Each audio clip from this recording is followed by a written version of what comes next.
House. On Saturday, June 6, I stood before the Kenyans and spoke about something that had nothing to do with websites or campaign platforms. I spoke about 16 of our daughters who will never come home again because of the fire at Tutumishi Girls Academy in Gilgil. Since May, Kenya has watched with growing dread as school after school has experienced unrest, destruction, and fire. Lenana School, State House Girls, Alliance High School, Loreto Limuru, these are not isolated incidents. Nominated Senator Veronica Maina says the Senate helped protect county governments by securing an additional 13 billion Kenya shillings in funding. Maina said counties would have received less money had the Senate not stepped in during talks on the budget. She added that the move demonstrates the Senate's important role in defending devolution and ensuring counties receive adequate resources to serve residents. I believe they were protecting the interests of the county governments when they went to the mediation committee. Honorable Speaker, it's become a trend now that many bills that are forwarded from Senate or amendments that are forwarded from Senate to National Assembly most likely meet the same verdict. They are rejected. So increasingly we are ending up as senators in mediation committees with National Assembly, but we are happy to note that they have come back with a revised version or an agreeable version of the DORA bill. Honorable Speaker, first I want to commend that they were able to get an additional 13 billion for the counties. The United States military has stopped an oil tanker in the Gulf of Oman, accusing it of breaking U.S. sanctions by trying to transport oil from Iran. According to the U.S. Central Command, an American military aircraft fired precision strikes at the ship's engine room after the crew allegedly ignored repeated instructions from the U.S. forces. India's government says 3 Indian sailors are missing following the incident, while 21 other Indian crew members were rescued. And that's the truth on Radio Generation. Good morning, I'm Winnie Maganga.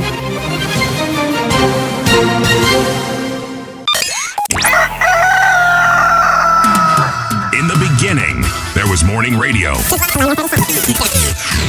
But now there is Radio Generations, the People's Breakfast. Curious and bold, getting facts from the shadows. That's what it is. Now, as the city wakes and secrets stir, a bright new voice shines.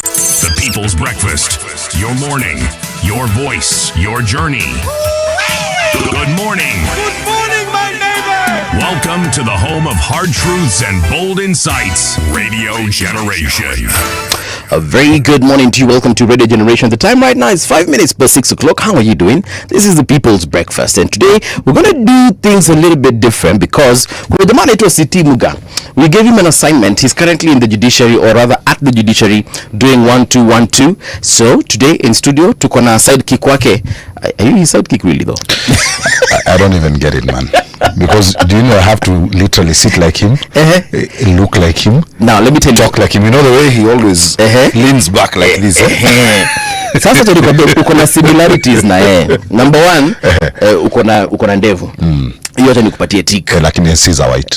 Uko na a touch of white. Sasa hapo ndio kidogo mnaachana, lakini nonetheless unaona hiyo ndevu hiyo uko nayo. Good. Miwani unavaa kama yeye kabisa. Hiyo na tunaweka nini? Tick. Pua lako na lake same za Allah.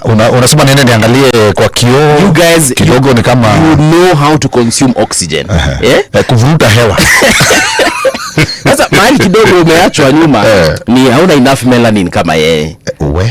Kitambi nayo sijui unafanya nini, unafaa kwa umeongeza kidogo. And then last but not least, lazima ukuwe na kahawa hapa. Naona hauna kahawa, hauna kitu ya kukunywa. Sasa wewe utatoboa kweli? Acha nikwambie. Mimi leo nimejiambia, unajua vile kawaida kuna some of us are not used to waking up this early. Okay. And I was even trying to tell you, yes, they're only broom riders who operate at certain hours. You know I'm a cowboy. I know. Okay, your broom riders. Your name betrays you, as they say. Mung'ala movie. Ukiongea your broom riders, kuna mahali unaninguza kwa law. Kwa law. Welcome, Samuel Raya. How are you doing? I'm very fine, thank you. How are you? I'm good. Sports Garage inakuanga namna gani? Once in a while, especially on the weekends, I'll listen to you, and you guys have some very nice analysis of the ongoings. You host some really awesome people. How do you get in touch with those folks, by the way? Do you know, it's the same way. Unaenda kwa chocho media. Unaenda kwa ground kabisa. Kwa ground. Unawatafuta. Unakuja unawatafuta. And then not even forgetting, by the way, today is the day when the World Cup kicks off. Oh yes, it is. Yes. We are going to be watching. But man, game ya kwanza ikoko sijui saa 4 usiku, sio? Ni saa 4. Today's time is very friendly. Yeah. And for everyone that will be watching the World Cup, at least one of the things that people need to understand is the earliest kickoff itakuwa hiyo at 10. Yes. Hiyo ndio ya mapema. We have matches that are being played at midnight, others at 1 a.m., zingine at 3 a.m. Throughout this month. All the way till 7 a.m. So ni kama now we're just about to become nocturnal. Yes. Tuna operate opposite. Sijui tuongee na boss hapa tuone kama tunaweza badilisha pia masaa ya kuja kazini. Hata mimi naona hivyo. Because sasa kama mtu wa breakfast uko unaanza kazi saa 6 usiku. Si ndio? Because how do I watch a game like you said? How do I watch a game at midnight that is probably going to end at 2 a.m.? It ends at midnight. Or ends at midnight. When it kicks off at 10, it ends at midnight. But you also have matches that are kicking off at 1 a.m. Yeah. So that 1 a.m. match ends at 3 a.m. Okay. You have a match that kicks off at 5 a.m. ends at 7 a.m. How do I handle this? And assuming my favorite team is playing at the time, because nashabikia DRC, for example, na Senegal. I don't know if they will play. I'm sure at one time they will play during those hours. At any particular point, they will find themselves playing at those hours. So, lakini sasa we have a small dilemma today. Yes. Because the kickoff actually involves an African team. Yes, South Africa versus Mexico. Lakini sasa, it's like the rest of Africa is boycotting. Let me tell you something. Yesterday, I was listening to someone say, I'll have to support South Africa because my management team comes from there. And I was like, okay, good for you. To be honest, I am also on the side of Mexico. Hakuna venye utathulumu because I have relatives in South Africa. Okay. And we have had to, do I say repatriate them? Yes. And save some of them because of this xenophobia, Afrophobia thing going on there. That's the thing.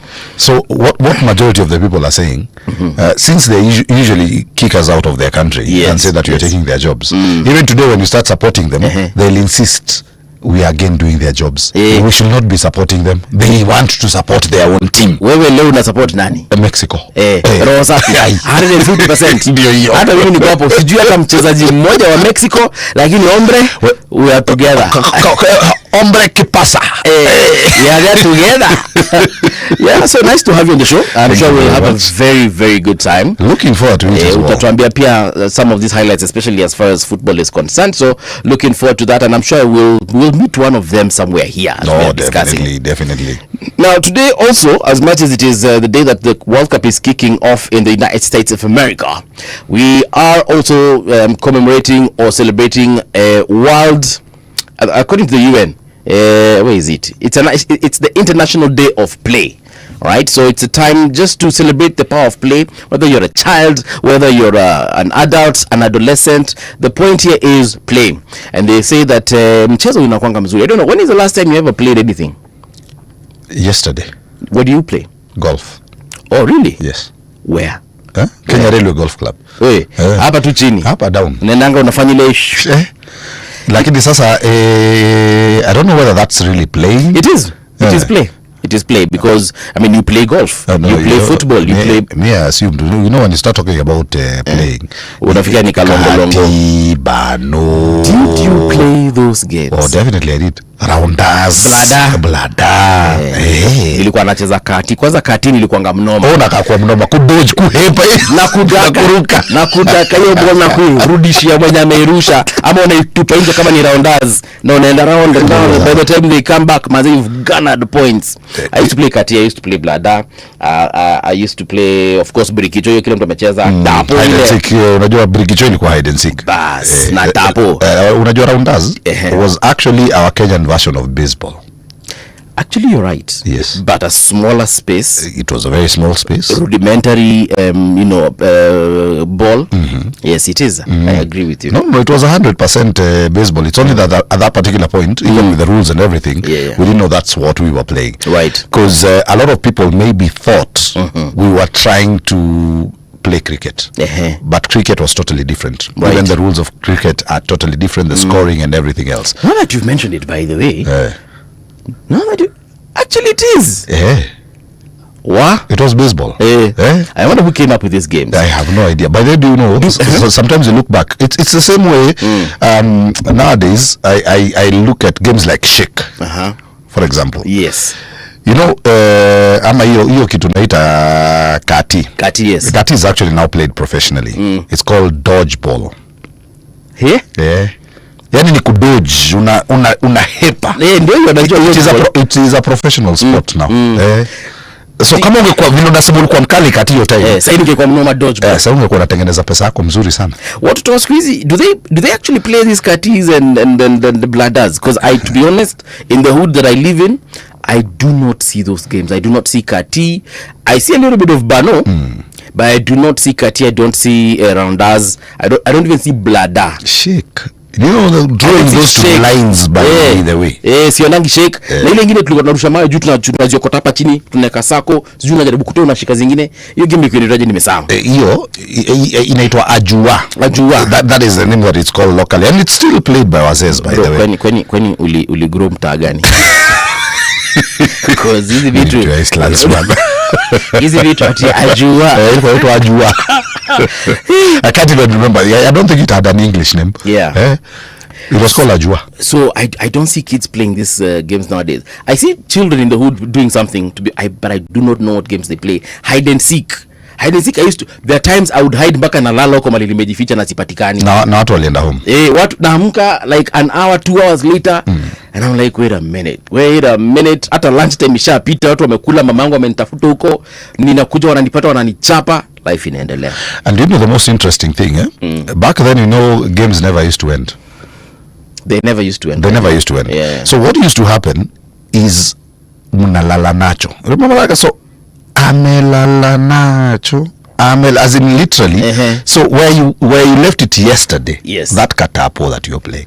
So where you left it, wewe ndio utakuwa bado, wewe ndio ulibaki na hiyo story jana. Tunaanza na wewe. Oh my goodness. We start with you, pick it up today, and then hopefully you will do it to somebody else. One game I do not miss though, Choboua na chobongoto. Sasa chobongoto ulikuwa unakula tu mangoto. Choboua ulikuwa unatandikwa. Ilikuwa vita. Unagongwa teke ngumi ngoto, unatupanishwa, ilikuwa ngani, choboua ilikuwa unaua. Hence the name wa. So in high school, because that's now where we began, forgetting these games.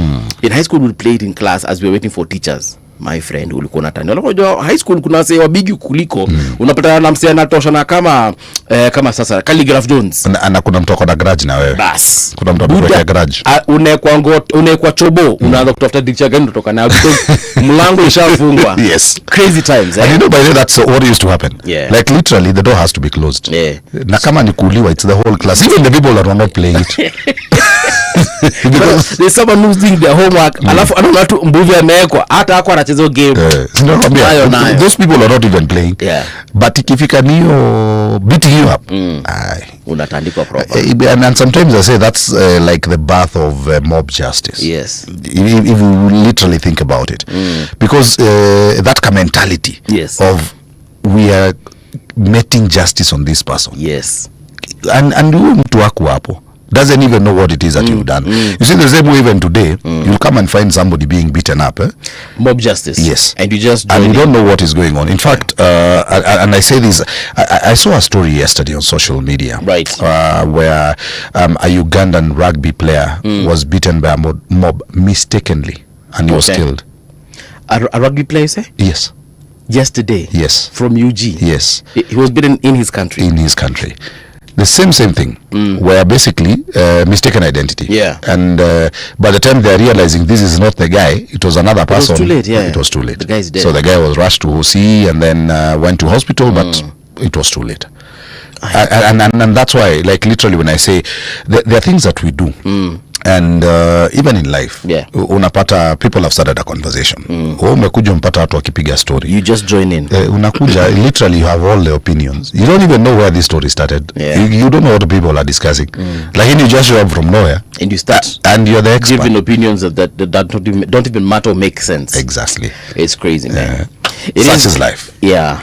It is now 17 minutes past 6 o'clock. We have a ritual here, and I'm sure the last time you were here with the city, but they did a good job. Thank you very much. That Friday that I wasn't there, I was going to bury my mother-in-law, and on my way, I was listening to you guys, and you guys did a really good job. Thank you.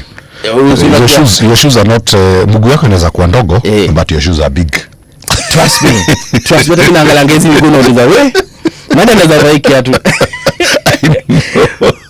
Hiyo methali, sina methali. Uko na methali yoyote hapo? Wacha tutafute. Sisi tutafuta methali yoyote, utusomee hiyo, tuone kama tunaweza elewana nayo. And as you do that, wacha nitafute watu ambao wanaweza kuwa wameingia kwenye mtandao. I need to give a few shout outs. So if you're tuned in, please let me know where you're tuned in from. We have Kagema Mudhami saying morning gents. Muraya karibu sana.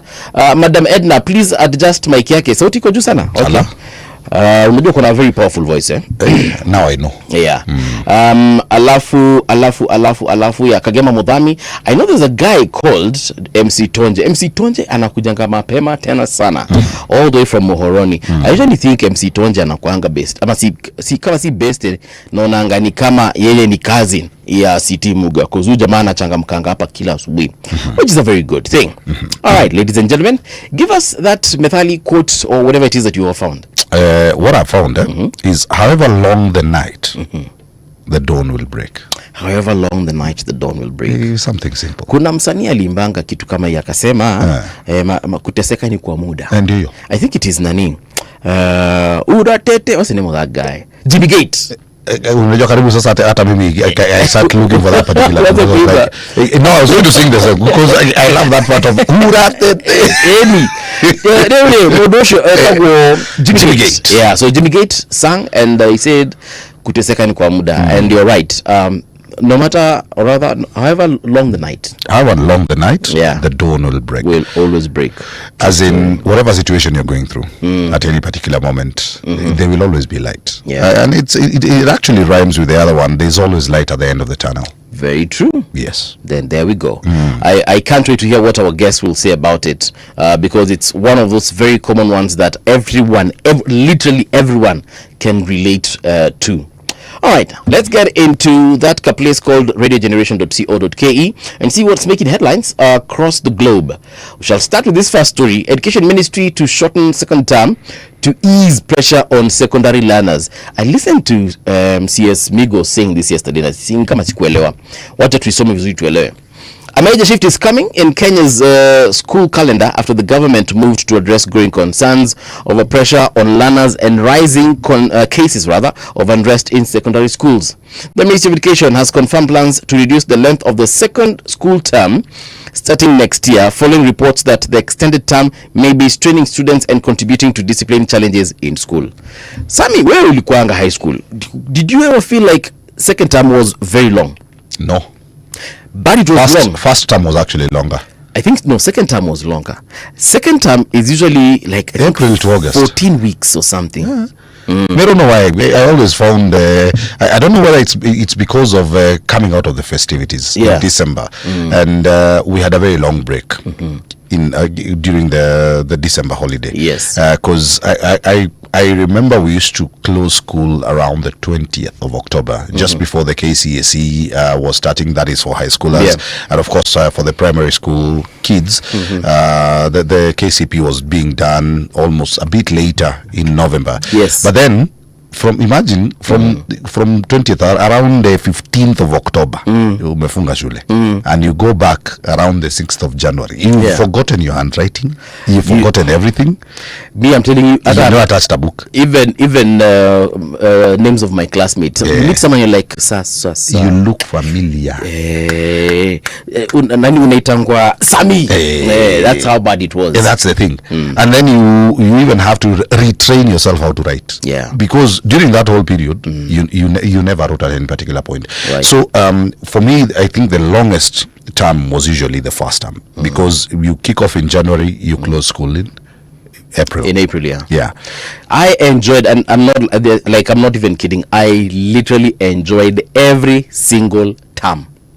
I didn't have a problem. Number one, I was top student majority of the time. Is there any person who says they were never? No, me, I have the papers to prove it. Please, you'd better. I hosted a teacher of mine here, and he confirmed that one time on air, but that's besides the point. So me, I used to love class. Hata nikianguka zile siku niko mgonjwa nilikuwa nakuja number 10. But on a very good term utanipata number 1, number 2. Nikienda chini sana number 3. Na hiyo ni kwa sababu maybe mwalimu hakuweza kusoma handwriting, because I had a very bad handwriting.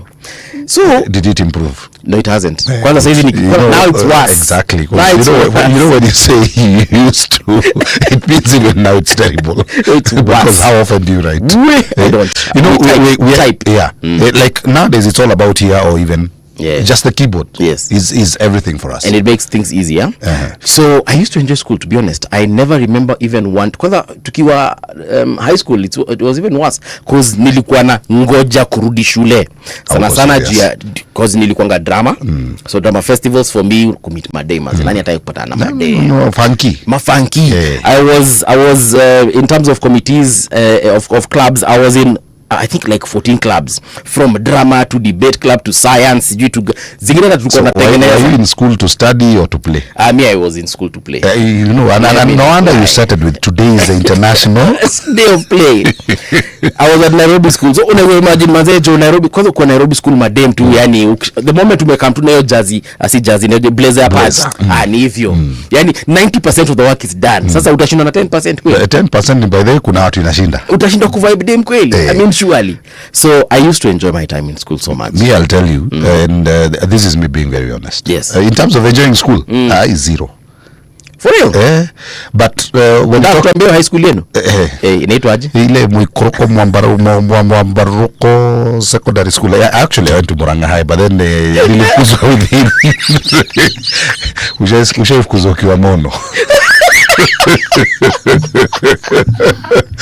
What? A story for another day. Second so term. You never enjoyed school? Second term ya Form 1. Out. I was out. So I ended up in a school. Suspended or expelled? Expelled. My goodness. Okay. So nilienda hapa in another school called Keru Mixed, which is now called Keru Boys. Okay. That is where I finished my high school. But then you see the same way you say you are a funky person. Me, I used to play, like when it comes to sports, and my love for sports. Yes. It started in high school. Right. Because I was playing volleyball, I was playing handball, I was playing football, I was playing rugby. You know, I played rugby as well. I played badminton, I played lawn tennis, I played table tennis. At what time did you? I did drama. Nilikuwa mdosi wa skau. So literally, I was never in school. You know the way you're saying that you used to love school. Yes. Me, I remember even when I was in Form 4, nasi ati nilianguka hata mimi. Like I passed. But when I was in Form 4, there's a teacher. You know the way Form 4s are being told, apana. You are banned. You cannot go for any function. Yes. A teacher met me there with my first aid box. People have gone for a walk. Right. And he's like, boss, what are you doing here? I'm like, but I'm the only first aider in the school. My goodness. I'm the only one who knows how to do these things. You know, there's a Cecilia who's saying, tupate your story of suspension. What really happened? No, nilikuja kumonalize by a very short guy. You know the way was he a Form 4? Was a Form 2. Okay. You know the way people are sent. Unaambiwa enda chokoza ule jamaa anajifanya ametoka Nairobi. Go vuruga that guy. Go show him what you can do. Me, I was like, apana. As much as I agree, I'm a form less than you. Yes. Hii height yako. But utaniosho. Your height. imekata. You're vertically you're challenged. And then sasa at you come now you're the one who's starting to bully me. Right. So me I fought back. You tandika this guy. Yeah, I tandika the guy. Kumbe the guy remained in school. I'm the one who left. Pole sana. Pole It's such his life. But and sometimes I look back at what used to happen when we were in high school back then, and I tend to ask the you know in the States they call it hazing. Yes. Bullying. It's called hazing. Yeah, it's called hazing. My goodness. And I look at kids now. In fact, because I have a son in high school. Okay. And the other day I was trying to have a conversation with him in terms of what exactly is happening there. Does he get bullied? And he's like, no. There's no hazing where they are. Yeah, they are very okay.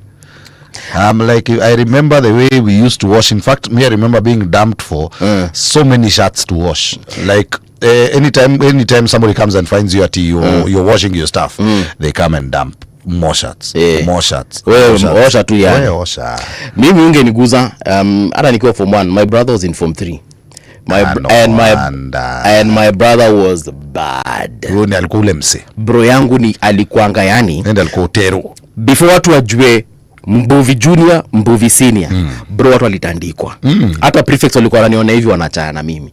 Na sisi nilikuwa nafanya makosa, si kwanga mtu mbaya, but ile tu kawaida just bullying. Nobody look like you are mischievous one. I was for sure I was, lakini ile kusumbua ati nini, the moment hata wakingivi kwa darasa waone list ya noisemakers Mbuvi yako hapo, they used to walk away because they were like the babake anatuchapa atatuua, na kuna watu kadhaa alitandika. Ndio. Alright. Hii ni shida unajiletea, and then kuna shida zingine you look at and you're like yenyewe hapa nikichokoza ni mimi nimeumia. Right. Kuna jamaa aliniguza hivi, prefect mwenyewe akamwambia kama unaweza itisha ruhusa uende home, enda home. Juu brother huyu atakupeleka home on a stretcher. Utalala hospitali leo. Brango alikuwa mzee. Alright. Hakuwa mzee, hakuwa mpoa tu. Alikuwa mzito. Well, he protected me for sure. You are lucky. There's a story here. Somalia voices regret, seeks clarification after US denies entry to referee Omar Atan. We know this story. Omar alikatazwa kuingia US despite having a visa, and because apparently they said he has ties to terrorist networks. What do you make of it?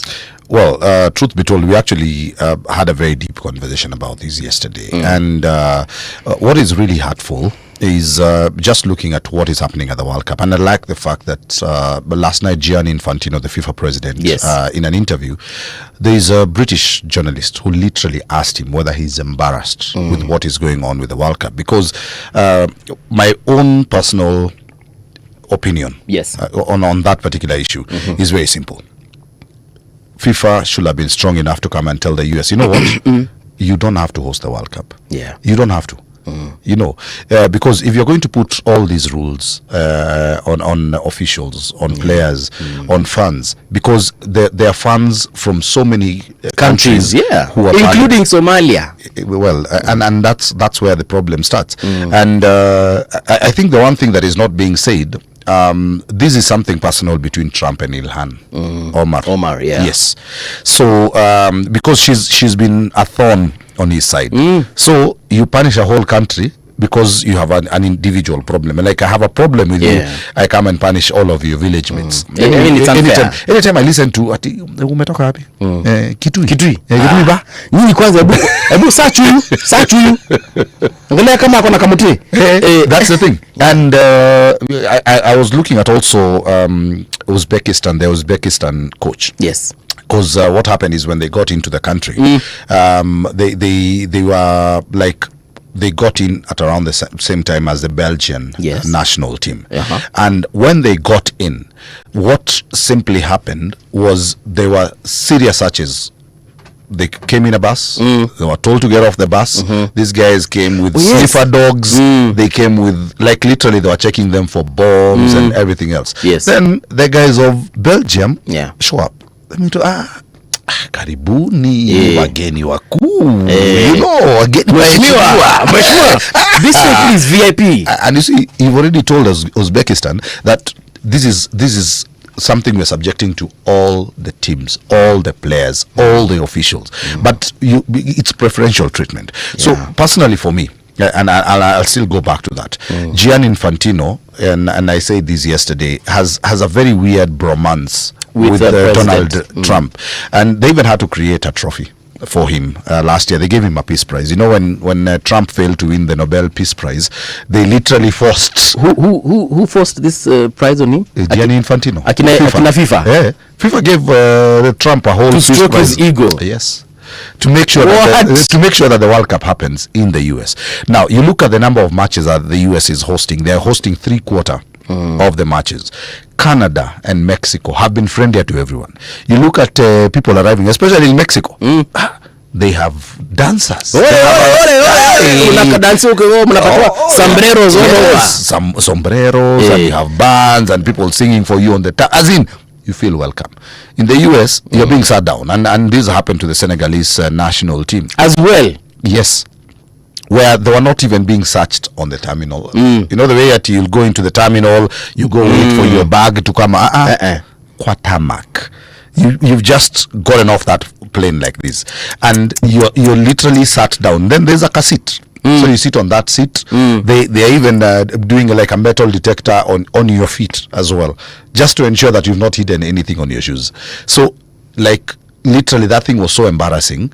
You look at it and you're wondering, this is the second time the US is hosting the World Cup, right? It's the second time. Yeah, but the first time they did it was in 1994. Yeah, but in 1994 things were not like this. Of course.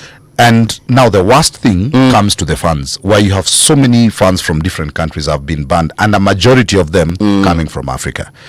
I was actually watching like a mini documentary. I can't remember by which, but it was one of these international medias. And they were Scottish fans. Yes. Were saying, "Manze, the tickets are so bloody expensive." Well, not just Scottish fans. Yeah, I mean all the fans. Expensive for everyone. Yeah, but now specifically Scottish fans were like, "Bro, we came here hoping to watch our national team play. Yes. But now we are just forced now to watch it from the bars. Same thing would have done had we been in Scotland." At home. So they're like, the only thing that has changed here is maybe the environment will change a little bit. We'll interact with Americans, but as far as buying, like someone says, I came all the way thinking that I'll get a ticket. Wapi. You know those tickets, the cheapest, especially in the US. Yes. The cheapest ticket was, and this is not now. Yeah. This was like last year. Was around $600.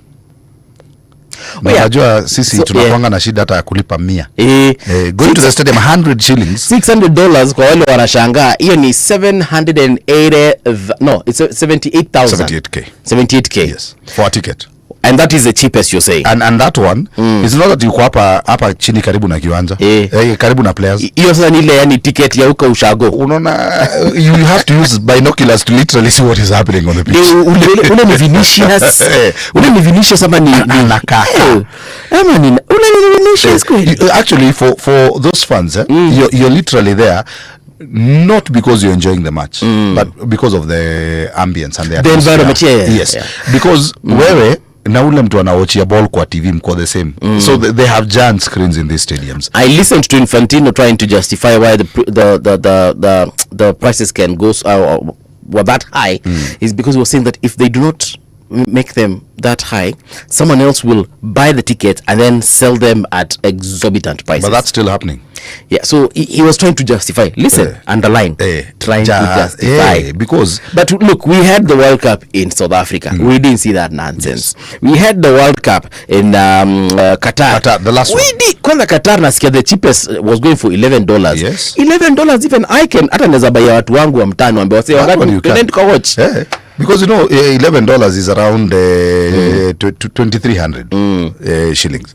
It's not like it's cheap, but at the end of the day, it is cheaper than what we are seeing now. And when you look at a majority of the people during the Qatar World Cup, there are so many people that were criticizing, and saying because the only reason we criticized Qatar was because of labor issues and the building of the stadia and what happened around that particular. But as far as the game is concerned, it was brilliant. It was brilliant. So you can imagine now, fast forward 4 years later. And we are seeing the most expensive World Cup. And in fact, now here's the worst thing. Yes. ICE. Wale watu immigration in the States. Now, it's going to even be worse. Because for them, this is an opportunity for them to come and... Kamata watu. So basically these guys will be on full swing. It's a full-time job. Ni kwa data naweza ambia wale wa Somali wako huko Minnesota. Ile siku game ya Somali inachezwa. Msiende kwa stadium. They don't. Mtabebwa nyinyi. Actually for most Africans if I were you, unaona kuna Haitians, watu wa Curaçao, there is Haiti. Yes, watch from the bar. Okay, at home. The beauty about Mexico are playing at home. So all the Mexican immigrants, they are safe. They are safe because then it will be like you come and you're being asked, so Abu, give us your documentation. And if you don't have, watu watenda nyumbani. Watu watabebwa, watu watarudishwa wengi. Hata tufanye traffic kidogo before we get into the newspaper review. Where are you stuck, Traffic.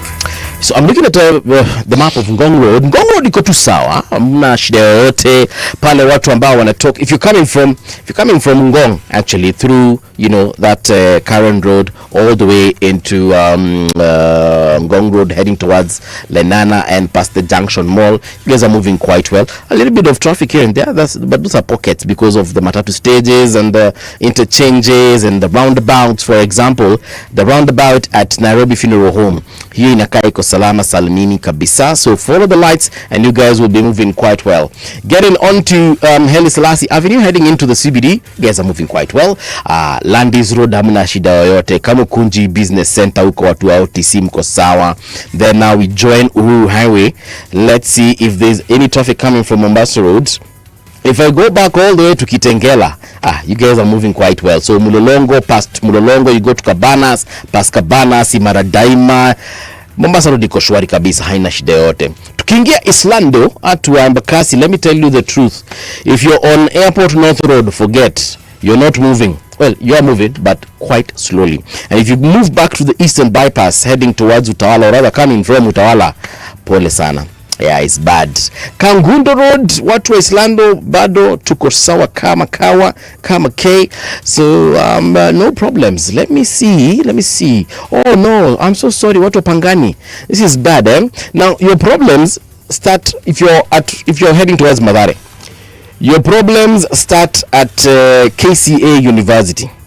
Right, then we move back a little bit to Garden City Mall where I can see a yellow line. That means that you guys are moving, albeit slowly, but moving nonetheless. Alafu turudi nyuma kabisa all the way to Kenyatta University. You guys are looking good today.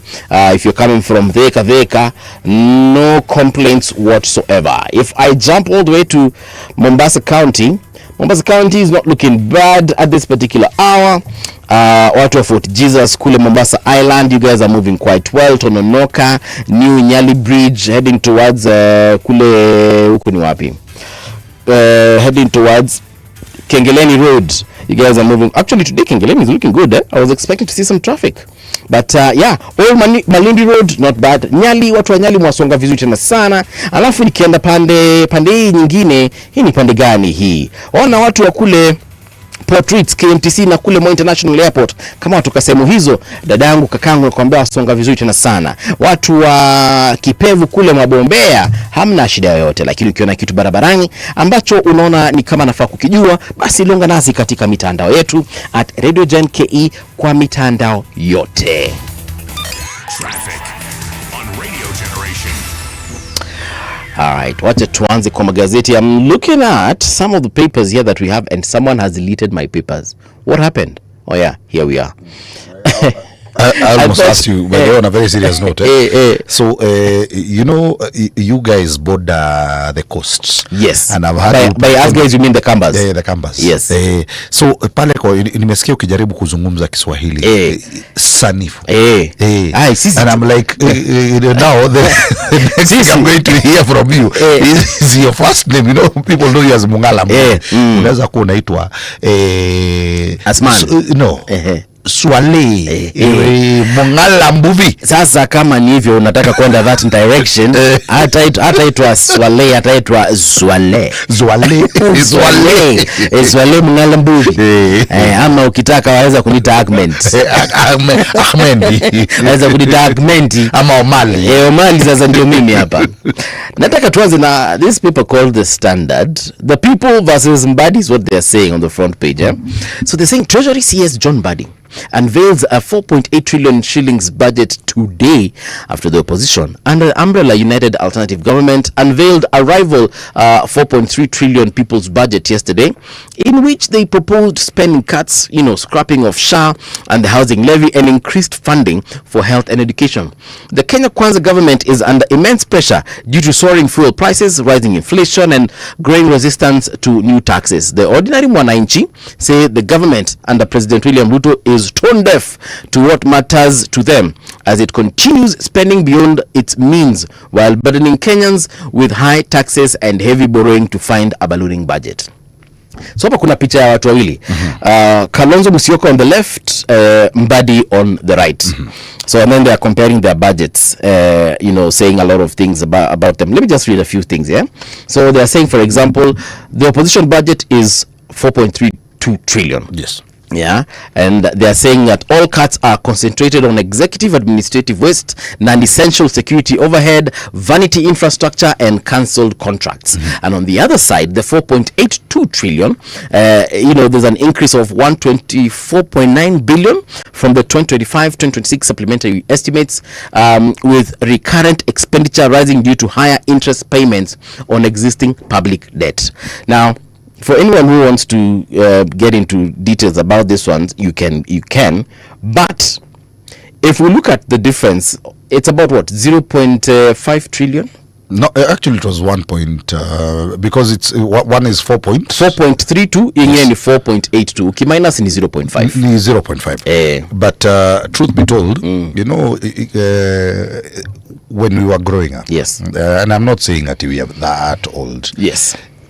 When you had somebody talking about 1 million shillings, that was a lot of money. That was a lot of money. Yes. And you look at what is happening now in this time and age, where theft of money is no longer in millions, it is in billions. Yes. So, when you say 0.5 trillion, that is 500 billion, my brother. It is. Yeah, let's don't make it sound like it's very little money. When you say 0.5. So I mean 0.5. Yeah. But then where you look at where, like, basically you look at the budget deficit itself. How much are we collecting as a nation? We are collecting around 3 point something. 3 or 2 points? It's actually right now we've gone slightly up. Okay. It is around 3.1, 3.2 trillion. Okay. But then the budget deficit is around 1.6 trillion. This is the amount of money that we need to borrow. We need to borrow. And that is why the Wiper leader was complaining yesterday, Kalonzo Musyoka, because he was saying, he was asking, where is this money going to come from? The 1.6 trillion. What is the burden on the general public? See, they'll have to do internal borrowing from the local banks. Exactly. And then a few coins here and there, now they'll have to go outside and get it. Well, and that's why we have to do so many international trips, because most of these deals you're hearing that we are signing deals left, right, center. Most of these deals are debts. No, actually, I raised a question yesterday here on the show, and it was on that issue of trips, because Hussein Mohammed, the State House spokesperson, he said, easy trips zinasaidia because the president goes there, he makes deals, he comes back. He goes there, he makes investments, he comes back. But I found that to be a sweeping statement, because Samimi, I want you to tell me. I went to Azerbaijan, for example. So we were in Azerbaijan the other day. I went to Azerbaijan, I spoke to the Azerbaijanese, and I have brought you guys this amount of investment opportunities. We are looking actually for people to start selling chicken there. We want cows to be transported there. They need our coffee. They need our cotton. They need this. I don't want a sweeping statement. So that if I'm a coffee farmer, I can start thinking, so I can sell my coffee in Azerbaijan.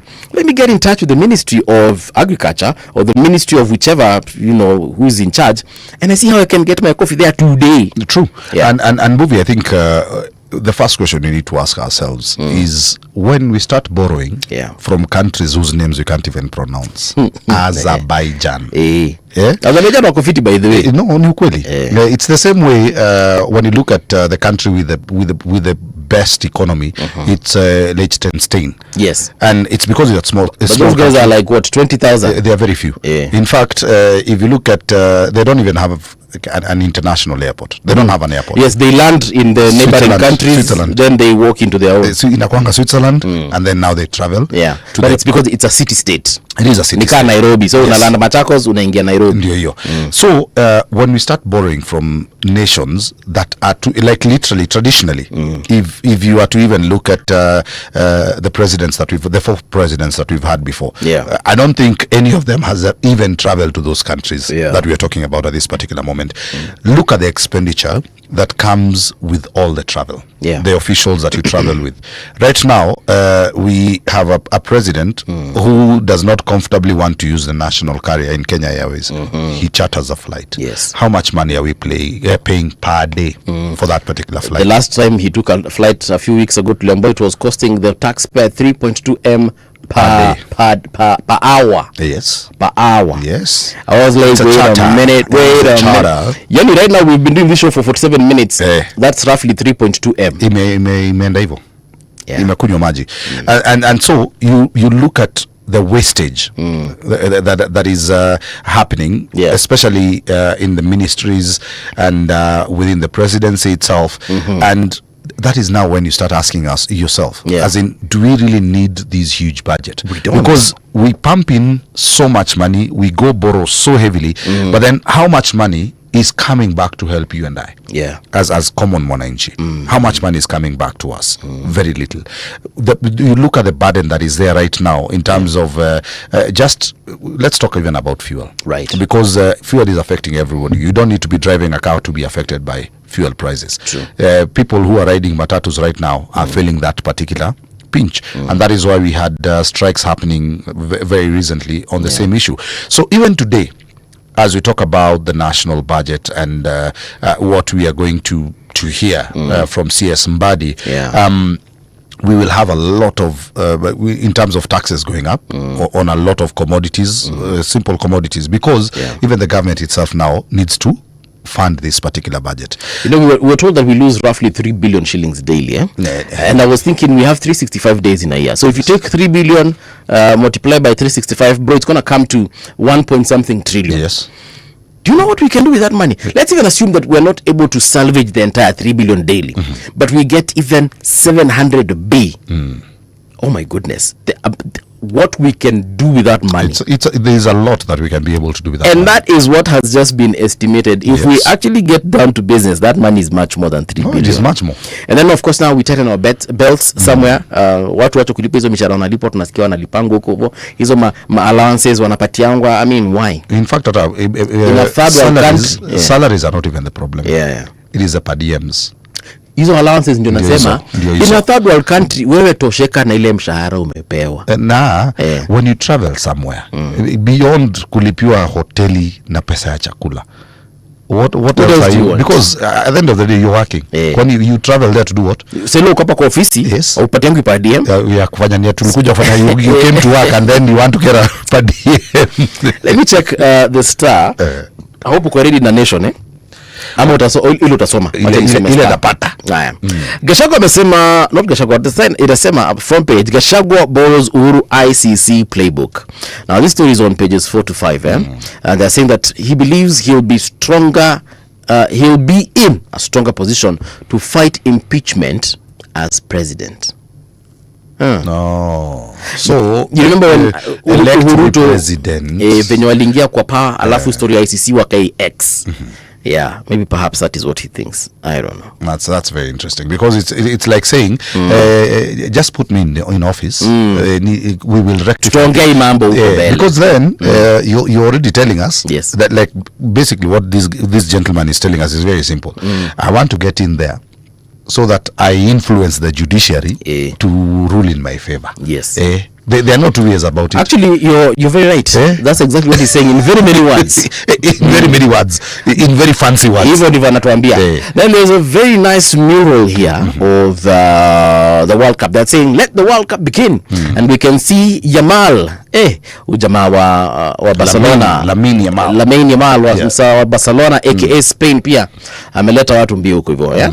Messi as well from Argentina. We have Mbappe of La France.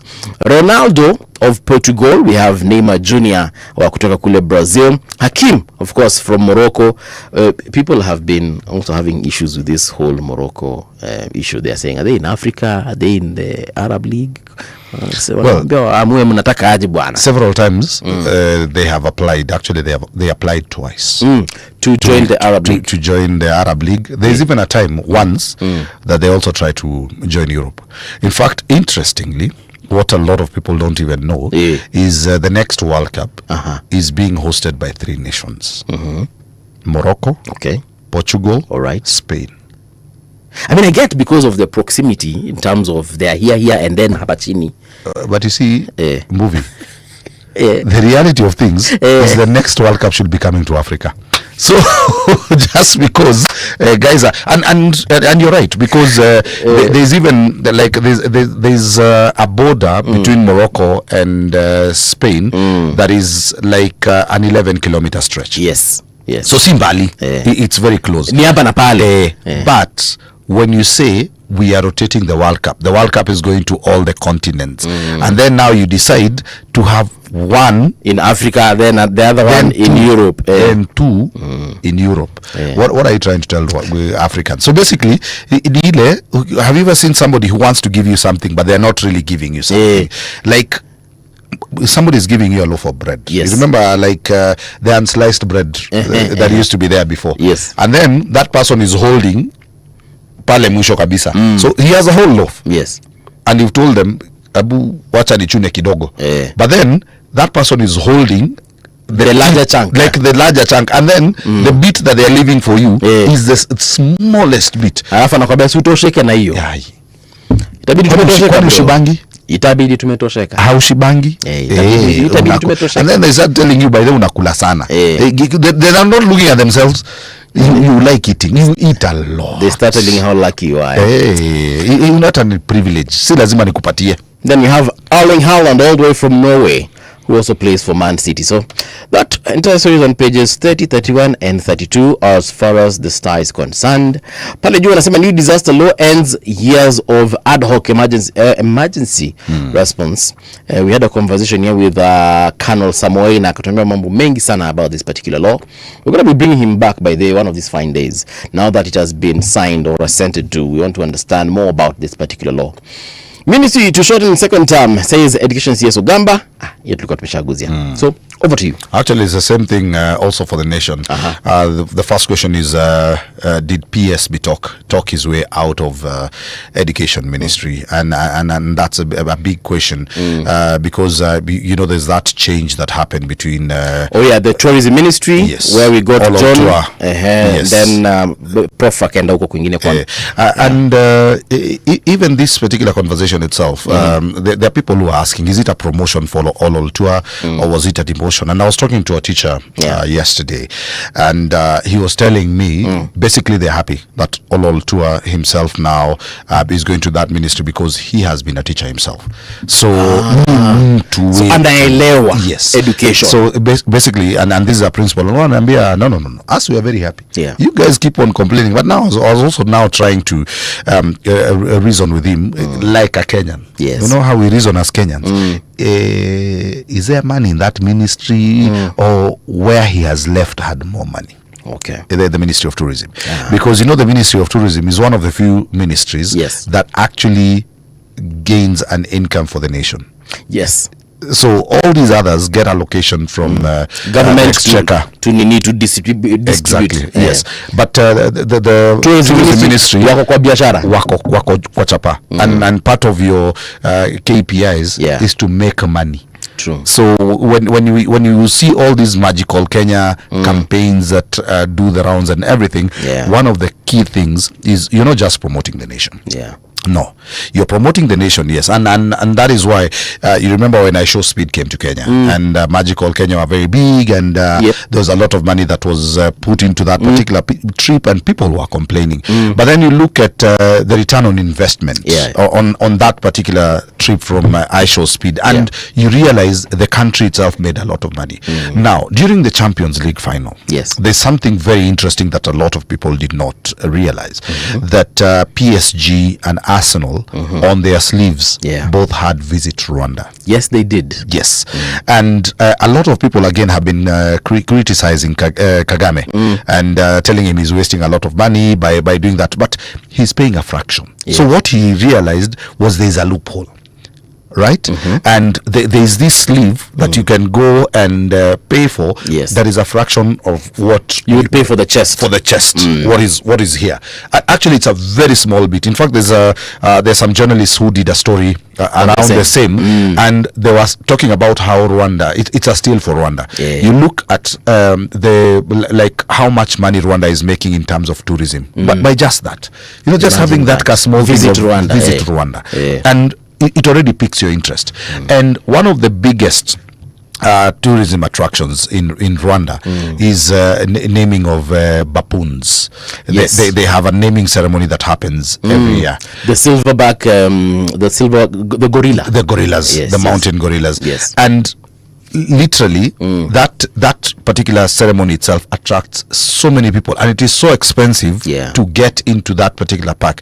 You see, the same way we are talking about World Cup tickets. We are talking about your World Cup mababoons huko na magorilla. Yes. Wow. And you're talking about paying for around 70,000 bob for a ticket to go and watch the naming. Yes. And you'll even be given the opportunity. You as Mung'ala movie. Kuja a child gorilla here. Mung'ala. So once it's born, I'm like, from today henceforth, you are Mung'ala movie junior. Yes. Yes. Okay. Yeah. And it's very big. So sometimes you look at it, and a lot of people will always complain that we are wasting a lot of money in terms of marketing our nation. But then you need to look at the returns. And the same has to be said also about even our very own Safari Rally. Where the government even said last year that they're no longer sponsoring. Well, actually this year. They said they will no longer sponsor the Safari Rally. I found that to be very positive, because now you're allowing the corporates to get in there. When corporates decide to do something, they do it, and they do it really good. Are the corporates just giving money, or they're there to make money?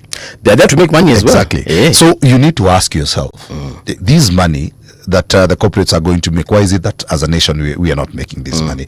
Because I'll take it from something CS Mbadi said. CS Mbadi alisema gava haikuangi poa sana kwa kufanya biashara. Paraphrasing, of course. The government doesn't really know how to make money. They're not really good at making money. It's not their work. It's not their work. Yeah. So if they can leave it to the corporates, and me as a corporate person, I'll look at it and see opportunity. Yes. Because now I'm looking at branding. I am looking at hosting these folks. Exactly. I am looking at hizo magari zote Toyota zimeandikwa hapo Mung'ala movie. The crews are coming. I'm looking and I'm thinking, oh my goodness. Yes. Thank God the government is out. I know. But people will look at it differently. Yeah. And you're right. People will always look at it differently. And then of course there's another story again around the World Cup. It's the big day, and of course the biggest World Cup that has ever been staged, because we are jumping from 32 teams to 48 teams. Africa itself now has 10 teams. 10 teams, man. Yeah, from 5. Imagine doubling. Cape Verde making their debut, man. Cabo Verde. Niliona hiyo jina Cabo Verde for a second. I was like, which country is this? And I was like, Cape Verde. But yeah, you see, now we're getting to know new things, especially about these particular countries. Rooting, of course, for Senegal. Is Sadio Mane playing? Sadio Mane is playing. He's playing. He is playing. Yeah. And that's why we are also talking about smaller countries also, where the expansion is also helping some other countries. Ulikuwa unajua mambo ya Curacao? Sasa hao ndio nilikuja jana, tulikuwa tunaangalia lineup na best yangu, and I was like, my goodness, this World Cup is going to be very interesting. Because it has Curacao, it has Uzbekistan also making their debut. Brazil, that has never missed a single World Cup. The only team, by the way, that has been in every World Cup since 1932. Right. Yes. Followed by Germany, Spain, of course, coming through. And I was actually even looking at the world rankings. France is number 1. Yes.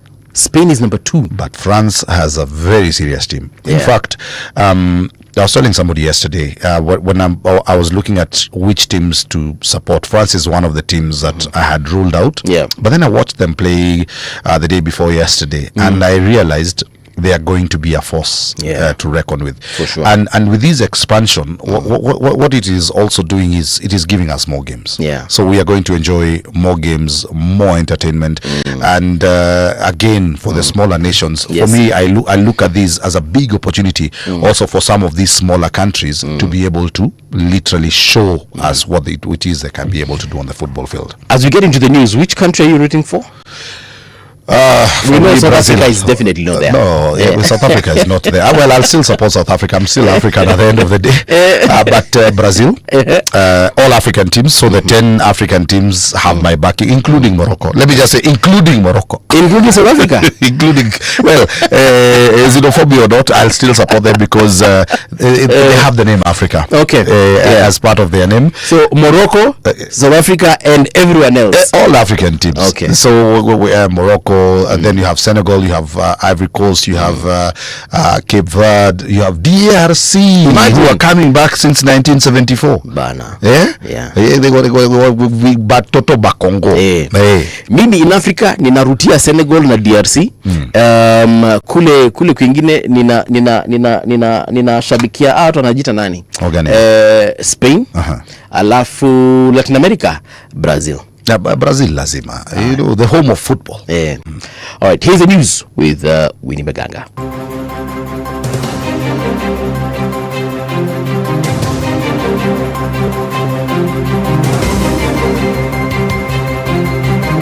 This is the Radio Generation News. Good morning, I'm Winnie Maganga. Katiba Institute has gone to the High Court seeking to have Attorney General Dorcas Oduor and Health Cabinet Secretary Aden Duale punished for allegedly disobeying court orders related to the construction of an Ebola treatment facility in Laikipia County. The organization says the two government officials have failed to comply with court directives issued in May and June this year regarding the project. Katiba Institute is now asking the court to find the officials in contempt of court over the alleged failure to follow those orders. Ahead of today's national budget presentation, the United Opposition has unveiled an alternative 4.3 trillion Kenya shillings budget, saying it will meet government targets without introducing new taxes. The opposition criticized President William Ruto's administration over the high cost of living and proposed several changes if he takes power. Among the proposals are free education, a 50% reduction in the State House budget, and the abolition of the housing levy. We shall cancel the 104 billion SHA technology contract and redirect every shilling to frontline care, stocking dispensaries, paying nurses, buying medicines. We'll also increase KEMSA from KEMSA's allocation from 18.8 billion shillings to 30 billion. The new administration next year will do away with the housing levy. And I want to put Kenyans on notice. You are being asked to start paying for these houses. Please don't. You just lose your money next year. A section of members of parliament has admitted to using bhang for what they describe as medicinal purposes and call for the drug to be legalized in Kenya.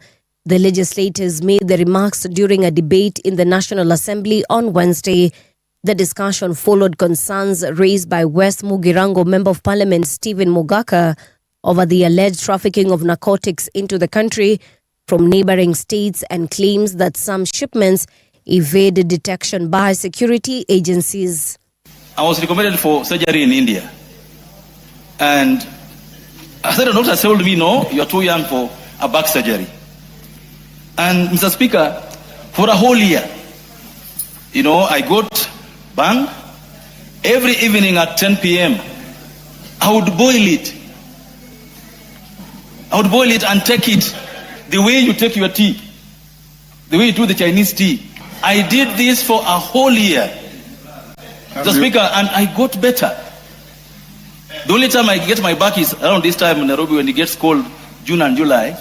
You cannot tell any Nairobian when you're in a rally, they have now started, they are smoking in front of you, the police are there.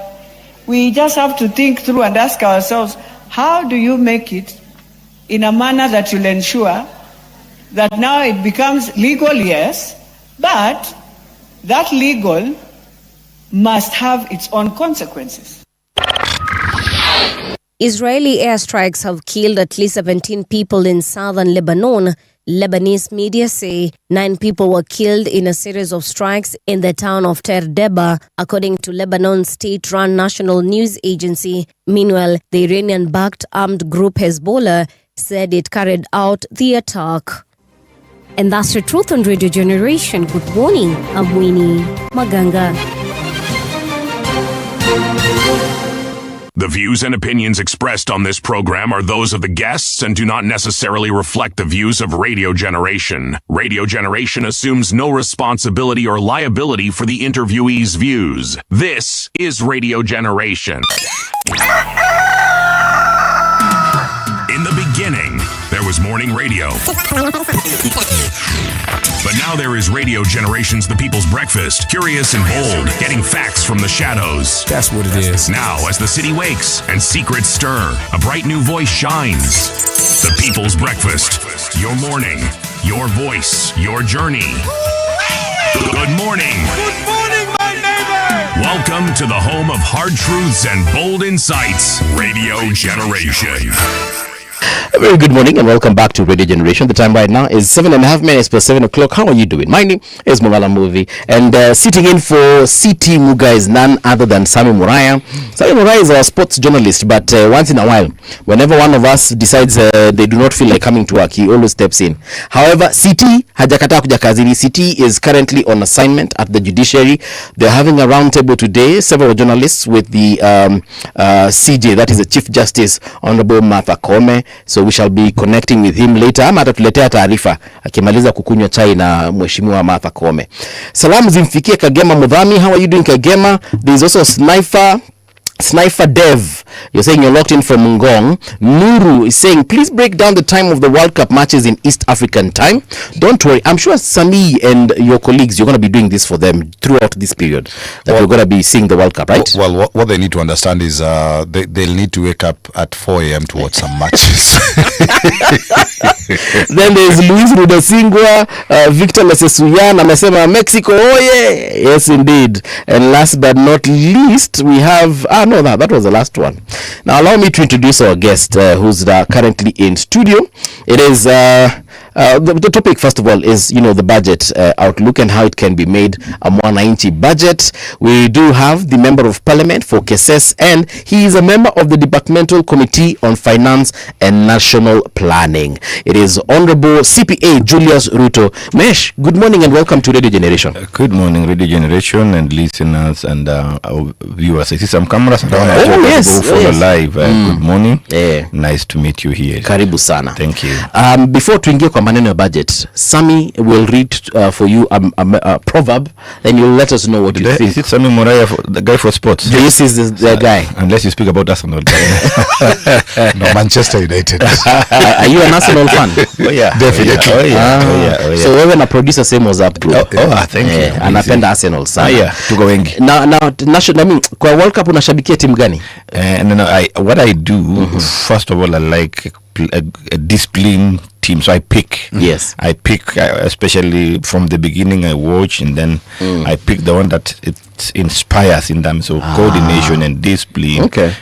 Okay. And I run with it. But of course, for World Cup, South American countries have been doing good. Okay. And most of the time, we've gotten used to Uruguay, Brazil, of course, Europe, France. Yeah. At least you see some similarities. You can identify yourself with one. Naturally, we what do you call?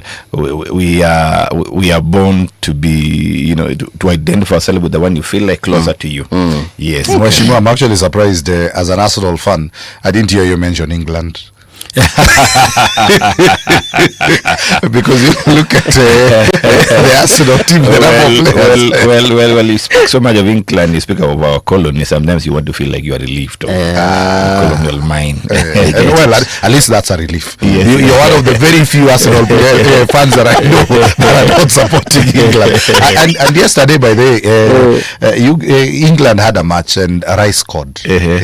Okay. Jana usiku, a friendly game. Anyway, over to my proverb, and I'm sorry, I picked the first one that I saw this morning, and it basically says, however long the night, the dawn will break.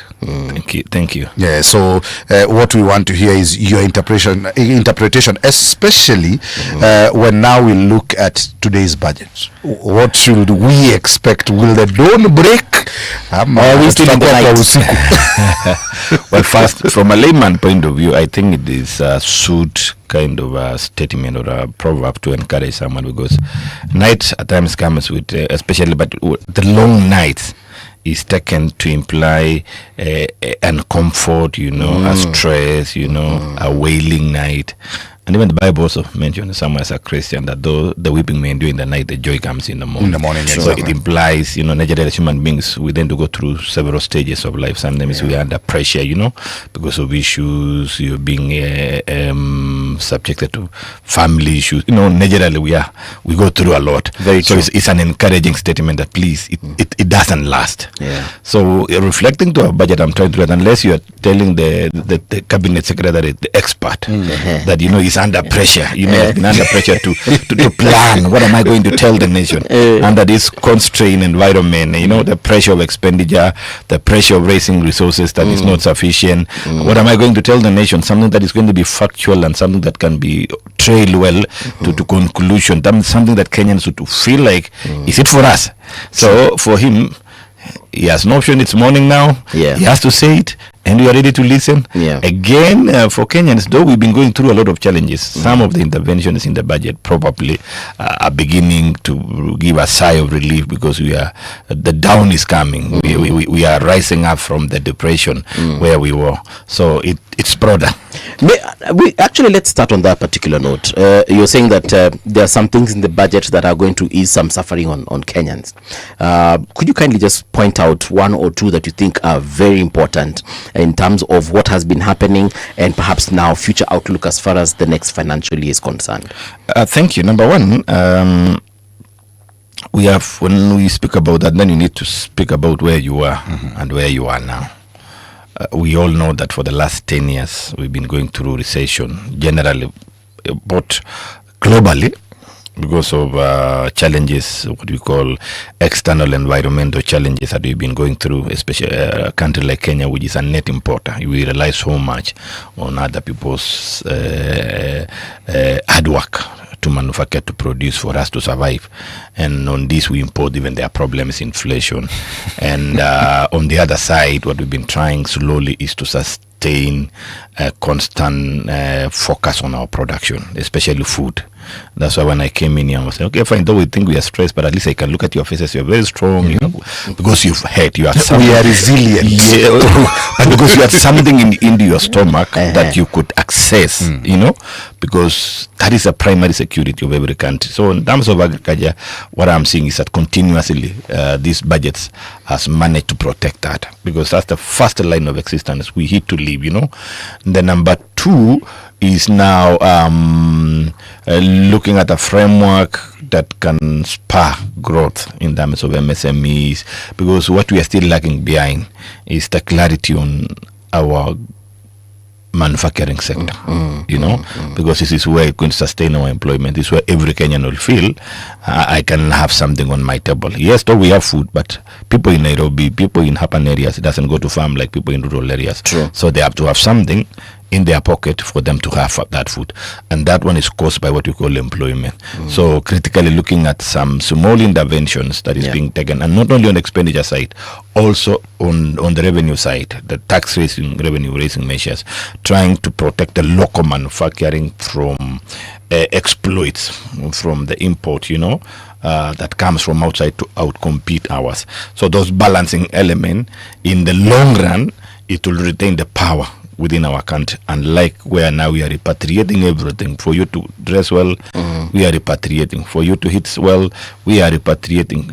Almost everything, whatever we manufacture here, we are moving out. So what we seem to be focusing is how to retain, in the sense also of encouraging, like I'm seeing on taxation measures trying to encourage on exploration and mining, exploration on our oils and mining sector by giving some tax holidays to the people perceived to be well endowed with capital in terms of resources, that is foreign investors when they come around, and ensure that also they retain the money by protecting the hedge of repatriating, increasing tax. That's the trouble we've been having, so that we have sufficiency in money. So where we still have trouble is the issue of debt, which is still taking us back. Now, looking at our budget 4.8 against what we intend to generate, we still have a cap of around 1 trillion, which you have to borrow. Around 1.6. Yeah, around 1.2 there. So that borrowing, you have a big question again. You don't go external as it used to be because of other conditionalities from IMF, all this whole bank.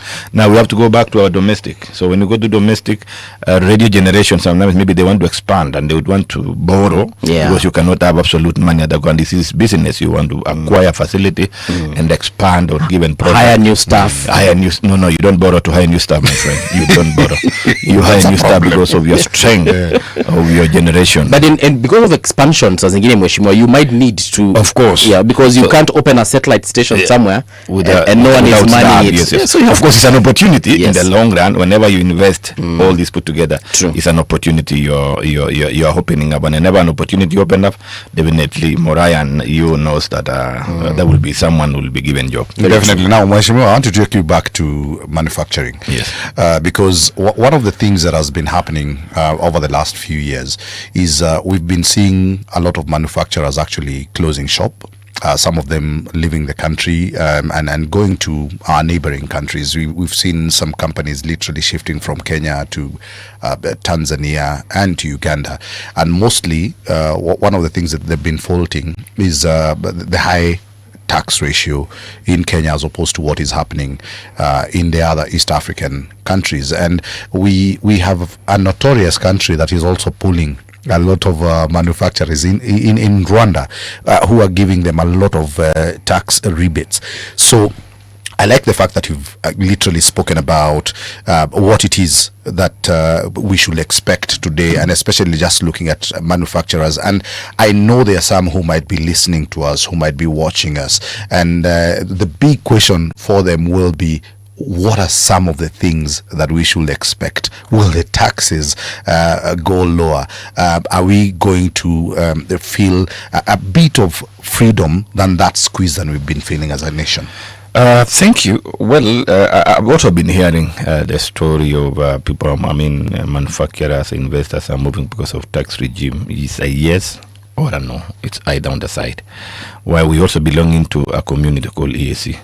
But in this community called EAC, we are duty bound to abide by certain treaties and tax regimes that are agreed on EAC, especially on duty, excise, those cross-border taxation.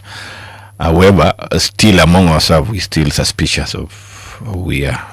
Sometimes I'm told our neighbors would wait and see Kenya because Kenya is seen as a big brother. We are aggressive and our economy, of course, is bigger. So sometimes even to compare Kenya and another country like Uganda, like Rwanda, which is still resuscitating from the problems they had the other day, their economy and our economy is a bit lower. Their population and our population is not same. But so at times we spoke about our country, build our country both in good things and also because of democracy we have expressed and everyone is reading us. So sometimes they tend to lower, like tourism sector which was flourishing sometimes back. So they have been watching and then they adjust something, not because they are looking immediately at sorting the immediate problem, but because they want to compete and pull the market. So of course you understand that will happen. Number two, it is not only tax that is a factor of encouraging production. Manufacturing so much is a question of also supply of critical raw materials. Not even raw materials alone. Critical element, energy. Energy. Kenya, we are an economy that we've gone too fast, but we stepped back on focusing resources at that time on what it was really relevant. We had concerns in Kenya that moved to South Africa sometimes back, although we are seeing the same problem in South Africa. on the lack of sufficient energy. Now they are struggling because South Africa are generating the energy through use of coal, and it looks like it's no longer sustainable. So I was there sometimes back, and they are now beginning to there's a lot of rationing. But for the beauty of that, rationing affects domestic, majorly, not the industry, not the industry, but because it's not sufficient, so people have developed a culture of by 8 p.m. power goes off naturally. So he said that you have your own generator if you have to sustain anything, or we sort to rest for a night. Those are common problems around. But for Kenyan system, it's because we still lack buying there. The demand, like we are told, we are producing 3,000 megawatts, and that's purely sufficient for domestic use. For us to fail sufficient power for industrialization, we need more than 10,000. So we still have a challenge to go. So that's one of the big issue. In terms of taxes, it's neither here or there. Why am I saying that? Uganda, it took long time before they opened up for industrialization. But this what Uganda have done is not even taxes. They have given concessions. Like if you are a serious farmer today and you're able to establish a milling plan in Uganda, they can give you even 2,000 acres for free. Interesting. But as long as you agree to sign that you are not going to export raw material, you must process, export finished product. Oh, it has to be the finished product. It has to be the finished product. That's a good idea. Yes. But no, you're given free land, but ensure you must made in Uganda. Made in Uganda. You understand? Okay. So the cost on that aspect is so cheap. What does that imply?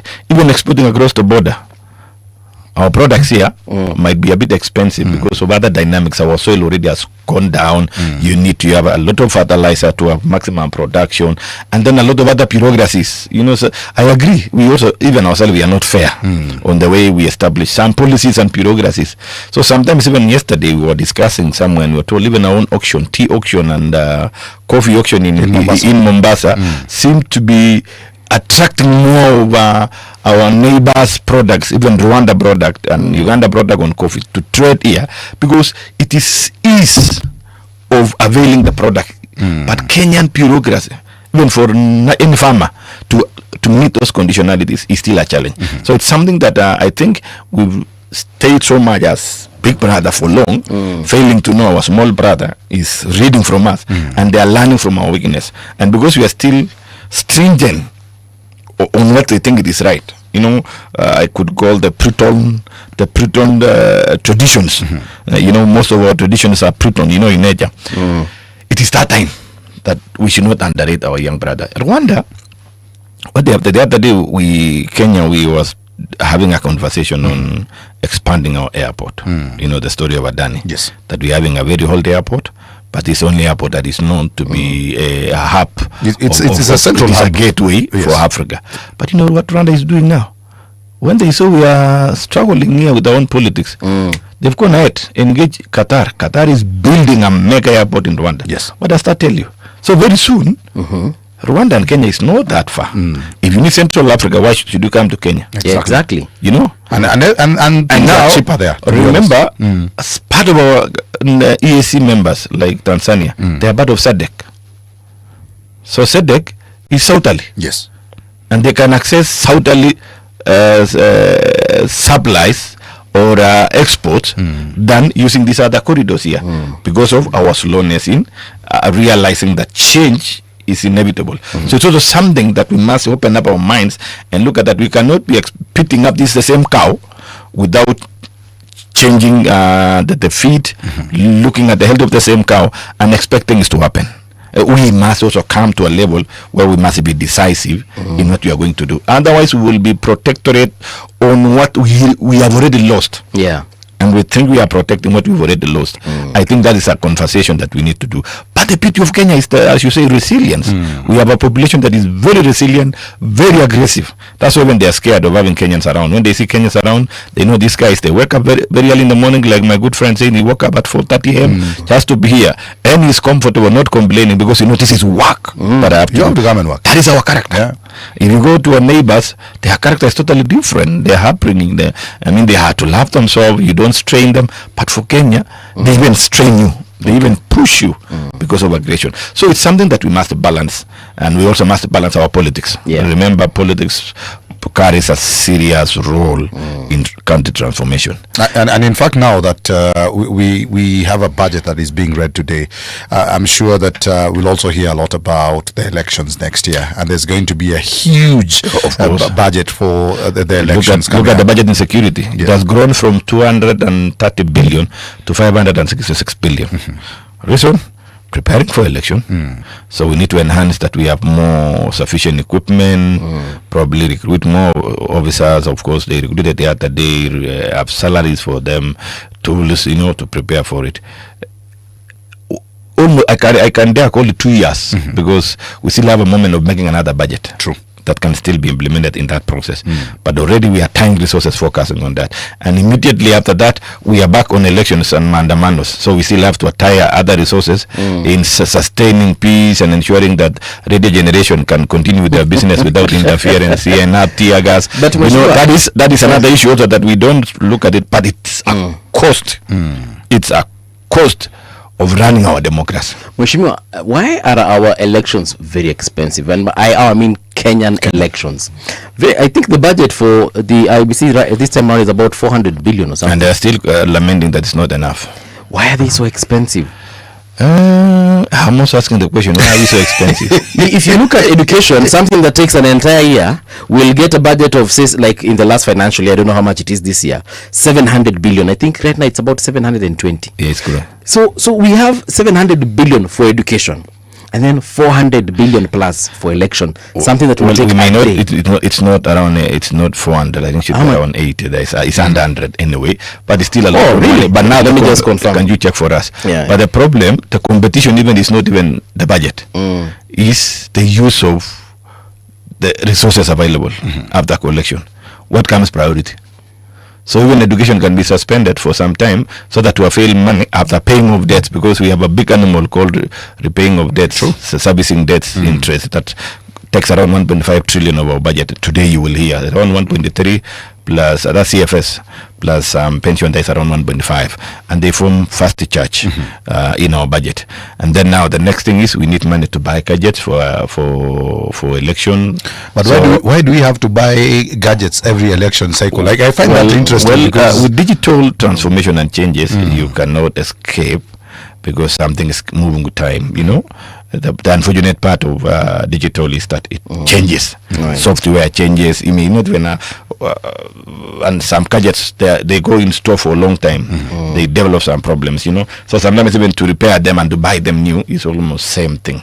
Because I know we bought so many tablets in the last election cycle. But you see now they have gone to store for that time. So probably they will need to look at the functionality. But again, they need to update, they need to upgrade, they need to change software. All those costs put together is a huge money. What is it? Point of correction, I had said 400, it's actually 61.7 billion. Yes, 61. According to the IBC. Yes, it is under 100. I know it was 40. They were lamenting to be increased, and they are still saying, "Look at this, it's not enough." But you see, even it's not about the gadget. Managing elections in Kenya is a huge problem because of our character also. And I think why developed countries, economies like USA, they are not doing same election like us. We are doing 6 at a go. We are doing 6. We want to follow, monitor the presidential campaigns. It is expensive. You want to monitor all the other elections. It is very expensive. There are many cases. Petitions that we know, we are front of petitions. You have to prepare materials. Those courts has pronounced itself on having a clarity in terms of process that is meets the requirements of integrity, free, fair, with transparency. Those forms. It's a tedious, self-proof system that if it goes to court again, court should be looking at new things, not referring to the same. Remember the curricular report, all that time, it has every other reports, findings, courts, ruling has been informing of changes. So that's why this thing is becoming expensive. But I think we might need to look at either one. Do we need all these positions? Actually, that's a good question. Why are we paying so many because people? we need to evaluate now the importance of these representations. Yes, it's an aspect of representations. Gender need to feel they are represented. But can we audit and look at and evaluate the outcome for the last, we are doing now 14 years or let's say 15 years after the new constitution? Do Kenyans accept we go to a day and look at it and say, okay, fine, for us to have more representations, effective one, how do you want to feel? Because even as it is in the constitution, it is still calling for additional representations in terms of boundary review, in looking at the population. Which has not happened, by the way. Of course it does not. But still the law, the law is very clear in terms of population. Population has grown. As soon as it is printed, the only thing is that because of other challenges, we find a way of.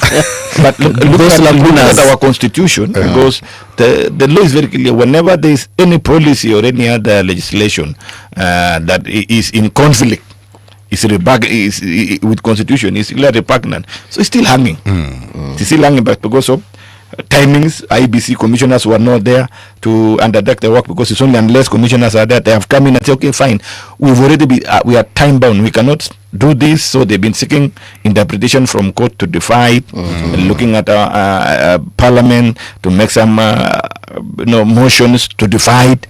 Not because that is not to be done, it should not be done, it should be done. But we find a way of delaying it a little bit because of the situation around. And now I want to take you back. Because as an MP of Keses is a very agricultural constituency. And I like the fact that you started talking about farming in Uganda, what is happening in Uganda. And I know for a fact, the person listening to you from Keses will want to know, what are some of the reliefs as a farmer will I get today? Because you look at the cost of stuff at this particular moment. In fact, I was talking to my own mother the day before yesterday, and she was telling me that she was looking for a 50 kg bag of chicken feed, and right now the price has increased by almost 700 shillings, and she was lamenting. And I know most of them, and that is just one particular She's a chicken person. farmer. She's a chicken farmer. And kudos to her. Yes, and so this is only one person. And the reason why I talk about Keses itself is because I want you to talk to your own constituent, to your own constituent, I agree with you. and tell them what it is that they should expect. Are we going to see increase in terms of farm produce and stuff like that, or are we going to get certain concessions? Because that is what everyone is looking for, some relief. Thank you. First of all, kudos to you, ma'am. Thank you. And no wonder you woke up very early. You had to. Kulisha kuku si kazi rahisi. So she has to be waking up. So I would be sleeping in her house very late when she's busy. Exactly. Very true. Well, I think that is, I could call, it's a hypothetical question you are putting up, because remember, our budget is constrained, and it's a global budget. Yes. Still, what we stand to benefit from our region as farmers in our area, we farm more of maize than these other crops. The climate of our area supports cereals, and that is why subsidy on fertilizer, it was a blessing, a turnaround. You've had reports coming up that since 2022, 23, 24, 25, our demand for the nation, we are almost meeting as a country. Of course, it was in Gishu alone, Trans Nzoia, Narok, because of the intervention that were done to subsidize fertilizer from 7,000 to 2,500. That gave a latitude to an hard-working farmer. Again, we have two scenarios here. We have a farmer who is hardworking, who need to be supported, and you see the results. And then, of course, we have people who are just there to say things are difficult. So, especially on that aspect, on feed, constantly sitting in the Committee of Finance and National Planning. Yes. What we've been doing intervention is try to look at areas that can lower the cost of feeds for animals, of course, but dairy, beef, all that. And over time, we've been sustaining on that. But again, I saw the other day proposals now are there to remove it from zero-rated some category of items to exempt. What does that imply? So VAT element in it will be absorbed to the products, and it will shock up. It will come up. I know those are debates that we are going to have in Parliament, and I'm looking at the Parliament conclusion when we'll be submitting our report. But generally, other drivers, of course, are far beyond interventions, because the fuel came in the other day, it rose, and the business people immediately they say, for us to transport, fuel is gonna, for them to produce, maybe they're using diesel engines. So it is any change in fuel price as direct impact on consumption. So again, those are far beyond. The only thing is that it's their market. The beauty of that is their market. Like Kenyan market for eggs is we still under supplying. In fact, we rely so much on the supplies from across the border. Like Uganda. Yeah, but of course, I know of some Kenyans who have gone to Uganda because of that opportunity, and they have done huge business on rearing, heckling chicken. So they're now supplying our nation. We still have a mismatch on that. And I know the figures are there, findings are there, including our president, truly our president, is a serious chicken farmer. And if today, sometimes when he has time, you find him in his farm. Because looking at the figures, he's supplying our market and outside. And he's making serious gains out of that. So it's also a question of us as Kenyans also being aggressive on that line of sector. We still have some few Kenyans who are committed to it. Most of young generation, this is radio generation, most of young generation that I know they are following up. If you engage them sometimes on what are they doing to engage. Yes, I know there are some young Kenyans who have come up strongly and they will tell you the benefit of it. But most young Kenyans are still yet to adjust their mind that you can venture here and there is business. Sometimes cost may not be a problem, because if it is business, you may not worry as long as you have the market. The consumer is the one to lament, say, hey, products are going up. Why? So like now, maize fly that gone high. So that's why the government had to abandon. You see, anything called subsidy and tax expenditure, whenever you hear tax expenditure, it's a foregone service delivery for the purpose of availing a given product in a cost that is available, So I can still say, yes, farmers would want to complain, those who are in business, but still they are protected as long as the market is there. So what we should only be looking at is the ability of the consumer to have this, so that there is completion of business value chain. Muhesh, on the issue of debt, right now I think our interest is we need to pay about 1.2 trillion. Actually 1.3 now. 1.3 trillion. 1.2, 1.3. So there's something that the opposition has been talking about, and perhaps now you can help us understand. They've been talking about odious debt. That if we were to consider looking into this issue of odious debt, would it be something that can give us some reprieve as far as paying some of these monies are concerned, and especially because this particular interest is really taken away from development money? I don't know what your thoughts are on that. Actually, as we talk, we have to borrow to develop. We have to borrow. And that's why the story of securitization is coming in strongly on fuel levy. That was the other day. It was difficult to use fuel levy as a mitigation to manage the prices, because we've already committed to run our development on roads. Remember, there were roads which were going and it had stalled. They have now been redone. The contractors are on the site because pending bills have been sorted out of fuel levy. Debt is I should call what? It is a discussion of its own, and something that you cannot just wake up today and say, I cut off. Because let's start from our budget. Looking at, spread our budget and look at where it is. On highlight, our budget as a component of 3 major items. Okay, let's say 4. Number 1 is development. Looking at our budget of 4.8 trillion that we read out today. 1.5 is earmarked for consolidated fund services. Under consolidated fund services, it only focuses on 2 things: loan interest, not even retiring the principal amount, loan interest, and of course pension money, which is around 200 or 300. Out of 1.5, the rest 1.2 point something is loan interest. Loan interest in this case, 990 is almost a trillion, is for domestic borrowing. 200 is for external. Yeah. So it means our economy looks so much inward than outward. And that's another challenge that is going to face with the enterprise sector because of competition of resources by the banks.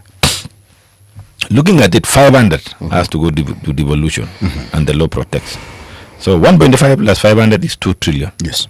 Those are monies that have to be availed, and as long as division of revenue has been agreed, like what parliaments, the two houses agreed on mediation yesterday, 428 plus conditional grants, it comes around 500. So 2 trillion has to go, whether we like it or no. Let's come to pay personnel emolument in all sectors, civil service, government entities, all put together, public service, we are doing almost 1 trillion. Okay? Okay. So if you had that plus 1 point, let's say for our discussion, 1 trillion, we have 3 trillion already.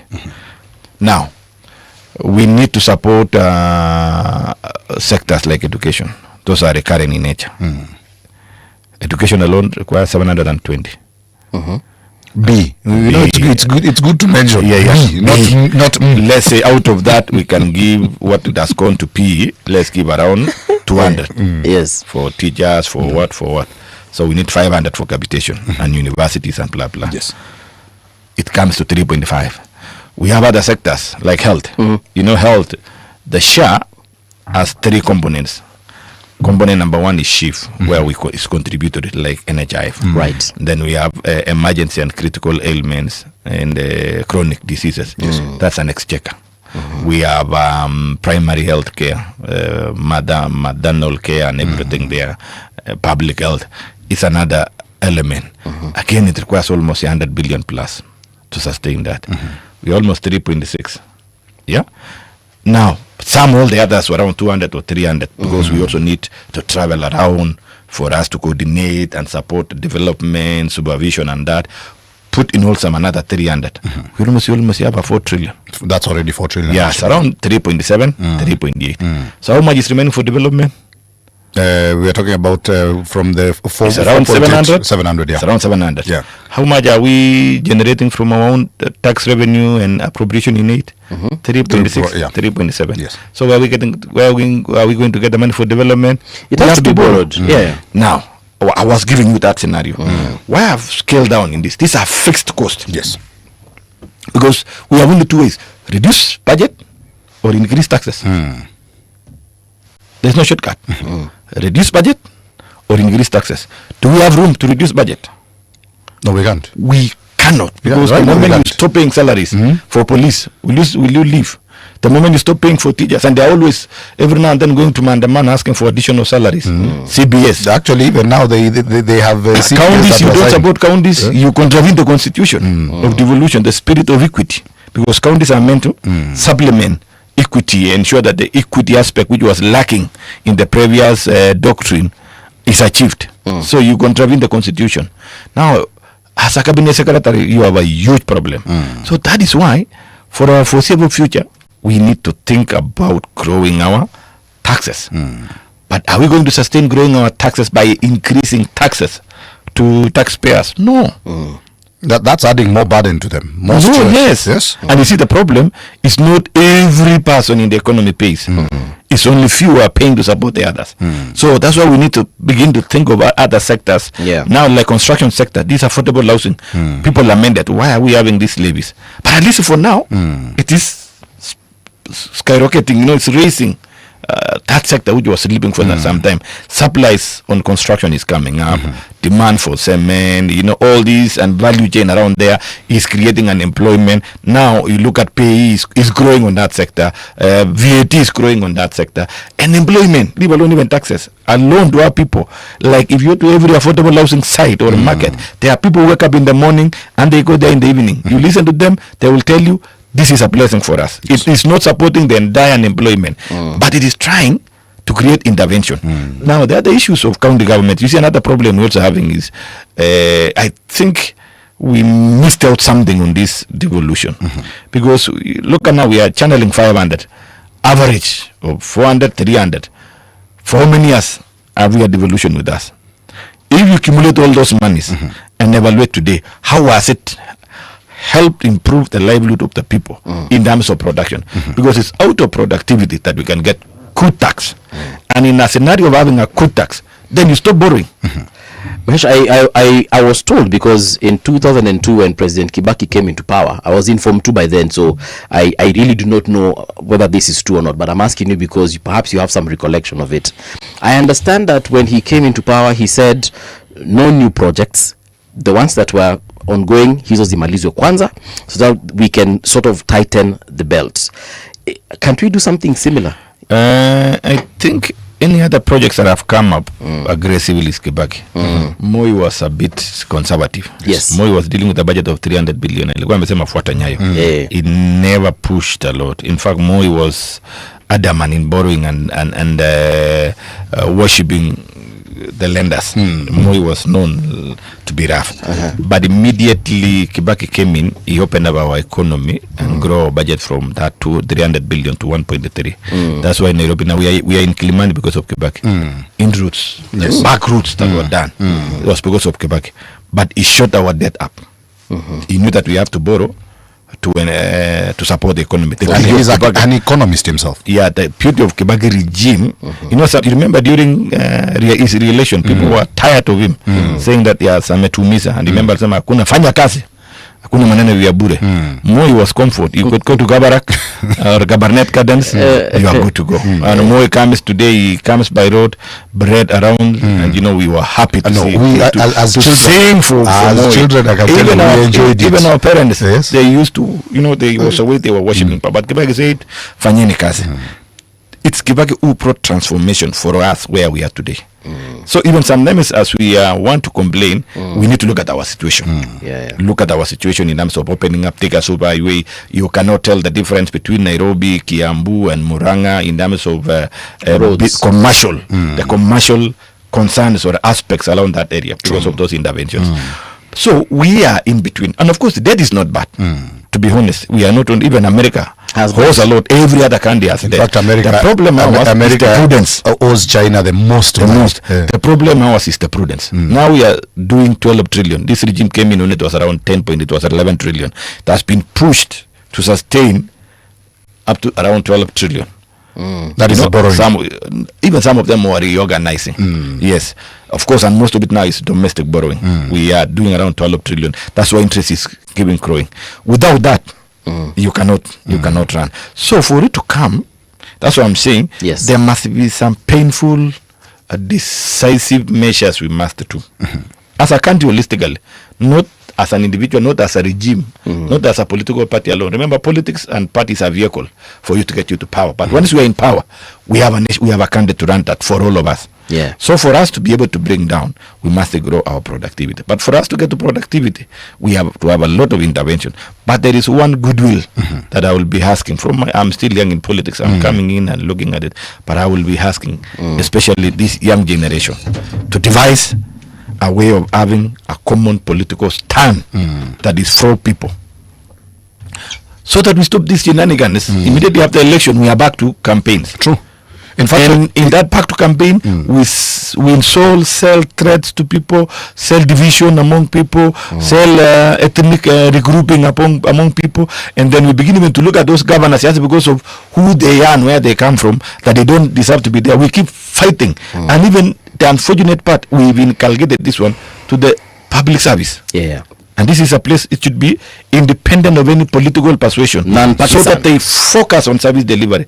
But it's unfortunate nowadays, even in public areas, public service, they discuss politics. Or even when you go for services, they look at who you are. Where are you coming from? What is your name? What is your name? What is your Which region do you come from? They take their phone and they are busy because that is the worst of it. If we root out this one, I tell you, Kenya is the best economy. We will shock down this. And the aspect of prudence, that if we borrow today, let's borrow for a given project. Yeah. Not borrow to finance our budget. There's a comment. Let's struggle, raise our own tax to finance our budget, our consumptions. But for development, we have to borrow. Let's borrow for development and something that is viable. Yes.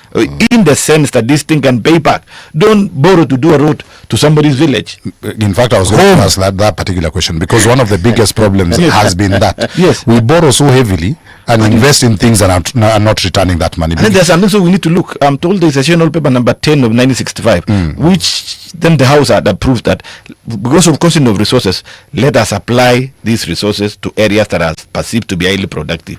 But over time, you know what we call depletion. Natural resource depletes. Those areas which were perceived to be highly productive have changed. We have areas like Northeastern which were not highly productive, but if intervention can be put, they can be more productive and lower the cost of living. So we need now to think and agree on how to connect those areas and put support interventions, enablers like water, and then they can produce food, and we can even manufacture this food, because basic raw material for manufacturing majorly is agricultural products. Like we are talking of clothing, do we have enough supply of cotton or silk? Can we do it? Do we still plant cotton, by the way? Because when we were growing up, cotton was very big.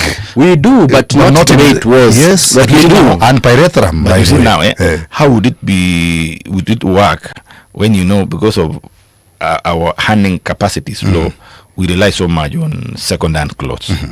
So which factory will set up to produce clothes for Kenyans? When it's expensive. Interestingly enough, Mwesh, and I know you know this, in Mavoko, we have so many industries making garments that are being sold in that are being sold in Europe, UK, America, and so on. And but then they end up here as second hand. Eventually after several years. But I'm talking about designer clothes. You see, Balenciaga, akina Gucci, zinatengenezwa hapa Mlolongo. I was yesterday evening also the lady who started registered the other day on EPZ started a textile. And she's producing for Galvins. Imagine. Some of us will travel. The other day we were discussing with colleagues. Nice suit, but made in Kenya. But you're not buying here. Europe. You're buying in Europe, not here. Even in America. Yes. You go to stores in America, you buy a nice premium, but made in where? Kenya. And what happened to the program? Because I remember there was a time when we had like an annual thing where we would have some of the products from EPZ being sold at KICC at very friendly prices. Because at that particular point, is a protectorate area in terms of tax treatment. Yes, that's why it's a protected area. You cannot have any product from there. But what he's saying is that we have these skills. We have these people. These are Kenyans who are making. What can they imagine? But you see now, it will not be viable. No businessman is ready to put this money to manufacture for Kenyans, knowing that it will be the cost of producing with all these taxes will be high, and there are no consumers. Because the consumers that we have, out of 50 million Kenyans, almost 40 million rely on those. So they will go to Kikomba, they will go to where, and for you now that you want to have a designer, you know that design alone, even the brains applied there is very expensive. For that product to land in the market in Kenya, it will be expensive. But we have less Kenyans with the ability to buy. So how will that economy run? It becomes difficult. There's a comment here by Jojo Tieno. Jojo anasema, how much does the government spend on launching anything and everything, and why can't they shelve that to save money? I feel there's too much wastage on launching projects which do not even take off. I don't know, because we see a lot of launching. I agree with you. And I usually ask myself, did we really have to launch that and have all these razzmatazz around it? I agree with you as a professional accountant speaking to it. Like if you're keen to follow, last week I was in my constituency back there, and this governor of mine who was there was a tussle between control of budget and counties on issuance of bursaries because it's not a core function. Later they persuaded it because it's a political avenue for them to support people. So they had identified beneficiaries 2 years down the line before they were stopped. But then since then, those beneficiaries have left. So the other day, what they did was to get, after being given a rebrief, get one check of around 186 million, and then go around 30 words showing that has county done this, and the hemorrhage is using. So that's what we are saying under Article 201 of our Constitution. Article 201, Article 1D says that public money should be used in a prudence and a responsive manner. That's where we are failing. But because again of this politics, if we choose to qualify our politics well as country, these things will not be necessary. But sometimes because this governance is all about political pool, we put those being governance out of political process. They will not sit down and be condemned and wait for those who are condemning, spewing maybe negativity or false and lie, and the way forward, we have a higher propensity of consuming more of myths and this. So what are going to do politicians? They have to be available to the people. But what are they going to do? They will be there to launch so that they speak. Yes. They get a platform to speak to campaign or to explain. To campaign. Because if you keep quiet as a politician, people will believe the lies. So you have to get the moment to go and explain why you are doing that, or why are you pushing this one, or your agenda. Because you must speak somewhere. You cannot speak from your own house. So that's what I'm saying. It is very expensive to run politics in Kenya. If we get to a level of managing our democracy with responsibility, yes, we will avoid all these things. Then now, in your 4 years, the last year, we come and ask you questions. Then we can allow politics to rise. Now, in line with the same question, there's a conversation we were having earlier, and I know this might be a tough one. But it's the traveling of our president, because as a layman, one of the things that one of the conversations that is realistically happening, a lot of people will say our president is traveling a lot. The amount of money that he uses to travel is so much, and if he traveled less, then we can be able to save more, so much. So I don't know what your take is, and I want you to speak from an accountant's point of view. Yes. Number one, of course, as again I've said, sometimes it's difficult in Kenya to know the truth, because politics can convert a figure double or thrice without. So I would rather say, let us discuss Auditor's General Report on what they are saying. Yeah, again, I would call that is a relative question. One, we need to know that the president is a symbol of national unity and is the representative of a country. And president alone to remain in office just because of cost pressure has its own effects, especially an economy that is growing like Kenya. You must seek for partners to create opportunities for your products, for your business people, for your population. Like I saw him in Norway, they came up with something nice that if it implemented, is going to change opportunities for our youth that in Norway are willing to absorb around 1,000 seafarers. That tells me today when I go back, I can use my CDF money and sponsor some few post-secondary school youth who want to train on seafarers. Now that there's an opportunity, the president has negotiated and it's going to create an opportunity.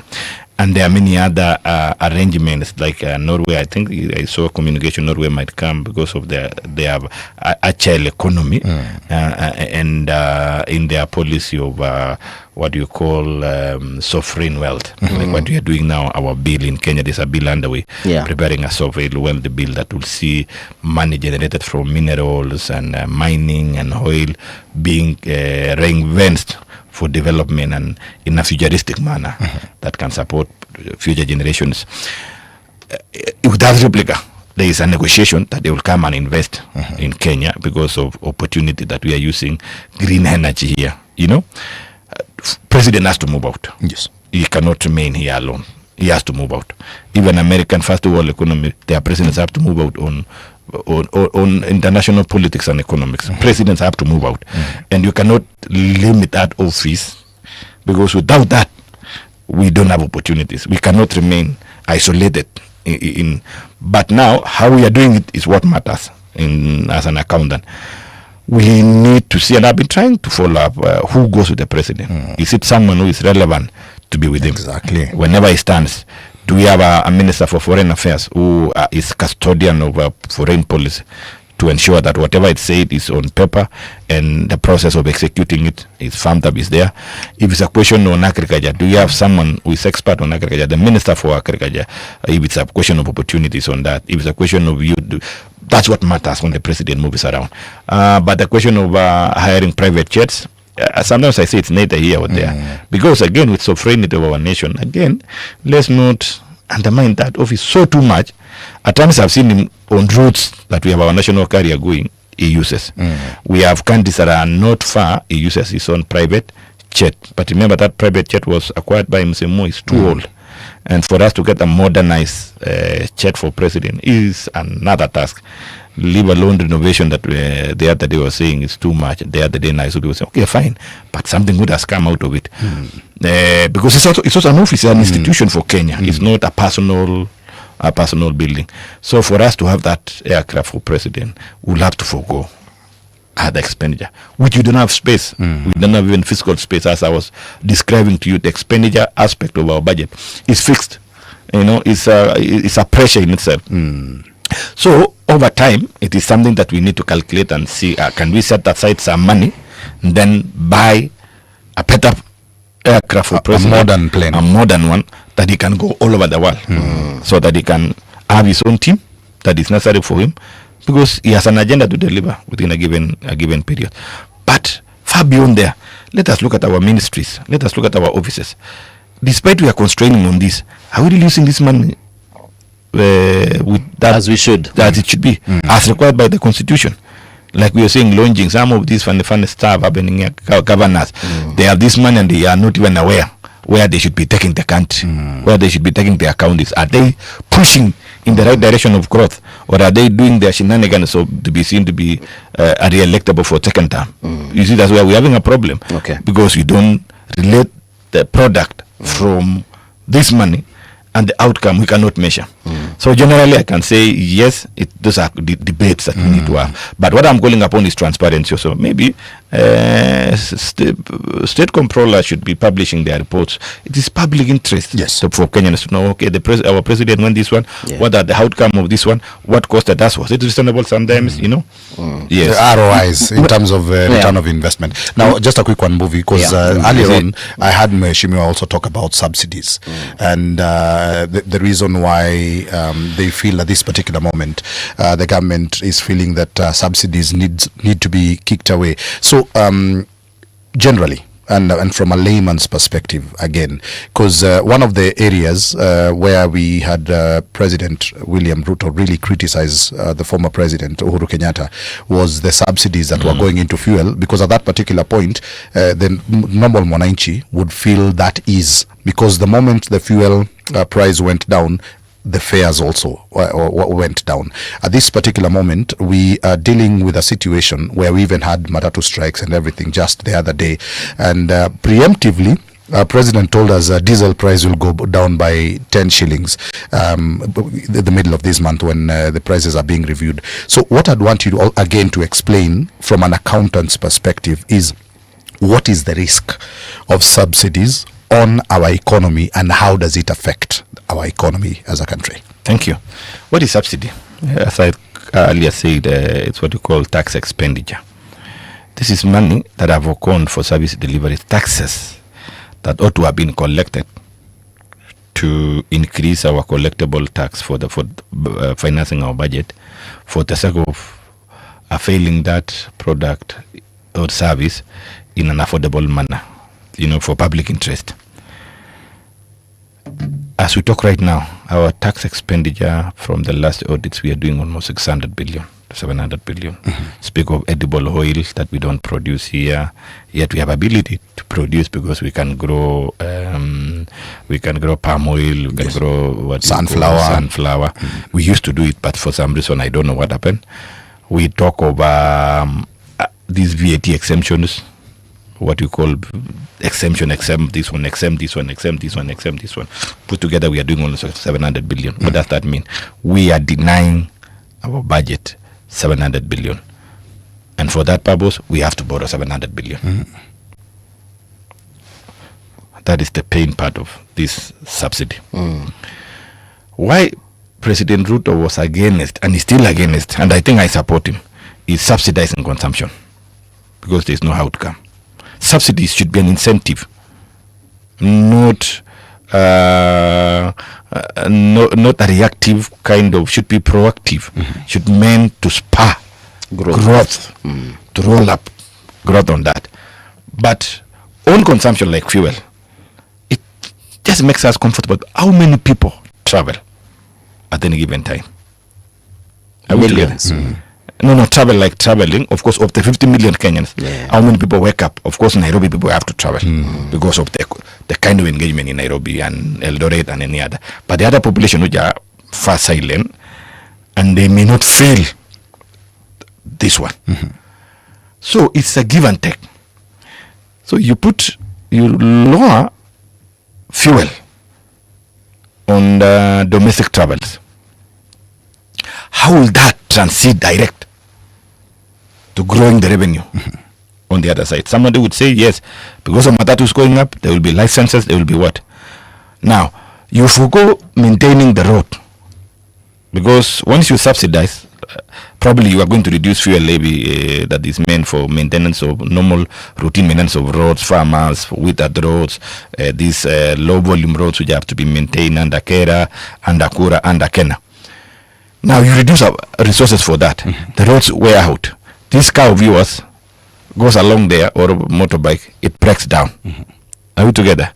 Because of again importation of this and subject to excise tax is very expensive. So it's a balancing act. A balancing act that you may not see direct, but that's why for consumption it diminishes. Okay. Because once you take, you've taken, like the one for food. Once you've taken, the next place we see the outcome of the food is when you visit the honorable site.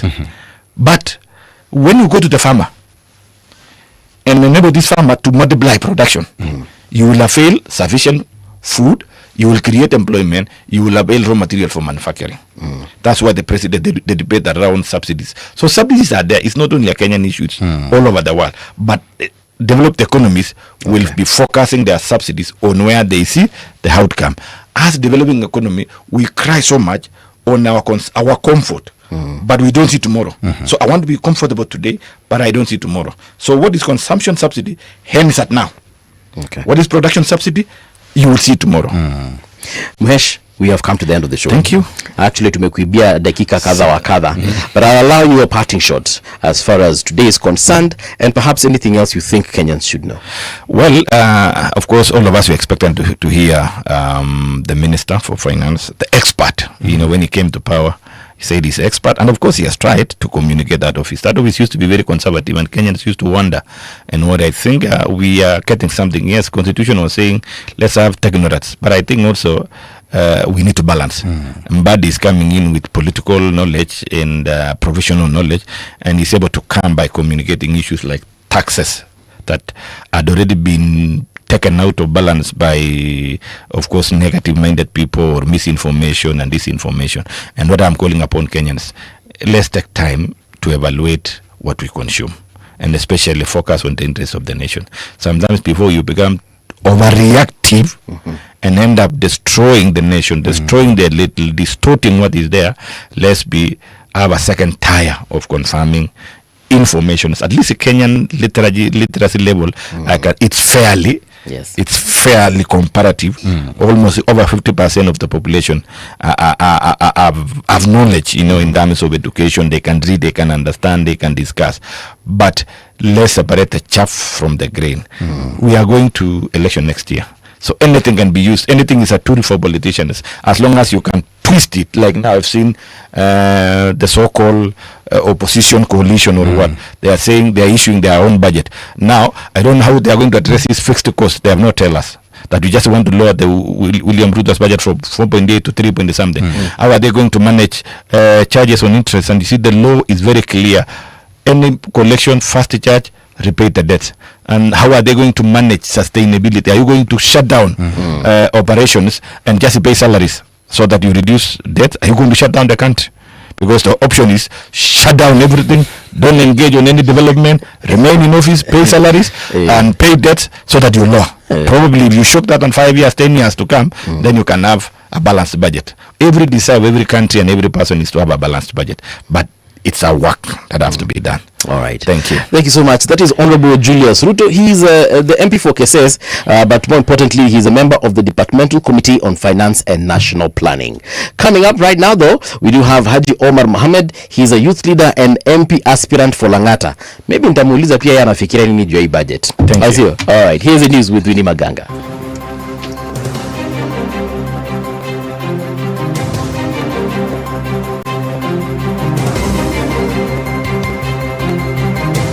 This is the Radio Generation News. Good morning, I'm Winnie Maganga. Police are facing criticism yet again over allegations of excessive force used to disperse students' protest in the latest incident that occurred on Monday this week. 4 students from Multimedia University of Kenya are receiving treatment in hospital after being shot during demonstrations. The Independent Policing Oversight Authority has launched investigations into the incident, which was reportedly captured on camera, showing how police carried out the operation during the protests. The Ministry of Education has announced plans to review the school calendar from next year to ensure all school terms have a more balanced duration. Education Cabinet Secretary Julius Ogamba said the changes are aimed at reducing learner fatigue, which has been linked to cases of student unrest in schools. Ogamba also announced the formation of a multi-sector team to investigate the causes of school unrest and recommend long-term solutions. We shall be forming a multi-stakeholder team to review the causes of unrest and make recommendations on strategies for stemming this challenge. Schools shall urgently convene consultative parent associations meetings to review the state of affairs and learners' welfare in their respective schools. Starting next academic year, the ministry shall rationalize the school calendar to ensure that the terms are balanced. The government has begun registering children under the Social Health Authority (SHA) using biometric data as part of efforts to improve healthcare services across the country. Health Cabinet Secretary Eden Duale said the nationwide exercise targets dependents aged between 7 and 17 years. He said the program aims to create a fully integrated digital health identification system that will make it easier for Kenyans to access healthcare and help curb fraud in health sector. Building directly upon our successful audit biometric rollout. To ensure this infrastructure is seamless, the government has already distributed approximately, through DHA, over 8,067 biometric scanners across all public health facilities. Why 7 to 17? It's because of 2 reasons. Number 1, because the law that we are using only allows us to collect biometric for 7 to 17. Kenya has secured adequate fuel supplies to last through the end of July, despite ongoing volatility in global energy markets. Energy Cabinet Secretary Opiyo Wandayi has announced. The Cabinet Secretary also says the government is expecting a further reduction in diesel prices during next month's fuel review. The move follows a directive by President William Ruto aimed at easing the cost of doing business and reducing transport costs for consumers. Kenya has maintained a fairly stable position with decisive steps to ensure adequate and uninterrupted supply of petroleum products taken from time to time. Fuel deliveries have already been secured through the end of July this year, thus ensuring an uninterrupted supply and shielding Kenyans from the shortages and disruptions experienced elsewhere. Police in South Africa have launched a manhunt after 12 people were killed in a mass shooting at an informal settlement in Johannesburg. At least 10 suspects heavily armed with rifles entered the Jumpers informal settlement in the suburb of Cleveland late on Tuesday night and opened fire before fleeing in a white vehicle, police said. The motive for what police called a heartless and barbaric attack, in which another 9 people were injured, is still being investigated. And that's the truth on Radio Generation. Good morning, I'm Winnie Maganga.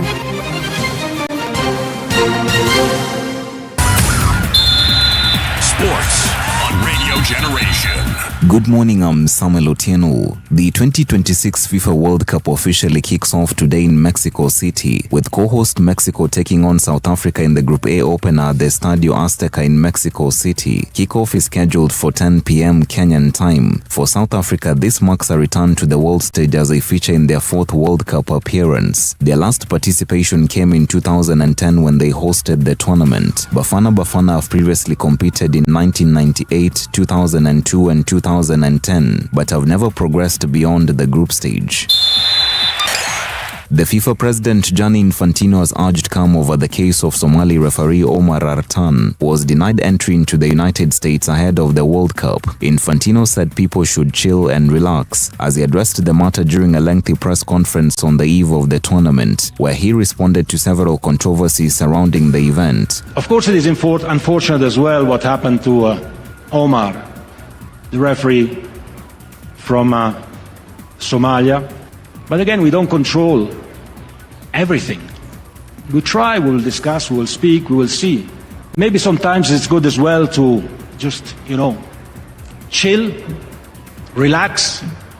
We work on everything. We try to solve everything. Sometimes to immediately start screaming and shouting has the opposite effect of finding a solution. Believe me when I tell you, or don't believe me if you don't want, but we try always to find solutions. Artan was expected to become the first Somali referee to officiate at a World Cup, but was turned away despite believing he had a valid visa. And that's your sports update on Radio Generation. Good morning, I'm Samuel Otieno. Sports on Radio Generation.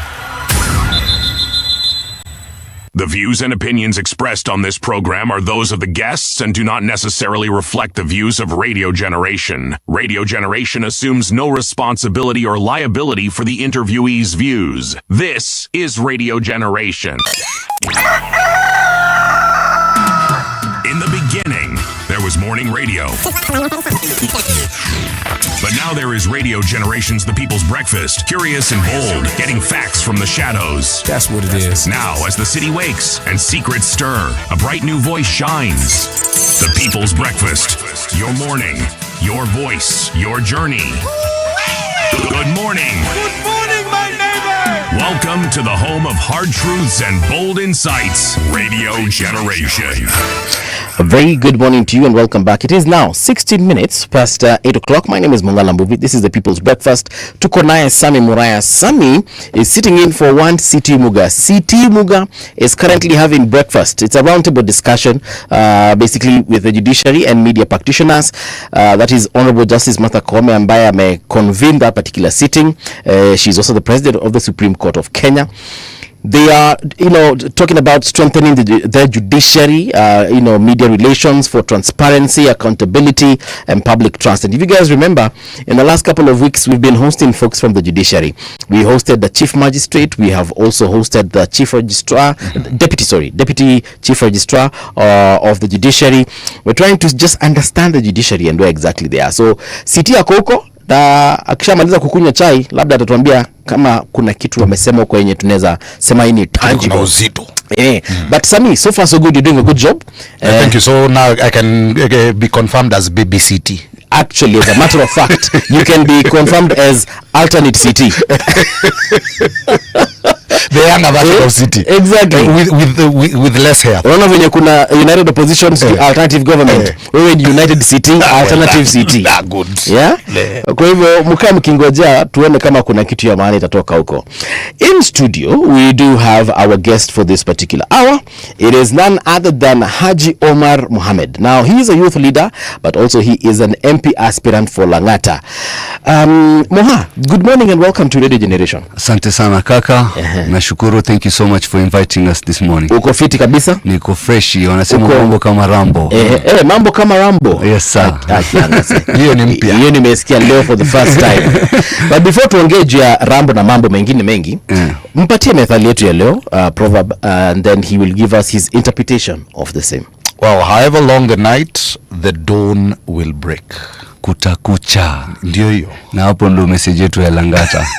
Tutakucha. Ala, so finally, you know, I was saying I picked the simplest proverb. Kumbe nilikuwa najua kutakucha. Hii kuna kila mtu. Yogoa atawika. Asubuhi kutapambauka. Kama ukweli, time it's usually the darkest before jua. Yaani ile kabla jua ichomoke ndio inakuanga the darkest. So sasa ile wakati tunaona ngani kubaya na we're almost losing hope. That's where we need to think. We hit rock bottom and say, now where is our direction? Let me ask you, why have you decided to run for member of parliament?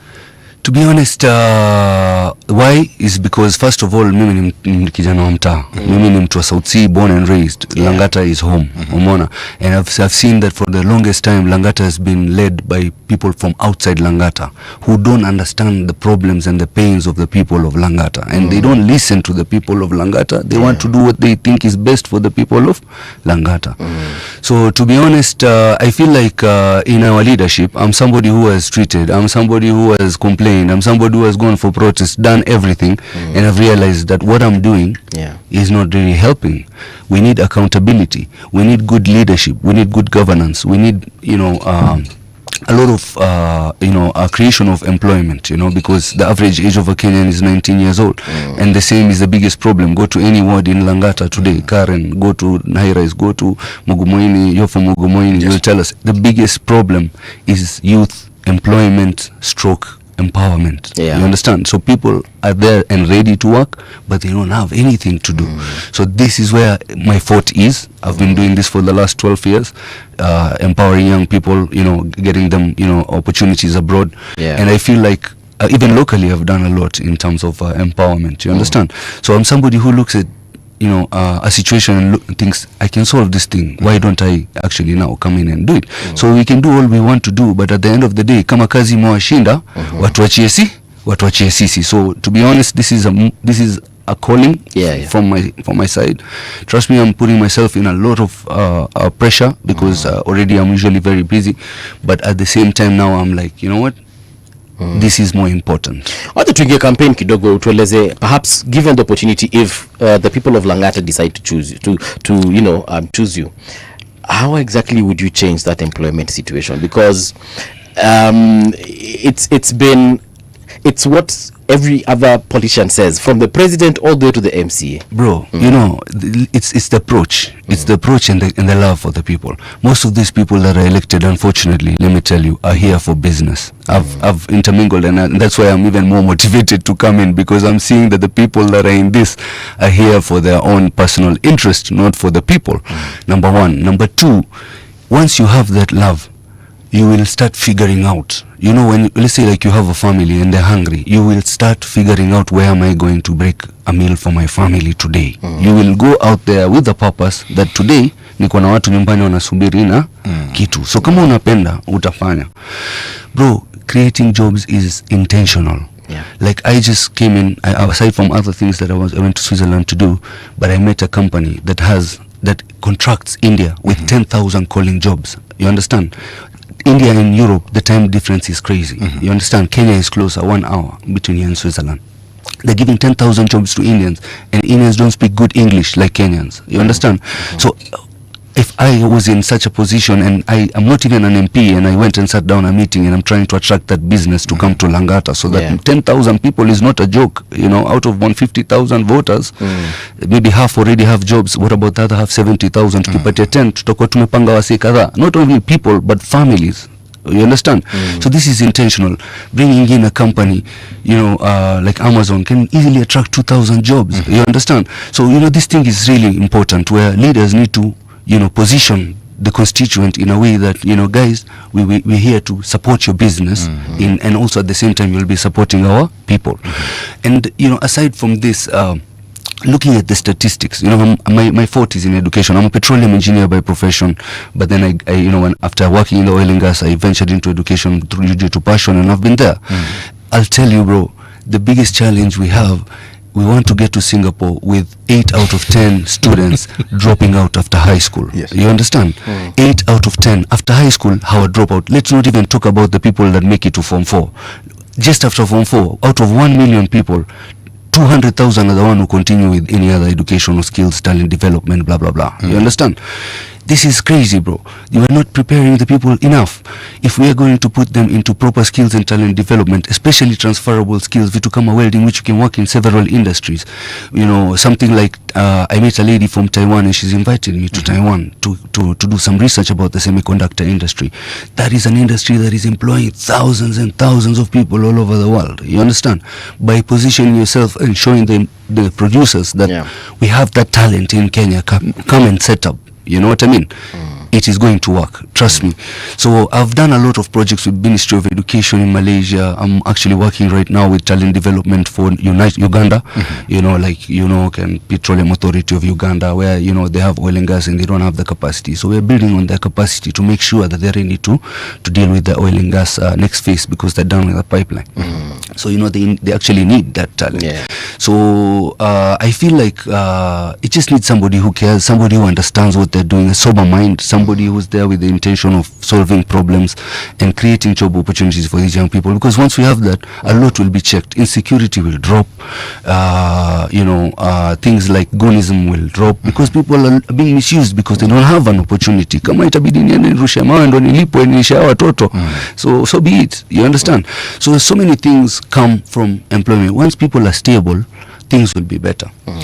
On the main okay, you can go. Because I wanted to ask you, Moha, because literally, and it's a question I asked you off air, but I'm asking you on air now. Okay. Because there already seems to be a pact between the current Langata MP, Jalango, and or one of the aspirants that you'll be facing in Abbas. Correct. And both of you are actually from South Sea, because Abbas was South Sea MCA for a period of 5 years. But you'll be shocked he never lived in South Sea.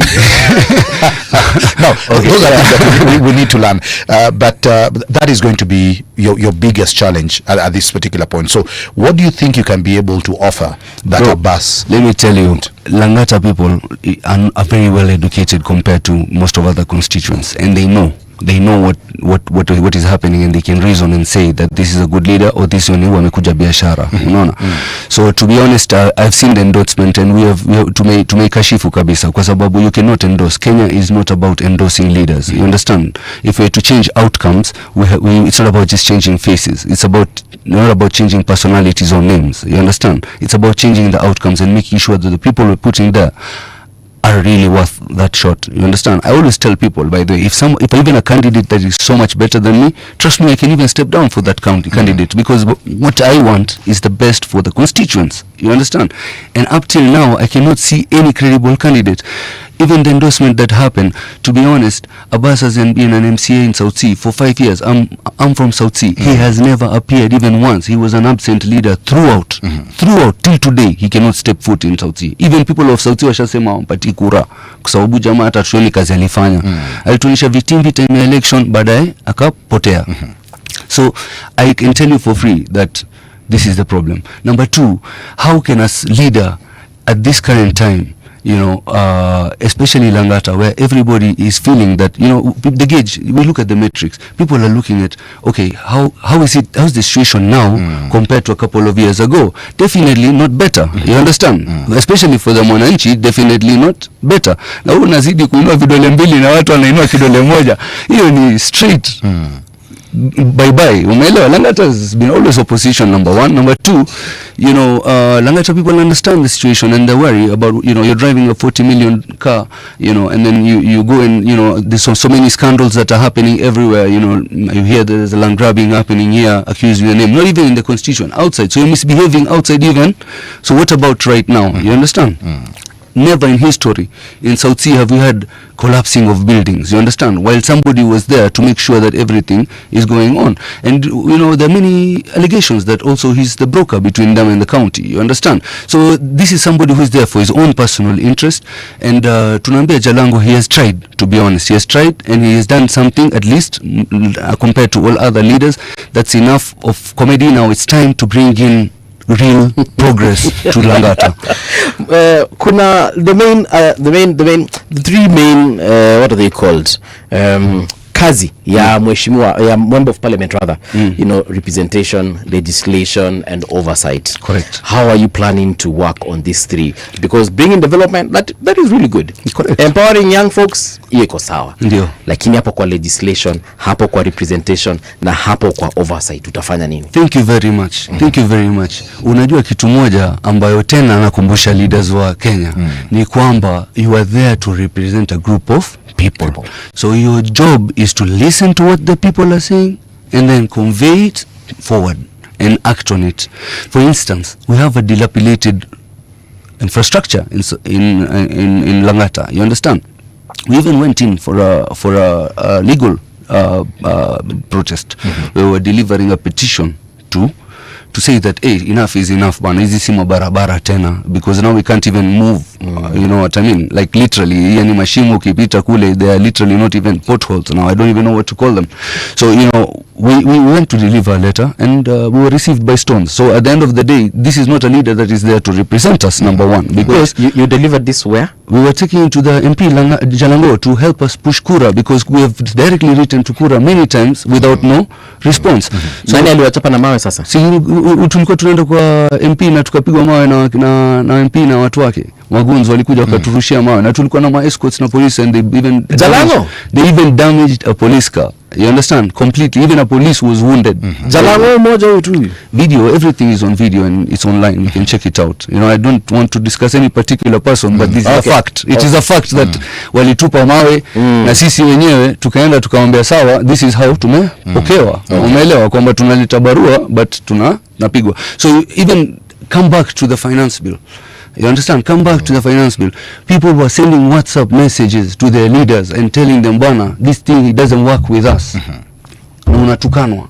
Umeelewa? Unatukanwa, unablokiwa, na anaenda na vote the opposite of what everybody is saying. So that, first of all, is not our leader. Because kama leader yetu anafaa kutusikiza vile sisi tunasema. So in terms of legislations, we all know that the parliament is where the laws, you know, start with in terms of the bills, and it progresses to the law after assent.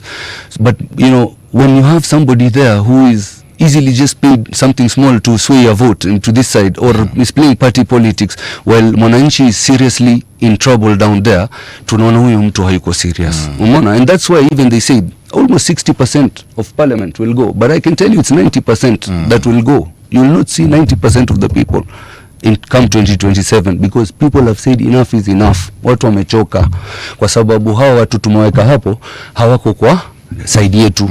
Wao, yani literally we feel like a parliament is not even the parliament anymore. You know, it's not representative of the voice of the people. That I can assure you. Okay. Gaps in legislation that you think you can actually improve on, and of course now you see legislation covers the entire country. No, I mean there's so many things, especially when it comes to women, you know, empowerment. Especially now, just the other day, you know, I didn't even see one leader like coming out to voice out about femicide. You know, we did a lot of awareness because this is something that happens in our communities a lot. So how are we coming up with legislations to further protect our mothers, our sisters, our wives, our daughters, everyone? You understand? So there's some common things, and also when it comes to, you know, labor protection. To be honest, I feel like there's a lot that needs to be done to make sure that we're cushioning the employer, we're cushioning also the employee. You know, when it comes to legislation, when it comes to distribution of funds, you know, we need to make sure that there's proper distributions, on time redistributions, also, you know, about, you know, accountability of each and every penny. You know, I just woke up to news how money is being misused for travel and everything, you understand? So to be honest, we need to have a lot of legislation to curb and control the gaps that have been there in our constitution. People have been misusing these routes to you know, make sure that, you know, they're getting the way done. Another thing that I've seen that is very common in Langata is people are being arrested kiholela, yani anywhere. Unashikwa tu wewe kwa sababu unaranda. You understand? And this is really bad, because uko home, why is somebody arresting you with no problem? Every other time when the police station is trying to release people who are just caught for no reason, like literally at all, no reason. You understand? So I don't understand the essence of you know, giving your constituents a tough time. I don't understand why we're just, locking up people for fun. I know security is important, but at the same time, we can't just lock up people for the sake of it. You understand? So there's so many legislations and, items, especially when it comes to education as well. I believe that every child should have access to education, because education is what changed my life personally. You understand? If I didn't study, I probably wouldn't be here. So coming from very humble backgrounds, education is the greatest equalizer. I've seen it, what it does for people. I deal with students every other day, and I see the change after education. Well, Maha, I like the fact that right now you're looking at education and saying that it's one of the core things that can help shift livelihoods. Now, Lang'ata itself has some very big informal settlements. Start with Kuwinda, go to Manyata, Bangladesh, the Southlands. And you've already spoken about youths being arrested for no reason. But we also have to be real to the fact that most of our youth in most of the places that I've mentioned, because of lack of work, are getting into drugs, crime rates are high, and my question to you is, what will you do as a member of parliament to not only improve their livelihoods but also to improve security in Lang'ata and also lower the drug consumption within the area? Okay, to be honest, this is a very hot topic, and this is actually what is there in Lang'ata, and to be honest, and like I told you, that's my fault, and that's where I really want to focus, because Pesa Mfukoni solves a lot of problems, actually. So I get a lot of calls, and actually my reputation in Lang'ata right now is the leader that is accessible, because I answer calls, I reply each and every message. I tell them to WhatsApp me so that I can be able to reply to each and every one on time. And one thing that I've seen is that if we create employment for these people, if we have proper, we keep them busy. And an empty mind is a devil's workshop. If somebody has no other choice but to do something, then they will, because that's the only way they will survive. And initiatives even within Lang'ata, like right now we're having a clothes drive in Lang'ata, where we're saying that for Lang'ata, by Lang'ata, you understand, where there are people in Lang'ata who don't have clothes at all, and there are people who have so much of extra that are not fitting them. So how about we do a drive in every ward? We have representatives that are collecting clothes, and then we take them to such places. Once they feel like hawa ni mandugu zetu wametuletea mpaka nguo zao, hivyo ndo unajenga ile reconciliation, and you're able to cement the relationship between everyone, because sitakuja kukuibia kama ona nisaidia, umeelewa? So we want to create that unity amongst Lang'ata, where we can promote one another. Even if it comes to employment, let's give someone a job from Lang'ata. Let's think about home now. I feel like changing a country is is an uphill task, but changing a constituent is very possible. You still haven't addressed the drugs issue. Drugs is a big issue. So actually drugs, there's a big problem. We have the pharmacies, unfortunately, selling drugs to students and young people. Literally pharmacies selling like Rohypnol and all this, and you'll find them. If you go to some places, you'll find a heap of just codeine bottles. There's a heap, especially in South Sea as well. Yeah, South Sea and Kuwinda actually kuna shida kubwa. Now vijana by some of them are struggling to, so we really need to rehabilitate them, and that's one of the reasons why I say that, in the whole of Lang'ata we have a level 3 hospital. Why can't we upgrade our hospital? Our people from Lang'ata, the largest constituent, people have to go to Kenyatta or go to Mbagathi, you understand? Yeah. And we have a small, so basically we can rehabilitate these young guys, give them jobs, opportunities, and I've met many people. When I was with Flo, she really does a great job with those young people and tries to uplift them and change the situation from where they are. And we had a conversation yesterday, and I'm trying to see how I can also plug into that to rehabilitate some of those people, and put them into the border industry or get them busy. You understand? So and once we empower them, I believe it's okay. It's going to be okay. And also now we have the issue of drugs where they're being sold live. Yes. You understand? True. You find that this den belongs to a certain police station. So you're wondering, like this officer is the one who's running this den, and we have an MP, we have an existing structure. Why can't this person just come and say, hey, not in our constituent? You understand?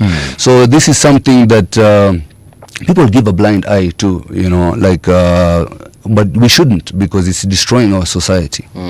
In terms of a party, have you identified a party that you're going to be running on? To be honest, I am not so keen on party politics. I'm more into leadership, but I'll tell you for a fact that I've aligned myself very well with Linda Mwananchi, because these are people that I see that for real they want change for the country. So I've not aligned myself based on anything but the fact that I can see that these are the real people who really care about Mwananchi. So I love the way, you know, Sifuna always stands up for the people. I love the way Babu is always, you know, doing a great job, and he has done a great job at Embakasi East. So, you know me, I'm looking at people who have a proper track record in terms of what they've done so far. And of course, even you see Orengo with his track record in politics. So I feel like I'm safe where I am, and I feel very welcome. I feel like these are people who have the same vision that I have for Kenya. So we pray that we'll eventually have a party, you know, because as it seems, this is the real ODM, but we actually might have to just move along and let these guys actually just continue with what they have. Yeah, the reason I was asking that is because I wanted to understand your political ideology, and you said that, you know, it aligns with the individuals that you've mentioned. So what happens, you know, when you have got to, I say, separate yourself from them because of issues that you disagree on? For example, it could be a finance bill, it could be I don't know, construction of an Ebola facility. So your party leader says we are doing this, but wewe ndani you're feeling like no. Can I surprise you? Please do. Can I surprise you that literally I don't have to listen to what Sifuna has to say for me to know what he will say? Literally, I can almost predict, because his stand is always Mwananchi. So whenever I want to know what situation or what answer he will give to a particular situation like Ebola, I definitely know Sifuna will say no, because he doesn't want this risk to the Mwananchi. You remember there's a guy who was like that. He goes by the name of Dr. William Samuel Ruto. and just before the election, I remember very well the way that guy spoke, you know, you could tell for a fact, and this guy is with Mwananchi. He spoke about the borders, he spoke about the hustlers, the hustlers, right? And even on the issue of fuel price, which is very famous right now, and infamous at the same time. You remember there's a time he was saying that hii mafuta lazima ishuke, na akasema yeye akikuwa rais mafuta itashuka, itakuwa cheaper than Uganda. Sasa Mheshimiwa Ruto ndiye rais, na mafuta kwa sasa tunainunua kwa ile bei wewe mwenyewe unajua. The reason I'm saying this is because right now I am very convinced 100%. If I was a voter in Langata listening to you, I would actually vote for you. Thank you so much, brother. But now you tell me. Yes, sir. If I compare, because at the end of the day, you guys are the same DNA, you're politicians. Correct. Na ikifika wakati wa to make certain decisions, and we will sit with you here, maybe if you're lucky enough to be the MP, and we shall ask you these same questions, and maybe you will tell me, Mbuvi, you don't know what this Ebola facility is doing for us. You need to understand the quarantine, you need to understand America, you need to understand and I'll be like, but if I remind you what you told me on when is today? On the 11th of June 2026, unaambia Mbuvi, you don't understand, you know, and I'll be like, sasa mbona unanienjoy? That is wasiwasi hiyo, bali kila mtu lazima atakuwa na hiyo. At the end of the day, acha nikwambie, hata ukipenda huyo mwanamke na unamoa na wewe utasema, lakini kuna siku huyo mwanamke labda ataniacha, umeelewa? Yani hiyo hata ni standard, kuna kwa na ile element of unakwamba this can happen, umeelewa? So to be honest, it's fair enough, it's human to actually have that, you know, worry that kweli huyu jamaa labda mwisho atadisappoint, and it's your right, because bro, that's what's been happening. You will say anything, bro, hiyo ndo kitu iko. Hata saizi kama your constituents tukwambie tunataka utembee bila shati, utatembea.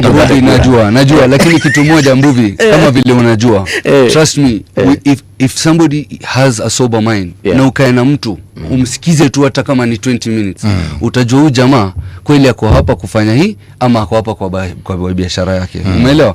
To be honest, for me, where I am, I'm in the private sector and I'm doing very well. I'm only 34 years old and I'm doing amazing for myself. You understand? Nimeishi maisha poa, but sasa najitia kwa dhiki kwa nini? Umeelewa? So I've been finding myself, actually let me give you some few cases. Do you know that in a 2024 protest, do you have a finance bill? Mimi nilikuwa mtu wa kwanza hapo asubuhi na mapema 7 o'clock, nilikuwa hata niko Tomboya. Umeelewa? Throughout those protests I was there, and on the 8th of August I got shot because of those protests. I always get into trouble because of trying to fight for the rights of people. Last year at a time like this, I was jailed in Arafah in Saudi Arabia because of fighting for the pilgrims from Kenya who are not given good conditions, not because of Saudi Arabia but because of the people here walikula pesa yao na facilitate kwa watu wa SUPKEM. Wait, Saudi Arabia arrested you or, I was arrested, or Kenya yeah. arrested No, you? Saudi Arabia, but they went, yani niliingizwa jela kwa sababu hao watu wa SUPKEM walienda wakazusha akasema huyu jamaa analeta tension, unaona? Actually silione nililetwa mpaka parliament because we blew the awareness. I really raised the awareness that this is not the condition that these people have paid for. Tanzania paid less. How come they're getting better treatment than Kenya who have paid more? Umeelewa? Yani kama umelipwa na watu 1400 alafu umeketa for 3000, hiyo 1500 ukeka kwa mfuko. Umeelewa? Watu wanalala chini ya bridge bro na huko kwa desert. Umeelewa? It's very hot bana. Nikasema hapana, vilema watu hawana nini, nikasimama na nika risk. Na Wakenya wakapata faraja this year. Watu wa Hajj paka wananitumia message wanasema thank you so much Omar, kwa sababu ile awareness ulifanya round hii wametii. Umeelewa? So to be honest, for me like I always I'm there. Mimi hata nikwambie kaa juzi nimetoka kuona mother huko South Coast huko kwa shamba. Na nimeenda nikapata barabara ni mbaya sana. Puddles of water. Umeelewa? Nikasema mamangu anapita hiyo barabara kila siku. Na naona mtu boda anapita anaangusha makaa. Nasema surely people, these are problems that we could solve. Kama hakuna barabara na mchanga na nini. But this is paddle. Nikaenda tu na majamaa asubuhi mapema kabla nisafiri back to Nairobi.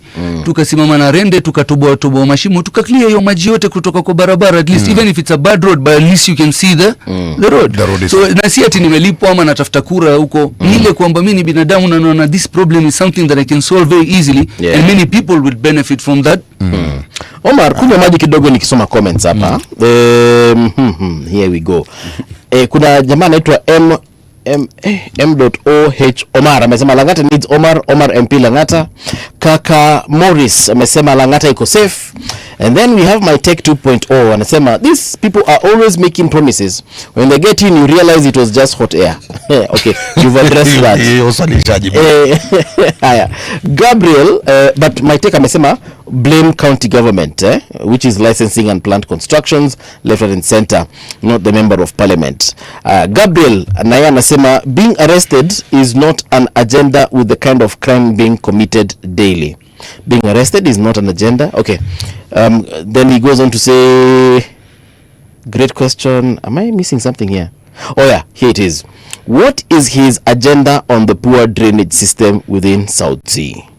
Actually, that's a very good question. Bro, hiyo ni kitu kubwa bana. Acha nikwambie. Unajua you have to go and look at the root cause. Mimi nilikuwa kijana na najua hii root cause. Nashangaa hata MP ajui hii root cause. Hii maji yote inakujanga kutoka Southern Bypass na Wilson Airport. Inashuka hapo 5 star kama ni South Sea. Mmeenda samongia kuhusu South Sea. Inashukanga hapo South Sea inaingia hivi ndani paka Kenya Water Institute. Ever since I was born, this problem has been there. Nobody is addressing it. Na unaangalia root cause na unaika tu storm drainage unaiondolea mbali. Umeelewa? Hapo Wilson hiyo kiwanja yote ya maji yote inashuka onto the road. How about we have a storm drainage and cut away this water in the right way? So na unasikia tena kuna vijana wako jobless. Sasa unashanga the people who are ready to do this job na at the same time hakuna hiyo drainage issue. So drainage is something that unaona kama sasa Nairobi West hiyo river for a longest watu walijenga wakaiblock.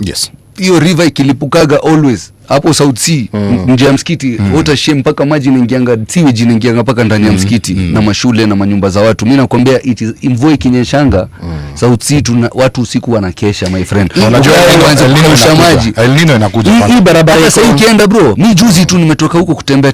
Unaona pale nje ya Boma hiyo barabara yote full of governmental organizations. Barabara hapo ya Hino utaona kuna drainage lakini imejaa takataka ndani. Sasa you're wondering are we waiting, kama vile tulisema, are we waiting for the bridge to collapse so that we can build the bridge? Hii barabara iko hapa Rubis opposite Chiking. Hiyo barabara inaitwaje? Yenye inapita between Rubis and Chiking.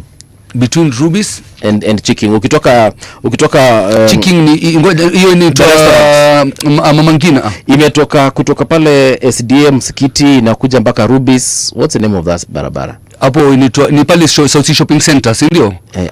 Rubis najua nini inaenda Nairobi West. Moho. What's up with that road?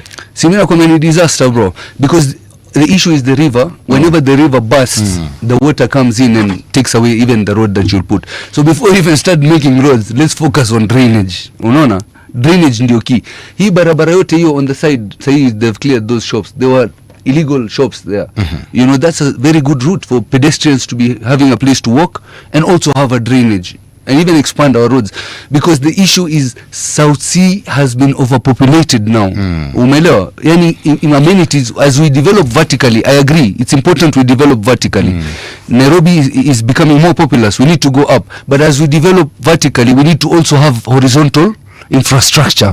Horizontal infrastructure and where drainage comes in. Horizontal infrastructure is where cabling and all these things. Manze ukienda huko unadhani kwa Spider-Man bana. Mawaya zinaruka kila mahali. Serious bana.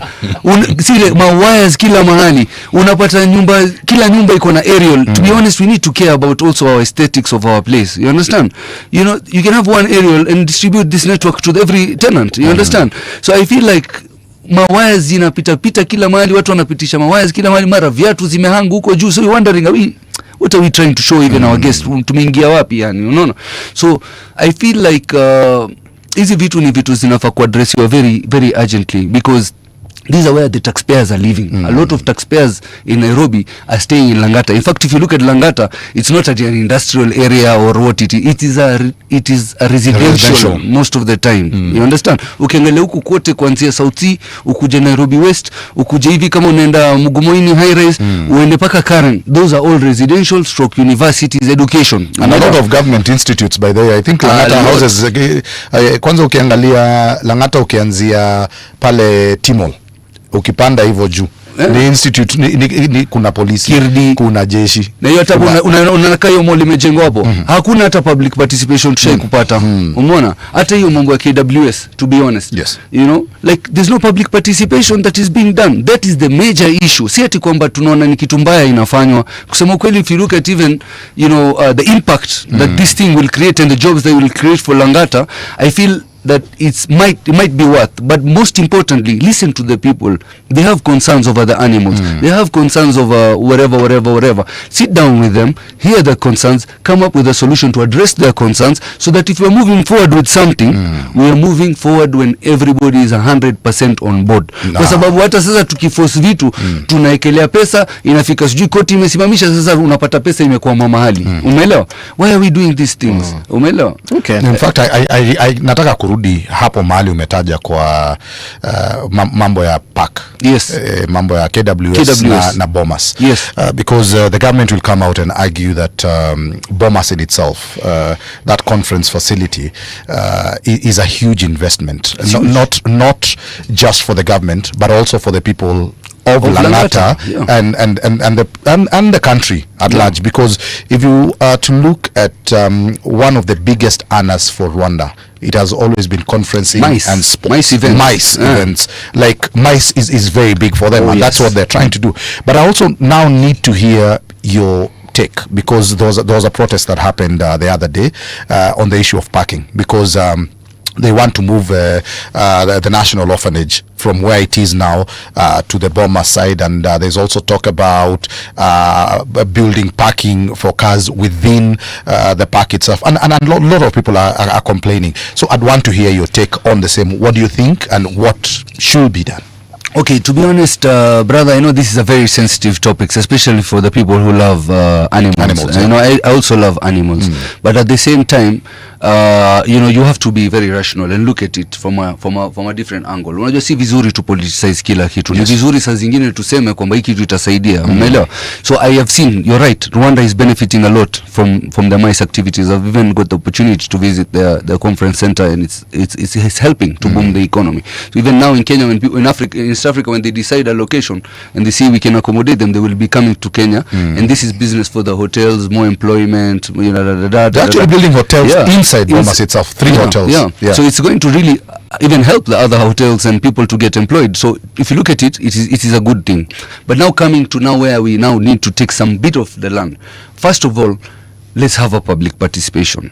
Unajua, it is very, mtu akisema unachukua park, they don't understand what is the magnitude of the park that is actually being affected. If you look at it, it's 0.03%. Si ati kwamba naitetea, but I had to go and do the research before I come up with my judgment. Umeelewa? If it's 0.03%, I feel like so long as we can accommodate, so that whatever damage that we have done here, we have we have countered it. But you see, ni kama vile umemulute na umejaribu kupanda miti. The main problem ya watu wengi wanasema if you allow the 0.03, unajua ni ile kesi ya ndovu, ile kesi ya ndovu unamwambia, anakuambia nanyeshoa, unakubali aingize kama hiyo sasa kidogo unarushwa nje. Hiyo ndio sawa. Unajua ni kwa sababu pia kuna trust kwa serikali. Na mimi nasema this country, for us to move forward, we need to begin with reconciliation.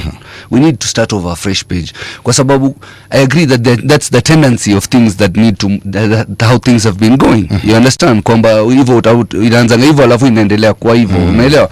So if we are going to do something like this, and you see that's a public participation. Kwamba when people come, people will voice out that concern. Umeelewa kwamba jamaa si tunaona kwamba ni hivi, tutasema kwa mfano if the government now wants to reassure them, say okay, let's even have it in writing that this is the only final amendment to the borders of the park that we are doing. Tunafunga hiyo, umeelewa? Yani so it's in a way that these are the issues that need to be voiced out, and if the government does that, they'll find it very easy to implement their projects, but I don't know why they're not doing it. They need to listen to the people, like what you've said. Then okay, say this, okay, we can compensate this. Yes. Okay, I think that allocated land is too big for the parking. Okay, we can come up with multi-story parking so that we don't need much space. We can actually go up. Umeelewa? So unaweza pata kwa mani yard kubwa ama inaenda juu. Umeelewa? So these are the things that come about during the public participation, because you can't entirely think 100% of something that you have not done. You're implementing a project, you cannot see, you cannot cover the outcomes entirely. But in a public participation, people will touch on a topic that will help you to prevent an outcome from going bad, so that even if we're doing this project, mwananchi amefurahi, tunafaidika na kila kitu inaenda sawa. Everyone is happy. Everyone is happy. I have another question for you. Ulisema you are part of the protests last year. Correct. And you are a youthful leader that wants to be voted in as a young person. But one of the biggest problems we have in this country is we have a very youthful society at this particular moment, if you were to look at the Kenyan population. Average age 19. Yeah, exactly. But now the biggest problem is we have people that will go to the streets, they'll go and make a lot of noise. But then when we had the voter registration exercise, the one that happened recently, you look at the number of youthful people that went to register as voters, there were not as many. So I'll ask you now, as a leader that wants to get into politics, how do we deal with voter apathy, and also speak to the youths out there on the need for them to exercise their own right in terms of voting? Bro, I cannot stress enough how important it is to vote. Trust me, bro. We need to vote. We need to vote, especially at this crucial time. We need to vote. Everybody should take it seriously and vote. And if somebody, we should also spread the importance of voting. Unajua, wacha nikwambie kitu moja. Kitu inatia watu wasiwasi ni kwamba the credibility of our elections. Unaelewa? Watu wote washaanza kusema, unadhani ujamaa atashindwa? Hawezi shindwa. Ujamaa sio kuna serikali na atafanya hivi. Umeelewa? So everybody is feeling like, why am I wasting my energy? Lakini alishinda mtu ambaye alikuwa na backing ya serikali. Naelewa, lakini unajua sasa hiyo that's the mentality, because unfortunately, even if you look at how things are running, where for example like the public participation, which is mandatory, it's not being done. So of course even the election is also going to be, this is the assumption, that the election is also going to be rigged, as much as we're not going to allow it, but this is the assumption that how things go in our country. Kama Ebola itaingia, umeona? So everybody is like, for sure this outcome is going to be rigged. But let me tell these people that if everybody comes out to vote and every vote is cast, you tell me where they'll get those votes to steal. Yeah, because the big question is the dangerous thing, alafu acha nikurudishe. Unaona, hata to be honest, I was impressed with the registration. That was the first round. We should have more enhanced voter registration, and as now especially mafuta imepanda na hizi vitu zote watu wamejam, I'm telling you, you will see the numbers go up, as things come, people are still deciding where to vote and everything. So I feel like the performance was great, as much as how many people tried to make it seem like the youth didn't go out to register. I went to the ground, I saw the young people coming to register, at least in Nairobi. Nairobi watu walijitolea, sikudangani.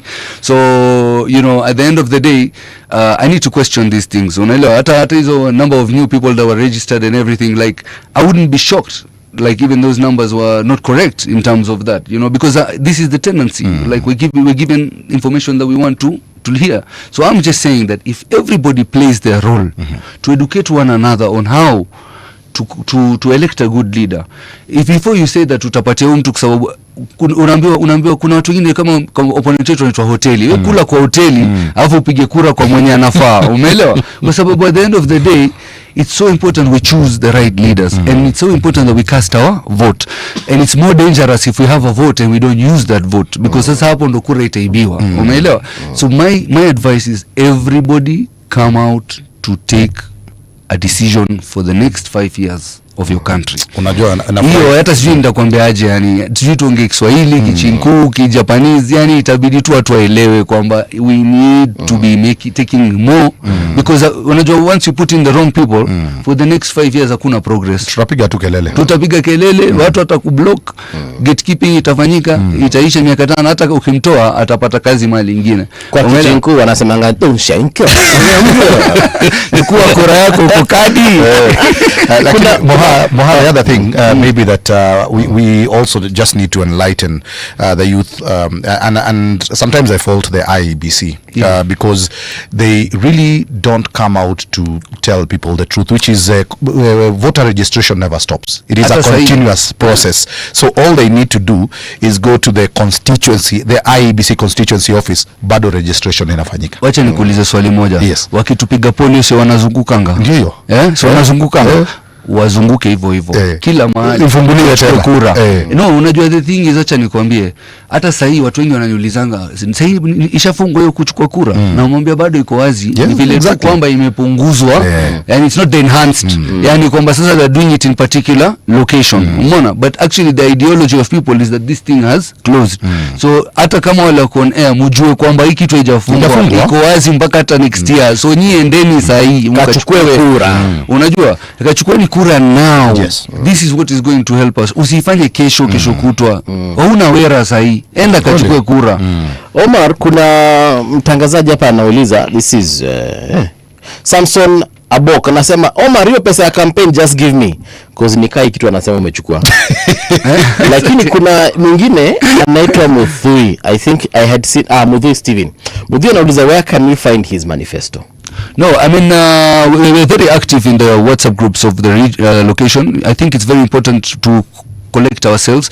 Actually, I really want a debate to happen, but I know nimambo hakuna vile mtu atatokea, but I really want us to understand. I have my manifesto ready. I've shared it, and I'm just now, you know, better presenting it in terms of pictures. I realize that it's a lot of words. I need to make it, you know, more graphic. But we're centered around education. We're centered about miundombinu, heshima kwa wanawake, security. We're centered around especially employment na job creation. So there are 5 different major pillars that we're looking at, and my target is that within the first 2 years we can bring Langata from number 17 to number 1. Hata hiyo nimeambia babu wenu mpaka sisi sahau, hamtachukua tena. Hiyo ni yetu sasa. Lakini sasa yeye ameamua kuendea kiti kikubwa cha Nairobi. Na kama amefanya kiti ndogo vizuri, si apewe, kwa sababu at the end of the day he has done a great job with this place. So let's give this guy an opportunity for a bigger seat. But there's some people who a small seat imewashinda, kubwa wataweza. Asante sana Omar, we've come to the end of the conversation. We wish you all the best. Asante sana. Parting shot. Haji tunamuhitaji. Haji tunamuhitaji. Are you going to be watching the game tonight between Mexico and South Africa? Ndio hiyo, siku game ya kwanza wifa amemba saa 4 bwana. Naona shake kisha kwanza. Na support nani? Mimi kusema kweli mimi ni mtu wa Mexico kwa sababu naona madugu zetu South Africa watutaki. Ushasema. Here's the news with Willy Maganga.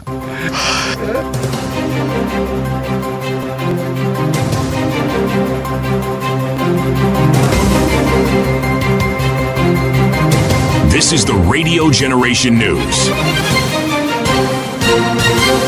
Good morning, I'm Winnie Maganga. KSS Member of Parliament Julius Ruto has called for great investment in food security and local manufacturing as Kenya prepares to implement its 4.8 billion trillion budget. The legislator said the country remains vulnerable to external economic shocks due to rising public debt and heavy reliance on imports.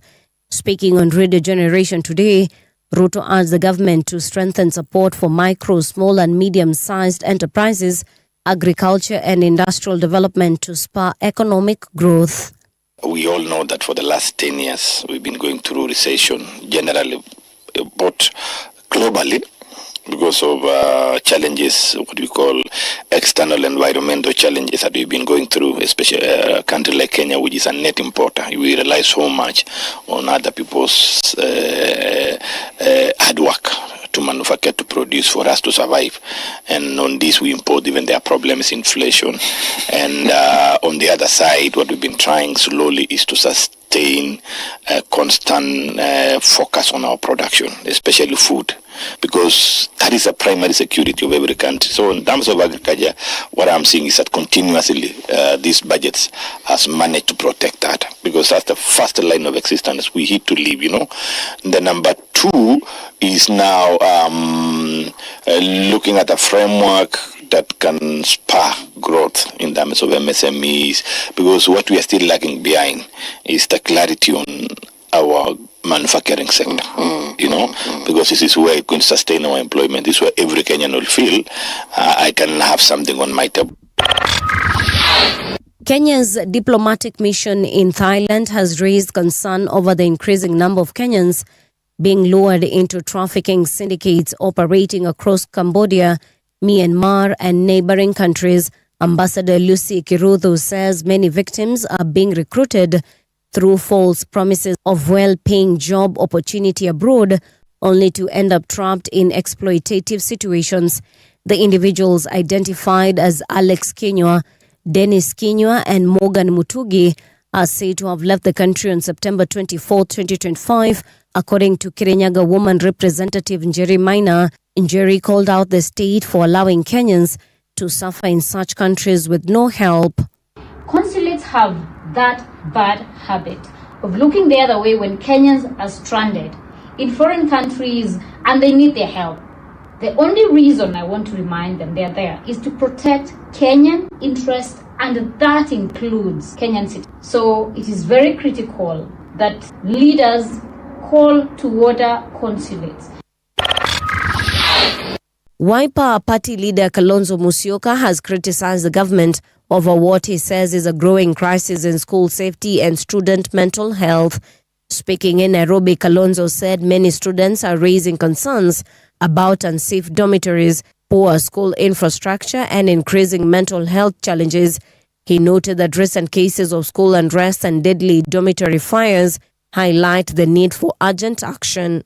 School safety and student mental health, a crisis this budget ignores. On Saturday, June 6, I stood before the Kenyans and spoke about something that had nothing to do with websites or campaign platforms. I spoke about 16 of our daughters who will never come home again because of the fire at Tutumishi Girls Academy in Gilgil. Since May, Kenya has watched with growing dread as school after school has experienced unrest, destruction, and fire.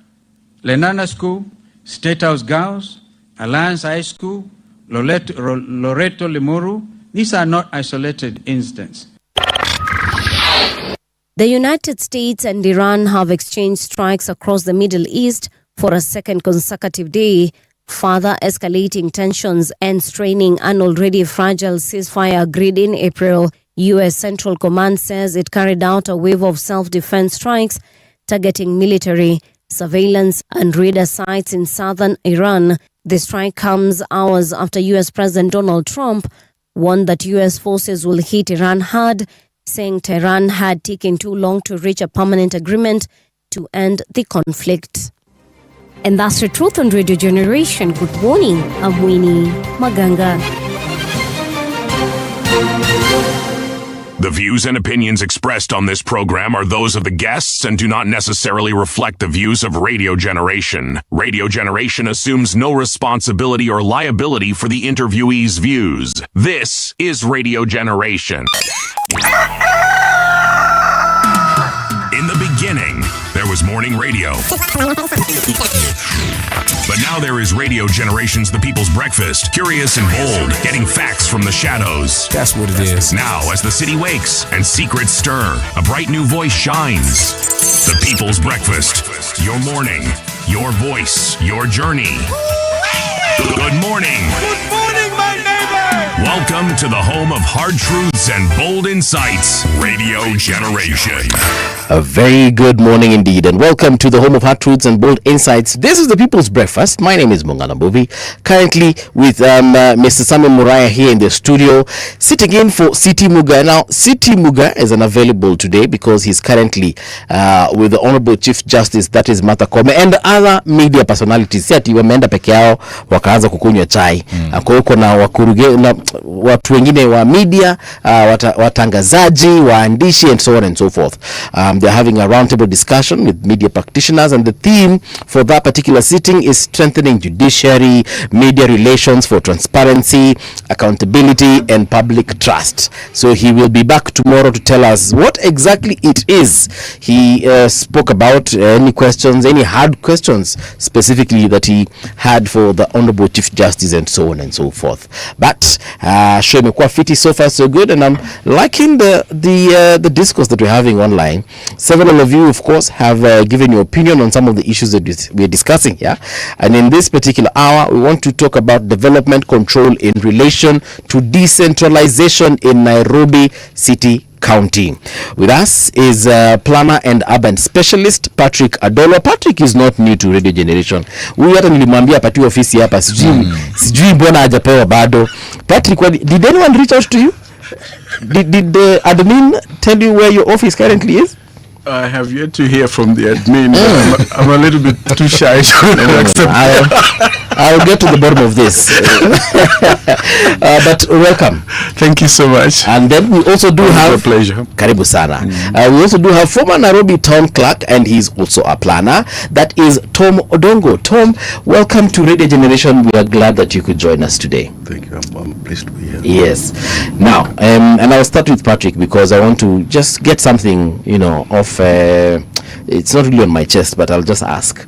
As far as the budget is concerned, and to the best of your knowledge, have you seen anything in the budget that points to an aspect of planning urban areas or even rural? It's a tricky question, but historically we've always complained about the lack of budgetary consideration for planning. Unfortunately, people seem to think that budgets are only for tangible physical things. When you have concepts and ideas and plans, people don't think that those should be funded. Yet, if you undertake development that is not based on a plan, then your budget is likely not to have any impact. Yeah. And so he will tell you that one of the biggest discussions we have in planning is that planning needs serious budgets. Yeah. Yes. Wow. Can I have put it any better? No, you put it better. Yeah. I mean, maybe Tom, just to lend your voice to that particular point, what would you add or minus? My disappointment in public policy environment in Kenya is the fact that urban planning has been deprioritized. And you would find that we focus more on sectoral policies that directly result into investments that are not coordinated by way of any planning.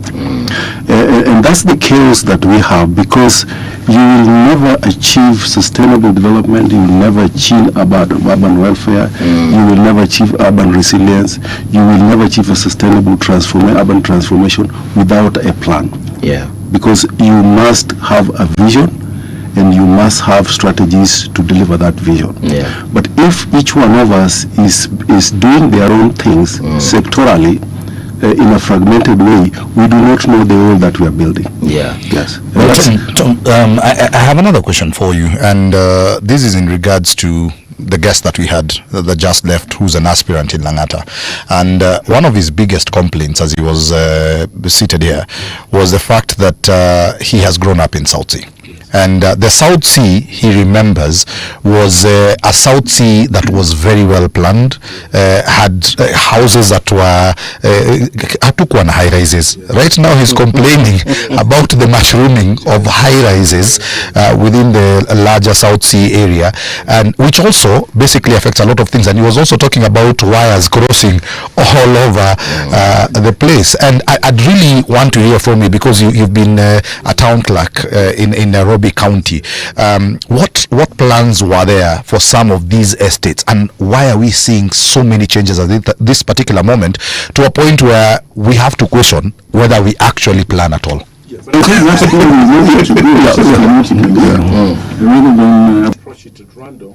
I think, like today, what we wanted to do is to discuss what development control is, and that means that invariably then we will discuss why it is where it is and how it got there, for instance, and the centrality of planning, okay, as a forward vision, so that such things do not happen.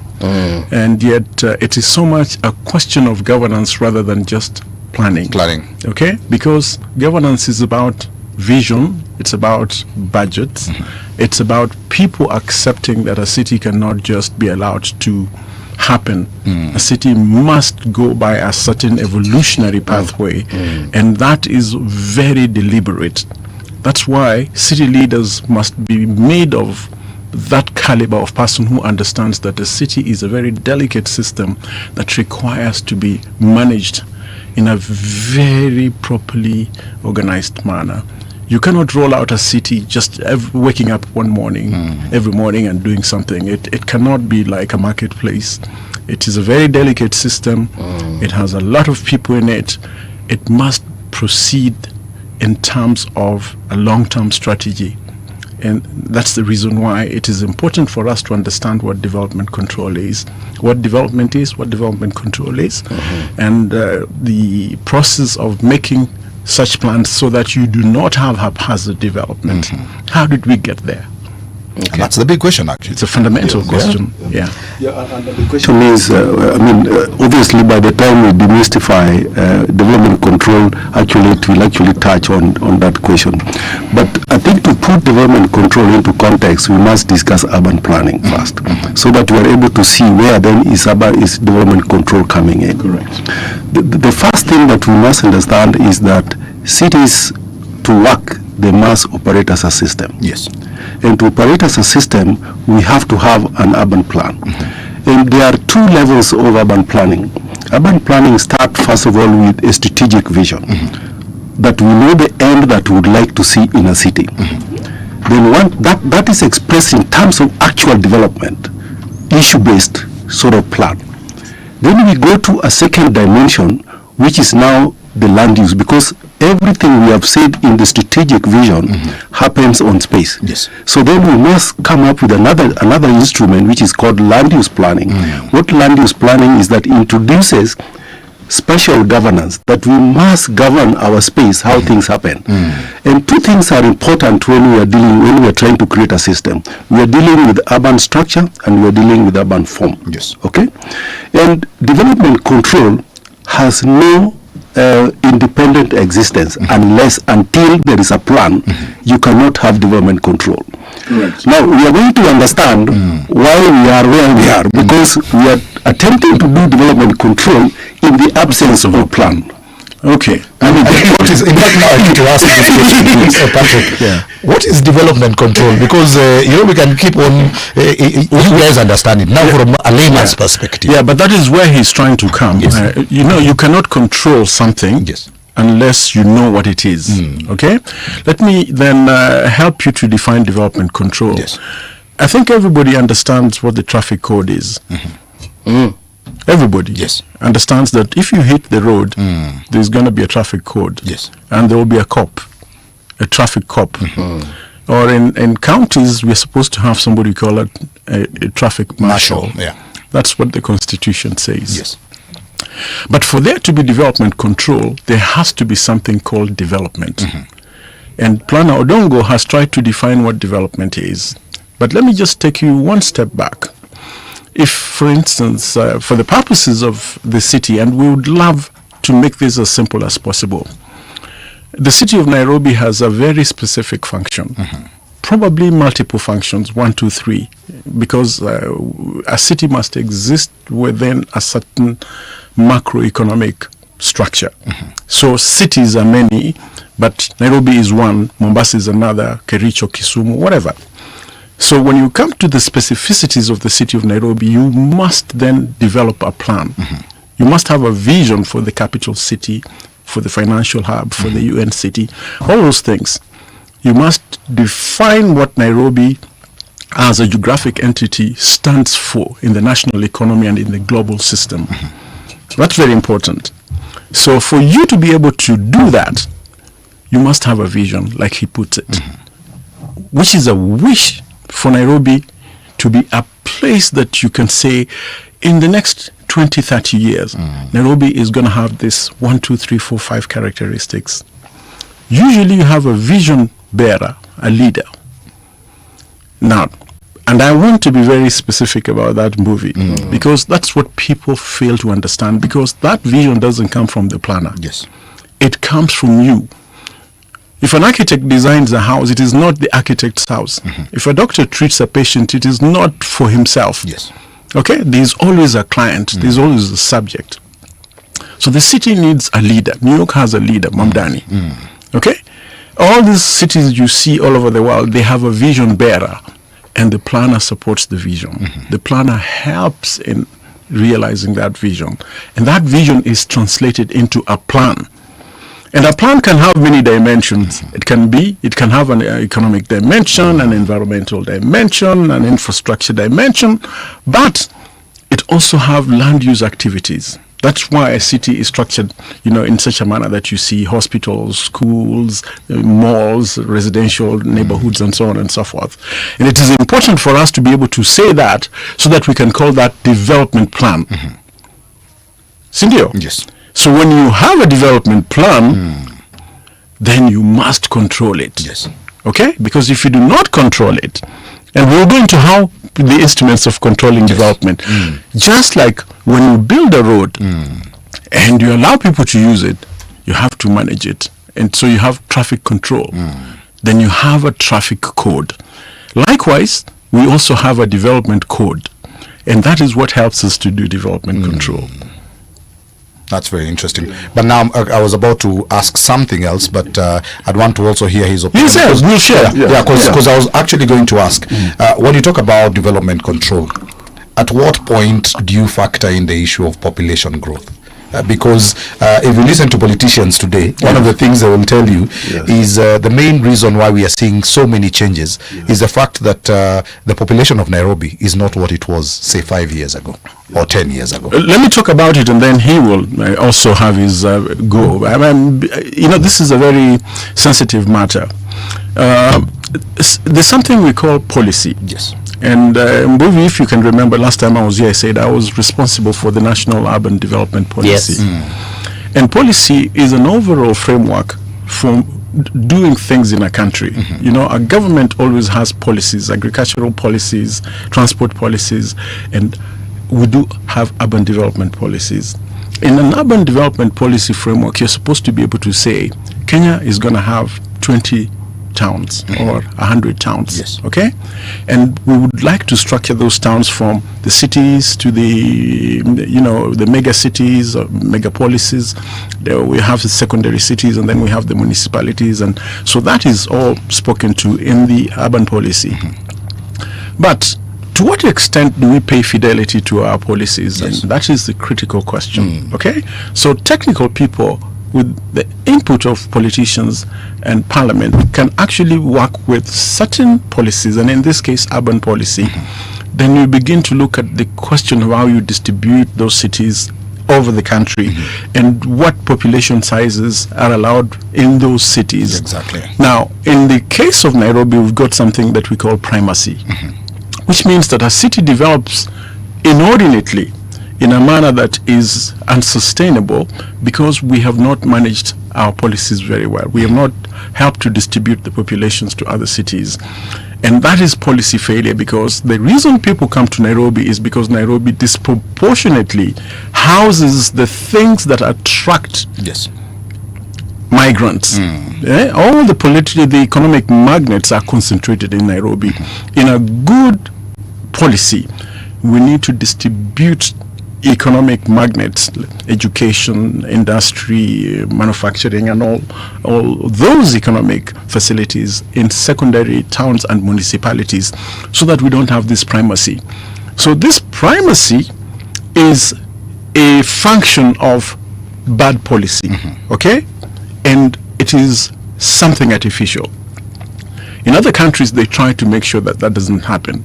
But in Africa, where we have a relatively younger urban, phenomenon, but it is actually much more pronounced than in Europe. Europe settled many years ago. What we have here is what you see in Latin America and to a certain extent in Asia, where towns get a lot of people very quickly. So that is what we are grappling with. The question is, can we then, sooner than later, find a solution, a strategy that allows us not to have towns which take in so many people and we are unable to manage them? Okay?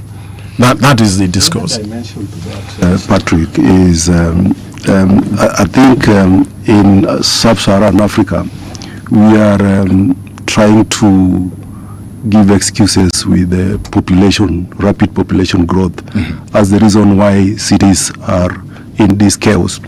I don't believe that is the real reason. The real reason is that cities can be managed well. Yes. But just coming to the point that you are asking, we need to understand the layers so that we are able to understand why things are going wrong. Yes. The first layer, we said, is the strategic plan, which spells out the strategic vision for development of a city. It speaks to what the city will be in 20 years. Yes. And it has done all the projections. Everything else has been done very clear. Then the second level of this is that we must have a spatial plan, because everything happened on a space.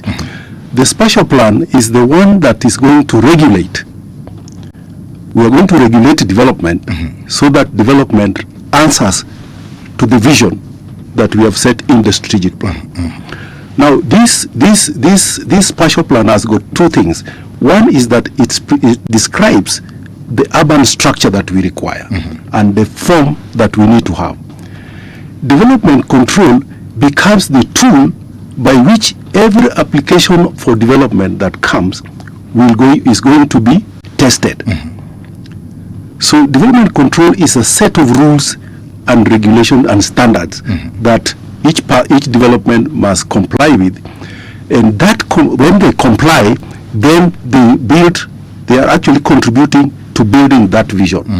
That's how it should be. Now, where do we have the problem? Yes. We have the problem because we do not invest in preparation of strategic plans.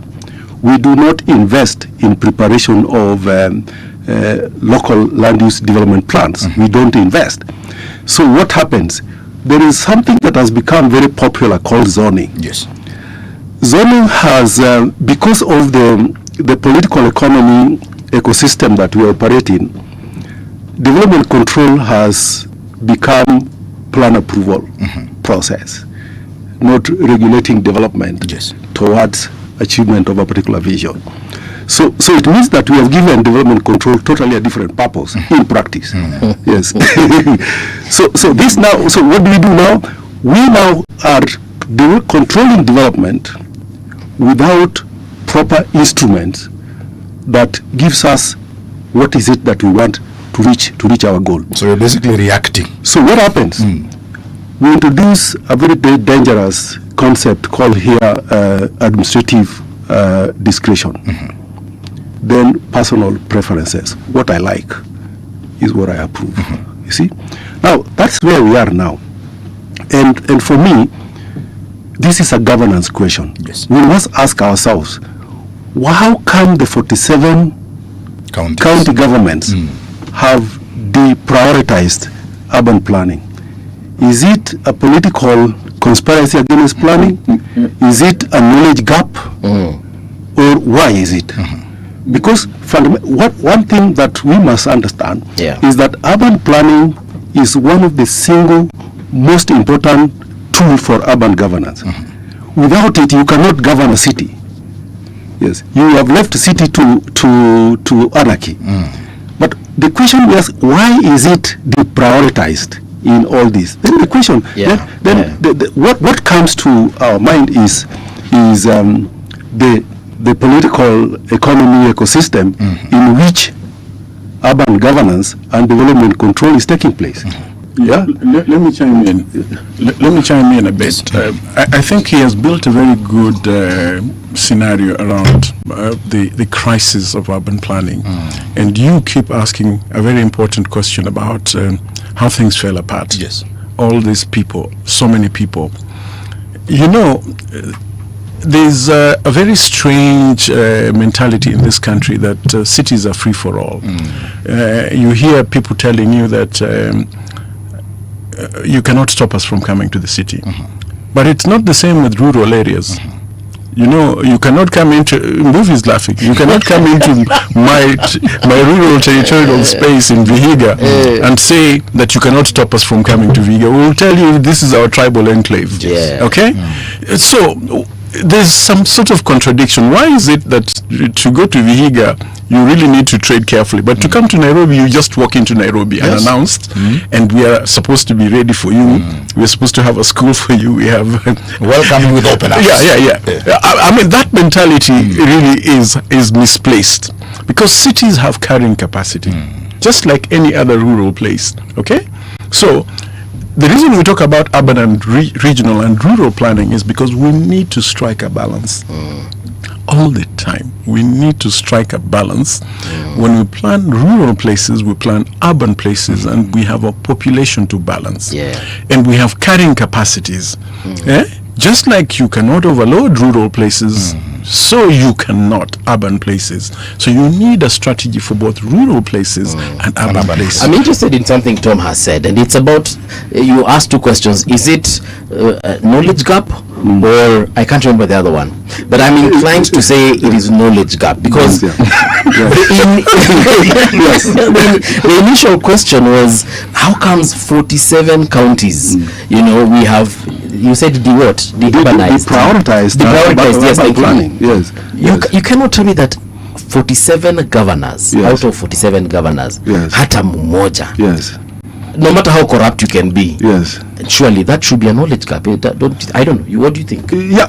I mean, there's a lot of theories about this. The knowledge gap is one of them. But the other question you can ask is that within the political economy ecosystem, is development control in the hands of experts? Is it in the hands of experts? Is it even a priority? Or is it even a priority? Because if we have already minimized development control to approval of plans, and we are approving plans based on administrative discretion, then why would an elected person allow an appointed person to use discretion in his government?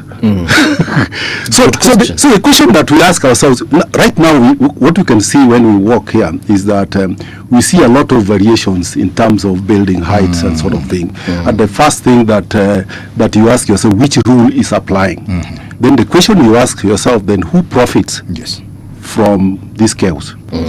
Let's go back to the is there economic incentives that are sustaining the resistant to allow urban planning to play to have its space in urban governance?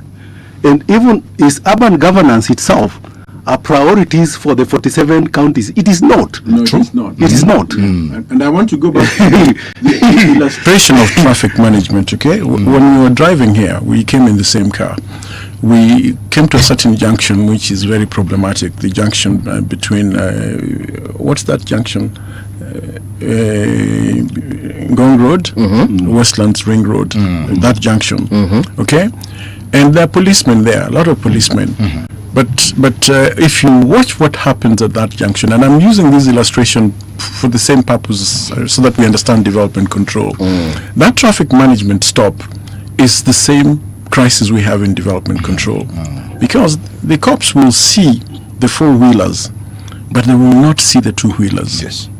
You will never see them stopping a motorbike for infringement at any point in time. And I'm not talking about a motorbike like in biker. I'm talking about border. Okay? How come that same person exercises a certain very uncanny discretion, but he has the traffic code? Everybody at this junction is supposed to abide by the traffic code, and yet there is nothing in the traffic code that is implemented at that junction. And that's the crisis we have in the urban sector, because the plan that we develop is like a highway. It has a code. It's got the building code. It's got land use standards, and those land use standards and the building code tell you exactly how to navigate urban development. Okay, and we have urban development cops. They are development control officers. Yes. They are building inspectors. They are health inspectors. They are environmental people, and so on and so forth. So, yes, the whole regulatory framework is in place, and there are enforcement mechanisms. How come those don't happen? Okay, it's because we have a weak governance system. We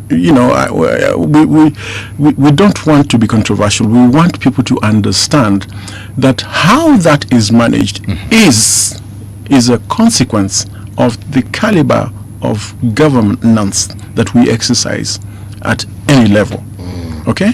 Yeah. Let me come back to the see example, so I just try to answer you. Patrick, we said that we have minimized development control to plan approval. Yes. Now, there are two levels of compliance in development control. One is the documentary approval. Yes. I present documentation based on the rules that this is what I want to do, and it is approved on the basis of the information, the declaration that we have made. So that is documentary approval, documentary compliance. But there is a substantive compliance that need to now take place on the ground. Now, it depending on so many things. First of all, it depending on sincerity of the developer. Sincerity and commitment to professional ethics of the professional team that is helping the developer to translate what he got in terms of documentary compliance to substantive compliance. That process has got several weaknesses. One of which is that many years ago we used to have what we call building inspection services. Building inspection services was effective when the city was still small. Right now the city is very, very big. And we are seeing a lot of collapsing buildings, by the way. So because a lot of things have been done, the first thing that cannot happen, there is no way any of these counties, including Nairobi, will ever have building inspection services capacity built within its structure. It cannot have. Why so? Because through employment alone, it is like they're going to employ so many people. But they can leverage on private sector capacity. And this has been done before. When City Hall was still a council, they agreed with, they introduced something called indemnity arrangement. Indemnity arrangement allows the architect that you have appointed to do your project to be the agent of the council in terms of ensuring that all the stages of inspections are done. And then he will sign an indemnity that he has done it, he takes full responsibility. That was tying somebody. So that allows the councils or the county government to leverage on private sector capacity to do this. If you go globally, there is no single city in the world that has relied on public sector capacity for building inspection services. It must be privatized. You must allow private sector participation, credited certifiers. In many countries, South Africa, Nigeria, Australia, even UK, even approval cannot be monopolized by a county. They can privatize some of these things. So in terms of inspection, it means that there is no building. All the things that they approve, they cannot inspect them.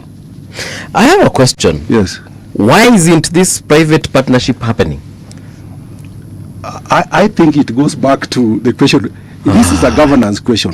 Is this a priority?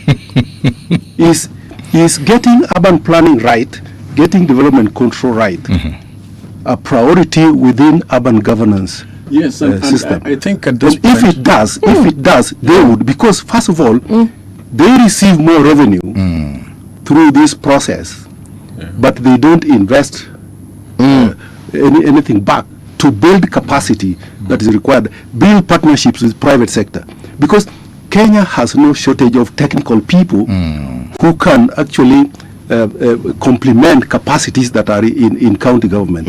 But you must agree that what this partnership will actually introduce is that, first of all, it introduces integrity. Yes, it will, because now professional who are accredited are the ones who are going to carry out those, those assignments. So it was going to create transparency. Yes. Is the political actors ready for that transparency in this process?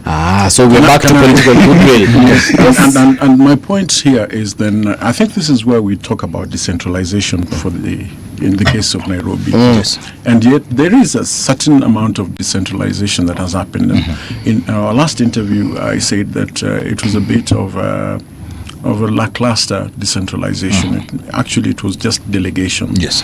And for a capital city of Nairobi's magnitude, you need a certain goodwill. Yes. You need people to understand that it's not just politics, but you need some sound urban management principles to be able to make it possible for things to happen. And what are those principles?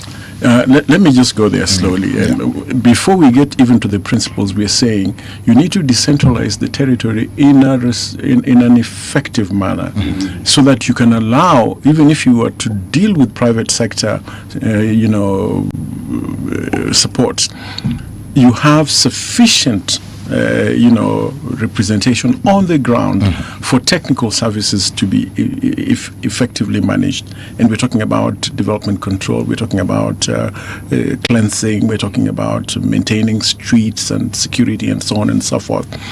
At this point, we still have a very amorphous, it's still very pretty much centralized, and yet you can have an effective decentralization, which is much more like a little bit devolution beyond the county level in the city, so that even when you have a relationship with private sector for executing certain services that you can outsource, there are sufficient public servants, officials and structures to superintend those services on the ground. Now, that's the gap for me in with regard to Nairobi, because we've said in the past many times that many of the sub-counties in Nairobi are bigger than many cities and municipalities in Kenya. True. So they actually require to have better decentralized systems and structures, and therefore the policies and so on and so forth, to be able to do some of the things Tom is speaking to. Because if you do not have those on the ground, it doesn't matter that you can outsource some of them, because for you to outsource, it means you've got to have the capacity on the ground to supervise, to engage people, to ensure that these things actually happen. And therefore, that is the point at which we say it is important for us to rethink the decentralization in Nairobi, so that it is a lot more effective, rather than just an administrative outpost, somewhere. That doesn't solve. Yeah. But again, Patrick, when we look at the Nairobi, I think one of the things that interests me is the way demand for decentralization has been organized politically through resident associations. Yes. And resident associations represent a very, very important platform for us to think about decentralizing planning, because they are already the way they are agitating to be part of that process, that they should be able to make decisions. They should be able It speaks to a gap. They speak to a gap. Yeah. And one of the things that I find that can easily change urban governance is if the counties can use urban plans, development plans, as instruments of enhancing partnership with the resident associations, because again, you need detailed plans to be able to govern development. Yes. And there is a lot of capacity within the resident associations that the public sector can actually leverage and improve, development control. one thing that partnership with the resident association will introduce also self-regulation. That within the resident association areas, they are able to exercise self-regulation, which means that you can actually have lean structure within City Hall and still actually get the urban development outcomes that you expect, simply because now you are working with other people. So again, this is something why I think that privatization goes beyond just thinking in terms of experts, but also how do you bring in these social structures that are coming and demanding participation in this important thing called development control, and they have gone even ahead, even sometimes even to sue for recognition. I think there is the counties should see them as potential for improving how urban development control is administered, rather than as adversaries. Well, I still want to go back to the issue of population, because I liked what you spoke about when you were talking about somebody going to Viga versus somebody coming to Nairobi. And one of the key questions or fundamental questions right now, Nairobi is overpopulated. And part of the reason why we went into devolution was to cure part of these problems. So from a planning perspective, from a development control perspective, how can we be able to control the population of an area, especially an urban area like Nairobi? I don't know. I mean, it's a tough question. It's a tough question. I'm much more inclined towards the policies that we have around how we distribute populations and the resources that we concentrate in places. And people invariably still come to Nairobi because of the economic promise. But once in Nairobi, the question is, how do we deal with the distribution? I mean, and again, the reason why, for example, Kilimani is having high-rise buildings, I am told, is because people are saying that the only place to go is up. But why would you select only Kilimani for going up? And yet we had the Eastlands development proposals. That would have been a perfect place to start, okay? If people wanted to go up, the whole of Eastlands is available for redevelopment. In fact, Nairobi has so much land, you would wonder why we are concentrating 20, 30-story buildings in Kilimani. There is absolutely no rationale for that. And land elsewhere is probably much cheaper than land in Kilimani. So to argue that, we can only go up in a certain locality or location is misplaced to a large extent, because there isn't a shortage of land to develop in Nairobi. If you're looking for land, in fact, there's more in the Eastlands than in the areas around in the central. So again, for me, I think the long-term strategy for deconcentrating populations in places like Nairobi is to have a much more responsive urban policy where you have the secondary cities growing.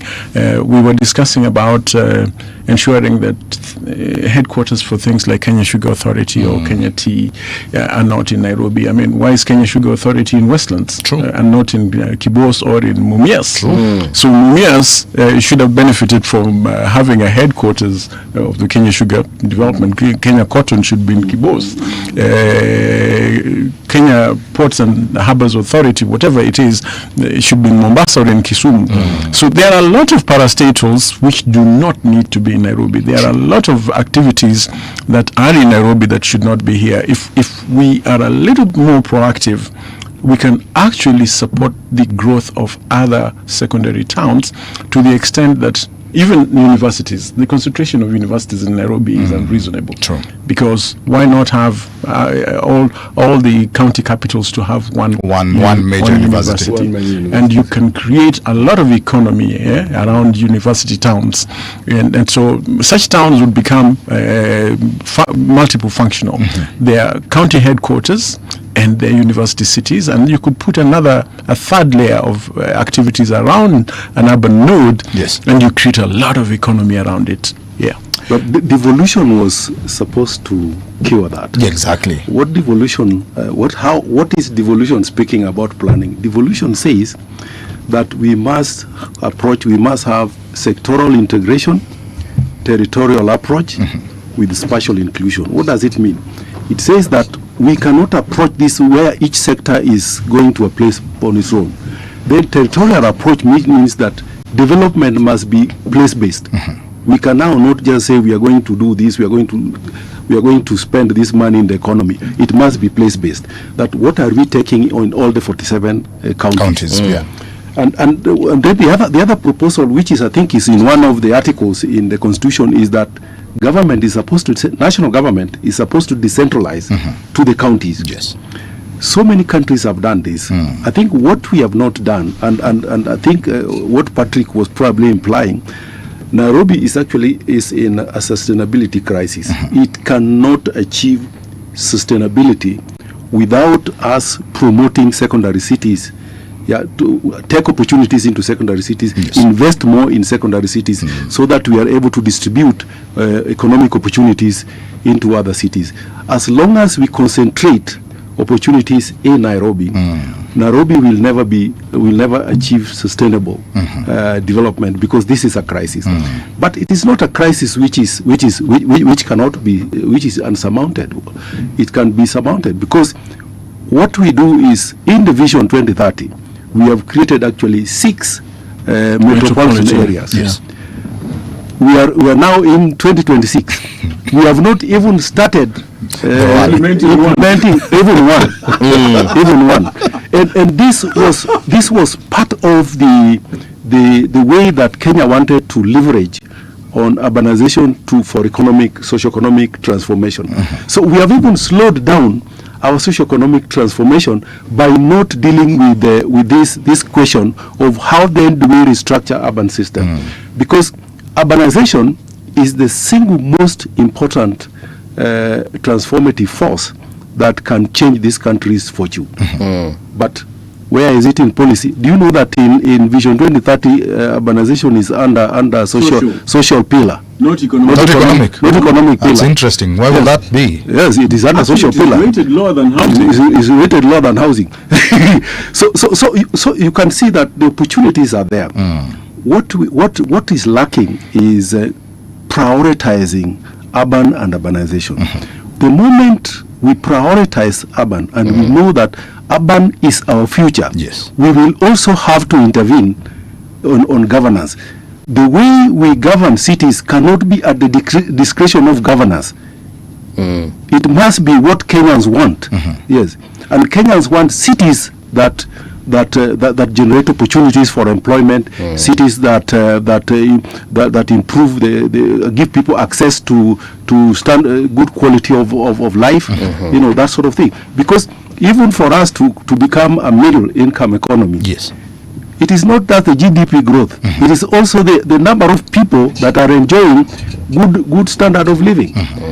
Where would you do that? You can't rely on the rural. You have to rely on the cities, and all the secondary cities are the most have the most potential for us to move to a middle income economy, not Nairobi alone. There's a comment here by Ombati. Ombati anauliza, hello Mbuvi, please ask the guests why Nairobi is so dysfunctional in terms of land use planning. Who messed it up? Was it Professor Gishaga? Professor Gishaga is a former vice chancellor of University of Nairobi. What's the nexus? I'm trying to understand. He's a civil engineer, but I'm actually trying to understand. Did he play any role that you might be knowing as far as urban planning is concerned in Nairobi or elsewhere? I'm trying to understand. The other part could have been in light touch. But the question is important. The viewer has said, and his lot, maybe not just Prof, but maybe Prof and others. But you see, this is the question we are trying to address. We're saying Nairobi is in a crisis. And we've always tried to speak to the need for a strategic political approach. Okay, it's not the planners who decide how much money goes into the budgets for Nairobi. Yes, it's not the planners who decide the policy for decentralization or for secondary cities. Yes, it's a larger national policy question, and it has to be dealt with at that level. Okay? The decision to allow other cities, particularly as envisaged in the constitution, in the devolved constitution, was that all those other cities would grow to be economically vibrant cities, housing people, offering economic activities, and that has not happened. We are saying we need to return to the place where those county cities also receive the amount of development directed to them to grow them, so that people do not come to Nairobi. And to stem what we're calling primacy. Nairobi remains a primate city, unnecessarily, notwithstanding the 14 years of devolution. That's policy failure. But don't they get sufficient money? And you can actually yes, I think Patrick, what they're asking is the mess in the land use. Land use, yeah. Yeah, but I mean that's what we're talking about. Development control here. The question to ask is, for how long has Nairobi been without a plan, land use plan? Yes. You should be telling us. In 2014, yes. No, we would like to discuss 2014, that. We have no issues discussing. Nairobi developed what I would call a strategic plan, which we call the new plan, which sets the vision for the strategic development of the city. This was during Kidero's time. This is during Kidero's time. What should follow is... And both of us were involved in that. Both of us were involved. What should follow is, you see, the strategic plan is blind, but it's very clear on where we want to go. But it's blind spatially. So now what is supposed to be done is now to do land use plans that will govern how development takes place towards achievement of the vision that is set up in the new plan. Up to now, we are now talking about almost 12 years later. 12 years later. There is no single investment in preparation of plans. Again, that is where we started. We talked about deprioritization. Yes. So what has happened? There is a lot of transformation that has happened that is even not acceptable to, and people have challenged it. In Nairobi, they have created something. They have elevated zoning. Zoning is a tool that is used. Is one of the tools of to implement plans. Is one of the tools that development control applies to implement plans. Now they have made this zoning a plan. It is actually substituted. It is the only plan. It is the only plan. Yes. So now it cannot have its own independent existence without a special framework. So what does it mean? It simply means that the way we are undertaking spatial governance on space, which is the land use part, is not based on any long-term framework. And I think, Pat, actually, it's a good question. In fact, we were hoping that we would end up there. Yes. Because the question is, why don't we have a plan? Yes. Why are we talking about development? We have control? a plan. Without a plan, no, we have an overall framework. Framework we have. Okay. It's a vision, and it is a policy document. We don't have a plan to implement the vision. Now we need to piecemeal implement that document, which means that we have to define territory. And we talked about decentralization. Yes. When we talk about decentralization, it means that we have to do a plan for Makadara area. We have to do a plan for the Westlands area, and it's a land use plan. It's a territorial plan, which details out where things are supposed to be located. Every time we ask for budgets to do that plan, we are told, nah, that's not important. That hasn't got any political impact.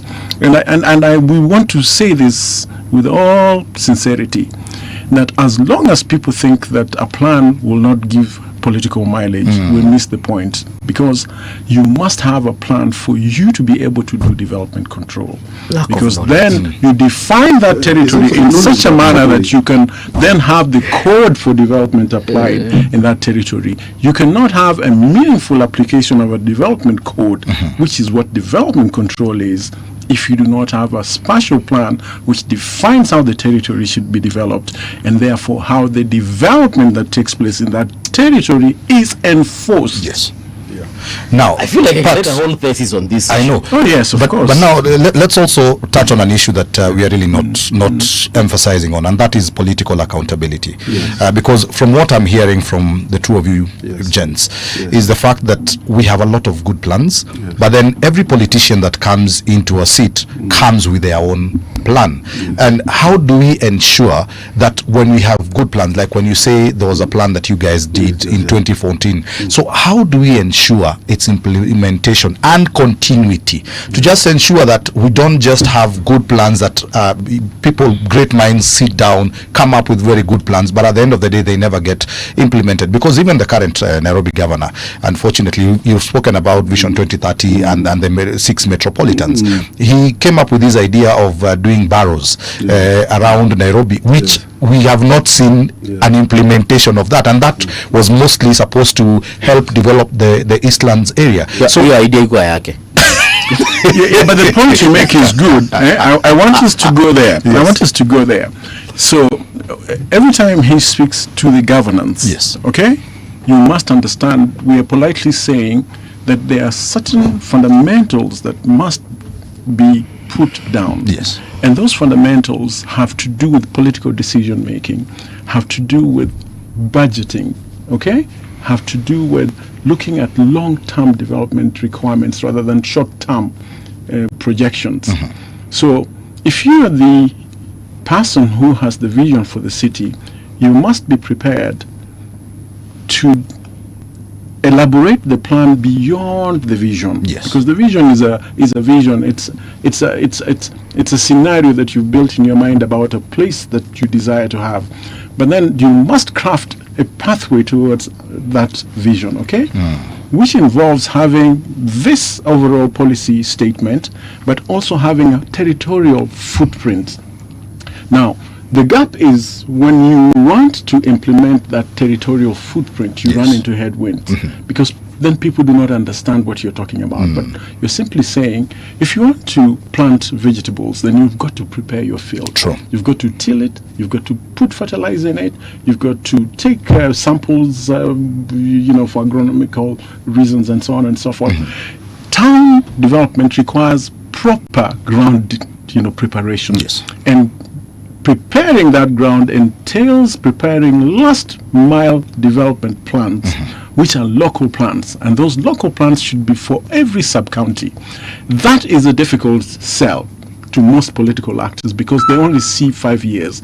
But for you to be a good urban manager, you cannot proceed in the absence of a local area development plan. True. There's a question here by Kevin Scout.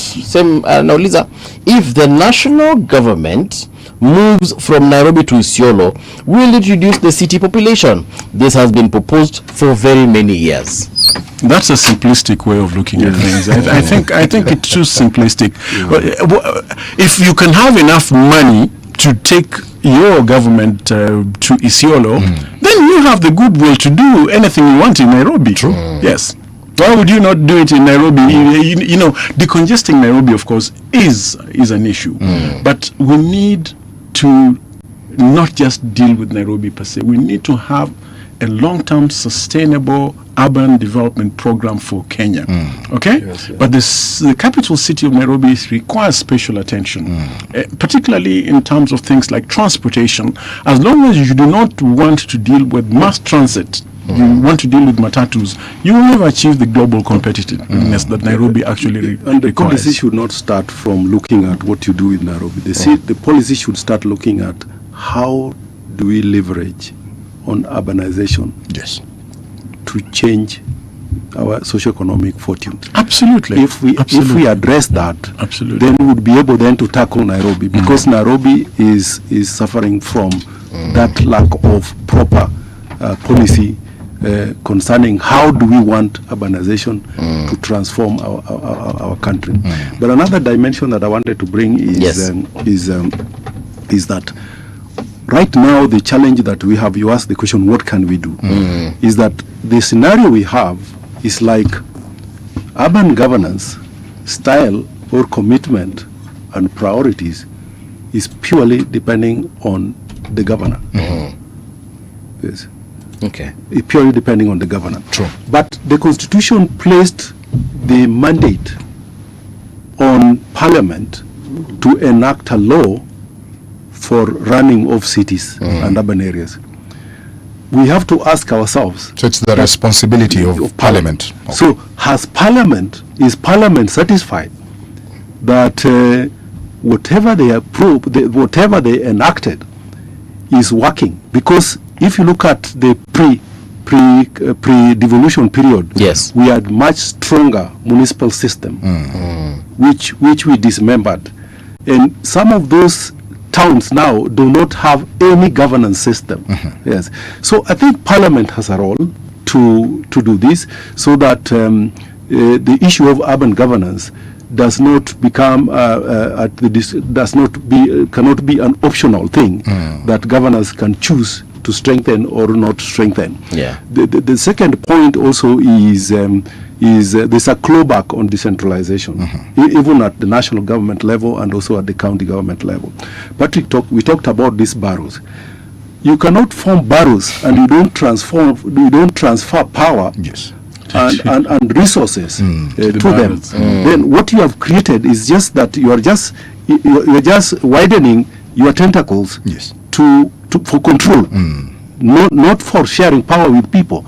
What decentralization means is that share power with people, and as Kenyans we have got the power of self governance is given to the people.